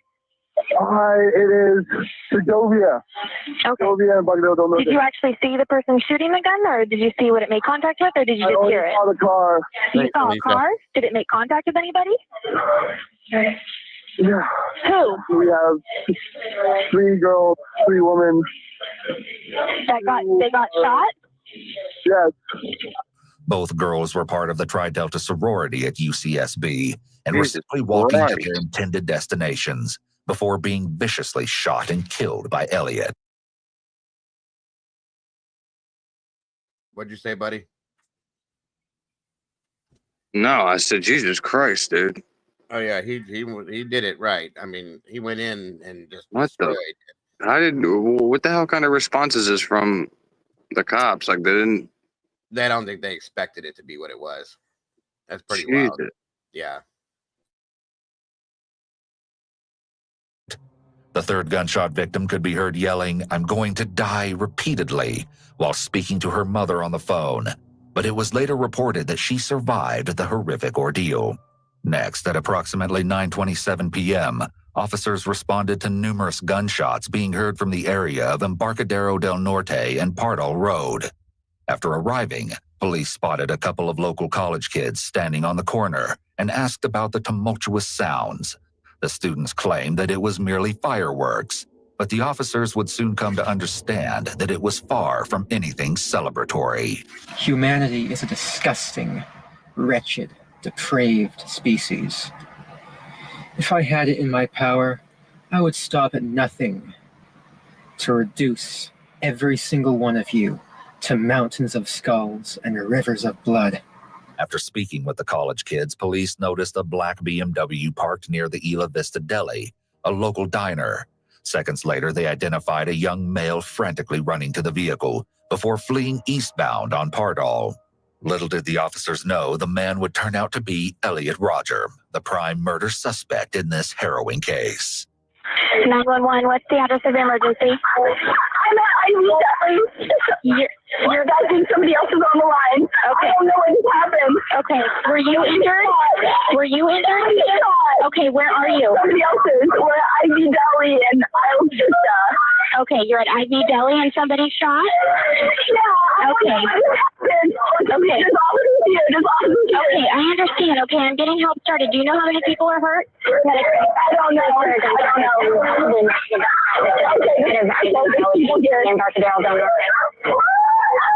Hello? Yes. 34. Okay, I'll let you talk to him. Soon the police heard screaming from inside of the deli and began making their way to the traumatized bystanders. Inside, they found a young man profusely bleeding while lying on the ground with a single gunshot wound to his chest. He would eventually be identified as 20-year-old Christopher Martinez, a student at UCSB. Initially, it was reported that Christopher could be seen breathing when police first arrived, but soon one of the officers provided CPR as his breaths were no longer visible. Unfortunately, the first aid was to no avail. But Elliot's murderous rampage was far from over. Where's Ivy Deli, Black? 14 medic, 2-3, Ivy Deli, got a gunshot wound. Elliot continued driving around the town of Isla Vista while simultaneously shooting the civilians and hitting them with his car, where he injured multiple people. During this time, numerous police officers responded. Some were forced to engage in shootouts with the killer. I was shot at from a two-door BMW, westbound from Alabama down. CPR in progress. Okay, we got another gunshot. Victim at shots fired, shots fired. The first shootout took place on Del Playa Road, where Elliot fired his weapon at one of the authorities from his BMW. Taking shelter between two parked cars, the officer was forced to shoot back in defense, but was unable to stop him. Next, Elliot traveled along Sabato Tarde Road while shooting his handgun out of his window at passing citizens. Fearing for their lives and those around, multiple officers amongst the area opened fire on the car, with only one round confirmed to have entered the vehicle. The bullet wounded Elliot on his upper left thigh, but unfortunately could not bring the ambush to a stop. All those popular kids who live such lives of hedonistic pleasure while I've had to rot in loneliness for all these years. They've all looked down upon me every time I tried to go out and join them. They've all treated me like a mouse. Well, now I will be a god compared to you. You will all be animals. You are animals. The horrific incident would eventually come to an end at approximately 9:35 p.m., when Elliot subsequently crashed his vehicle into the back of a parked black Jeep on Del Playa Road. Officers rushed the scene, where they found an additional victim that had been thrown off of his bike after being hit with Elliot's car. The authorities placed him in handcuffs, unsure if the person had been involved with the shooting. Quickly, they established that the individual was an innocent victim and immediately provided medical treatment for his wounds. I am so godlike. The shooting lasted a harrowing 8 minutes, but in that time, the community of Isla Vista would be drastically altered in the most sickening way. Police immediately began to investigate how someone could commit such an atrocity and eventually found a shocking piece of information. My name's Sean Kevin. I'm property manager at IV, like the apartment. And I know something's going on in IV. I just got email from one of the residents, and it's like really disturbing. And it's like okay, there's been a shooting in IV. No, I understand that, but I got an email from a resident, and it's like 141 pages long, and it says like the life of Elliot Roger. Okay. And at the end, it talks about killing people. Okay, yeah, so, we actually have somebody else. What's your name? Following the shooting, police once again made their way to Elliot's apartment, where they uncovered the bodies of his roommates, Weehan Wong and Chen Hong, and their friend, George Chin. The horror continued to unfold as law enforcement Where's Elliot at this point? Where they found disturbing pieces of evidence indicating that he... Do what? They showed a picture of I thought that was the guy from the bicycle. Did they get in the shootout and kill this dude, or did they arrest him? I think they're about to explain it. Oh, they first thought it was the guy on the bike, and then they got to him, I think. So, well, wait, where the hell was he when the cop showed up and he crashed his car? In the car, from my understanding. Okay, maybe I'm confused. And again, right? I think he was in the car. Yeah, I think it explains the rest of it in a minute. Oh, okay. He had been planning the attack for an extensive amount of time. This included a small sledgehammer, one 18-inch blade machete, a zombie killer fixed blade knife, a folding knife, lottery tickets, a book entitled The Art of Seduction, various handgun cases, a printout of his 137-page email, personal journals, a hand-drawn picture of a person being stabbed by multiple knives, along with several additional items. The journal looked like it had been torn apart, but the latest entry on May 23, 2014 read, "I had to tear some pages out because I feared my intentions would be discovered. I taped them back together as fast as I could. This is it. In 1 hour, I will have my revenge on this cruel world. I hate you all. Die." Additionally, one of Elliot's button-up shirts and a pair of denim jeans were entangled in his bed sheets. A majority of the clothing was suffused in blood, most likely the outfit that Elliot wore while killing his roommates and their friend. Officers then noticed lengthy slashes and cuts that had been made to the bed, which suggests that Elliot may have been practicing how to use the deadly weapon before turning it on his first 3 victims. But most eerily of all, authorities discovered Elliot's computer resting atop his sheets, open with the words, "Your video has been uploaded," written across the screen. The ominous video would come to be Elliot's final and most notorious YouTube log, detailing the chilling and unimaginable plan to enact his revenge on the people of Isla Vista, entitled Elliot Roger's Retribution. Unfortunately, these items were found much too late, after Elliot had already carried out the truly evil act. To this day, many consider Elliot to be a glorious incel hero, but to most, he is known as a cold-blooded killer. Some claim that Elliot has provided them with inspiration, including the mass murderer Alec Manassian, who killed 11 people in 2018. Unfortunately, Elliot is still highly regarded as a hero to his cult following. Before authorities were able to ensure that Elliot faced the necessary consequences, he had completed his structured plan. Within Elliot's car, police found a Sig Sauer pistol, several loaded magazines, and a mix of unidentified prescription drugs. They also discovered Elliot's iPhone 4, containing 200 selfies, along with his infamous vlogs. The autopsy would later confirm that Elliot ended his life. But most would argue that the so-called incel hero took the easy way out, while so many had to endure. The fucking coward, that's why. He killed all those people and then took his own life because he didn't have to face anything. Oh, what a bitch, dude. Pussy-ass coward, completely. Sorry for the language, but I have nothing but angst for this piece of shit. Yeah, it's a piece of shit right there. Nothing but, and I'll let this finish and then I'll speak. Yep. For the worst kind of suffering and pain. Within the short period of time, he would go on to injure 14 people and viciously murder 6 innocent victims. Do you know how much misery you've caused me? I'm such a nice guy. Why won't you give me a chance?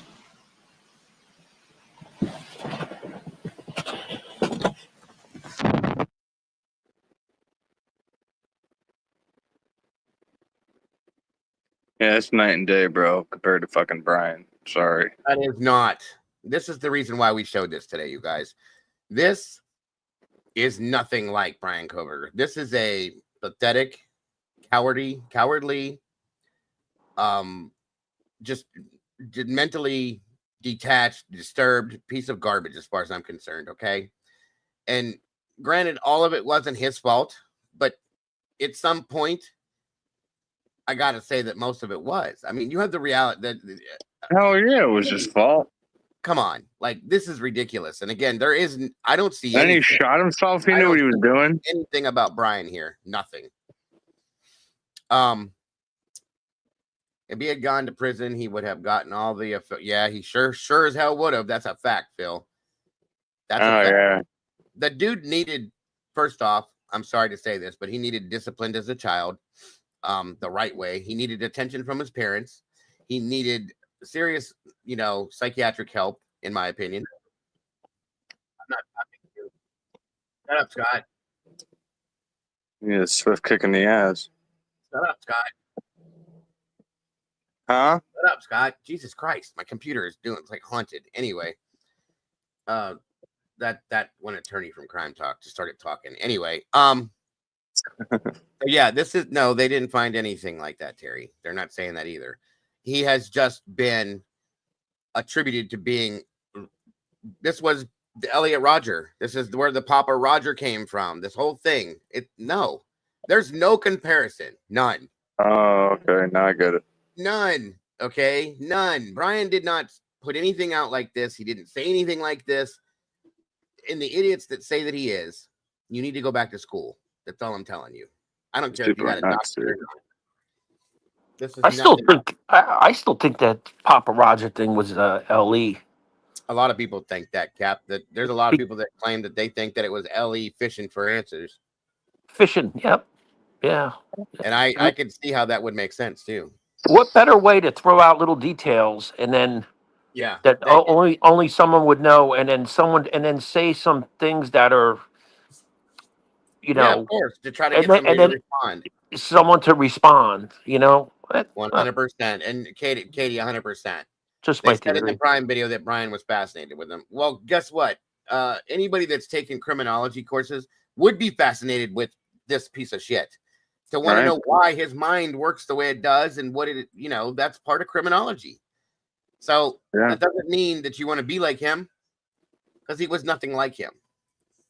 There was no, okay, Brian, okay, let's go back to a couple real quick things here that are facts. We know that are facts.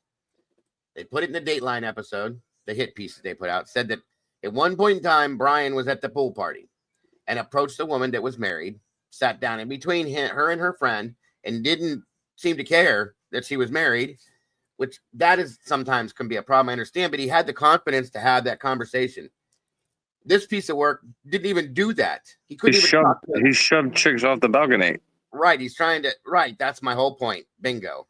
Okay. So none of these things, nothing that Elliot Roger did, in my opinion, reflects on anything that Brian Koberger ever did. None of it. There's no relation from what I can tell. Okay. Brian had no problems talking to women. Willie can attest to the fact that he had girlfriends. Okay. At some point, he was always walking around with his dick. Yeah. Him and Casey, dude, were always like around or together, around each other. Mm-hmm. It was like a little click. I promise you, Brian was not a virgin. I guarantee you he wasn't. Okay. I don't know for a fact. I wasn't there. I can't give you facts or pictures. I can just tell you that I can guarantee he wasn't. I'm sure he wasn't, like, come on.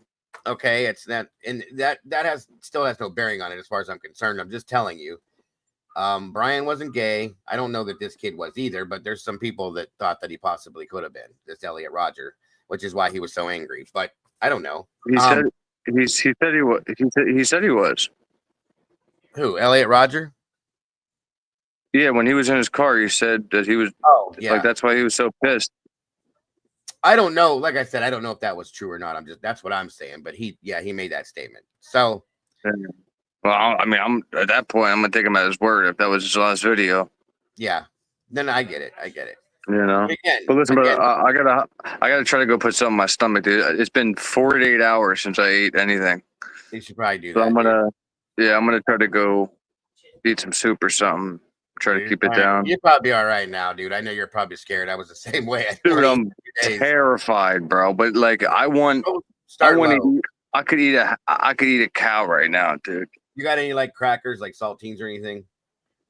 Yeah, I'm gonna try to have like some pita bread. There you go. That'll be good. That's a light way to start. And if that stays down, then just build your way up. You know what I mean? Yeah, some soup and maybe a banana. See what happens. All right, fellas. Nice conversation, and the comparison is absolutely stupid, dude. Not even close. Not even close. Thank you for your. That's exactly my point. Yeah. It's been fun. I'll see you guys later on. Feel better, bro. I'll see you. I appreciate that, man. Later, chat. Take care. Absolutely. So, like I said, there's my point. 100%, guys. This is not a comparison. This is not anything like what they're saying it is. I don't believe so. I wanted to do this for a while, but I just keep forgetting to do it. So here we are.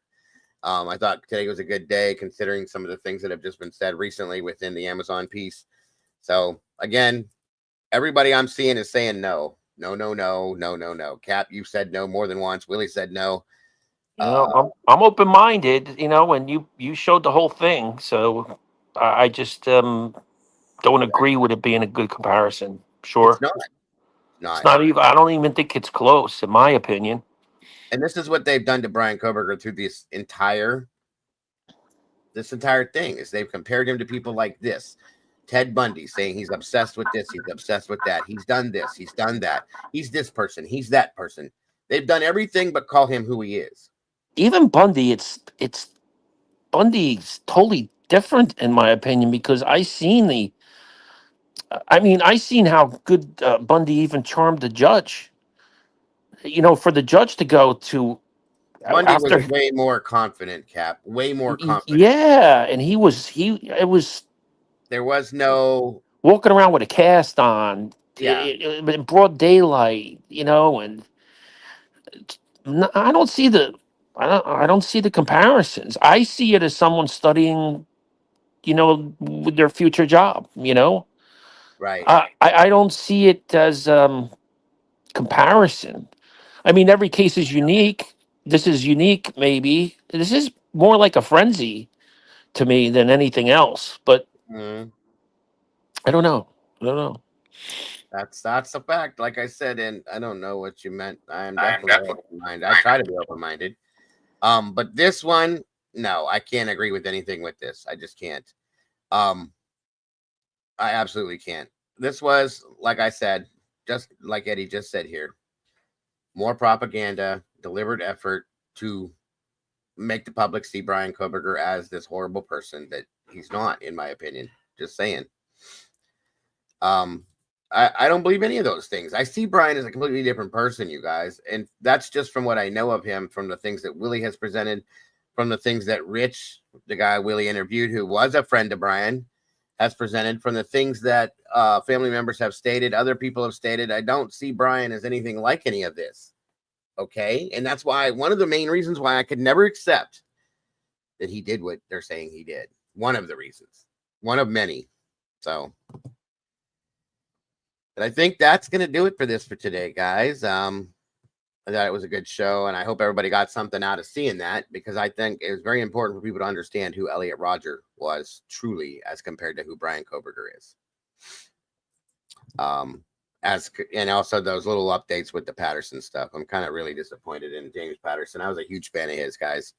Huge fan until this comes down, and it's just very distasteful in my opinion. I'm sorry. Oh, thanks for having me up. Anytime, brother. Anytime. I appreciate you. Always do. Oh, thank you. And I'm going to drop down. You have Hopefully a good day. We'll see you soon, sir. All right. Okay. Take care, brother. Bye. Bye-bye.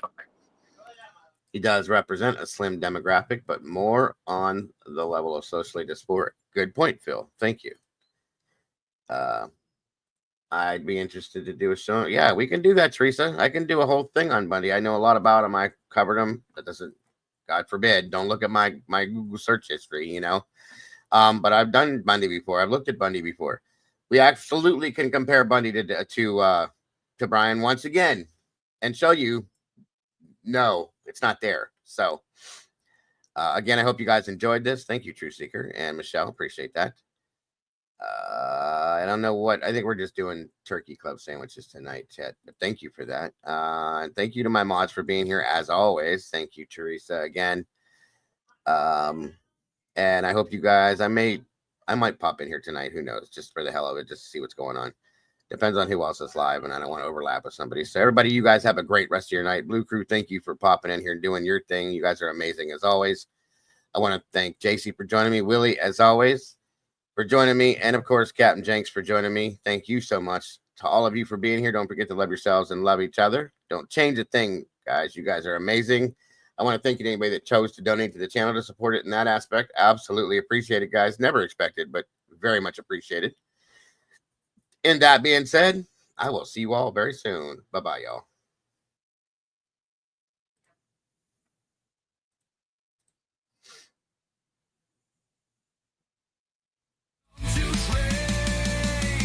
True Crime Cafe, where the secrets spilled. Every cup's a confession, every shot could kill. Underneath the neon lies a dark valley. Dancing with our demons at True Crime Cafe. The barista's got tattoos of broken dreams. Eyes like a crime scene torn at the seams. The jukebox plays a dirge for the damned. In this twilight world where nothing is planned. True Crime Cafe, where the secrets spill. Every cup's a confession and every shot could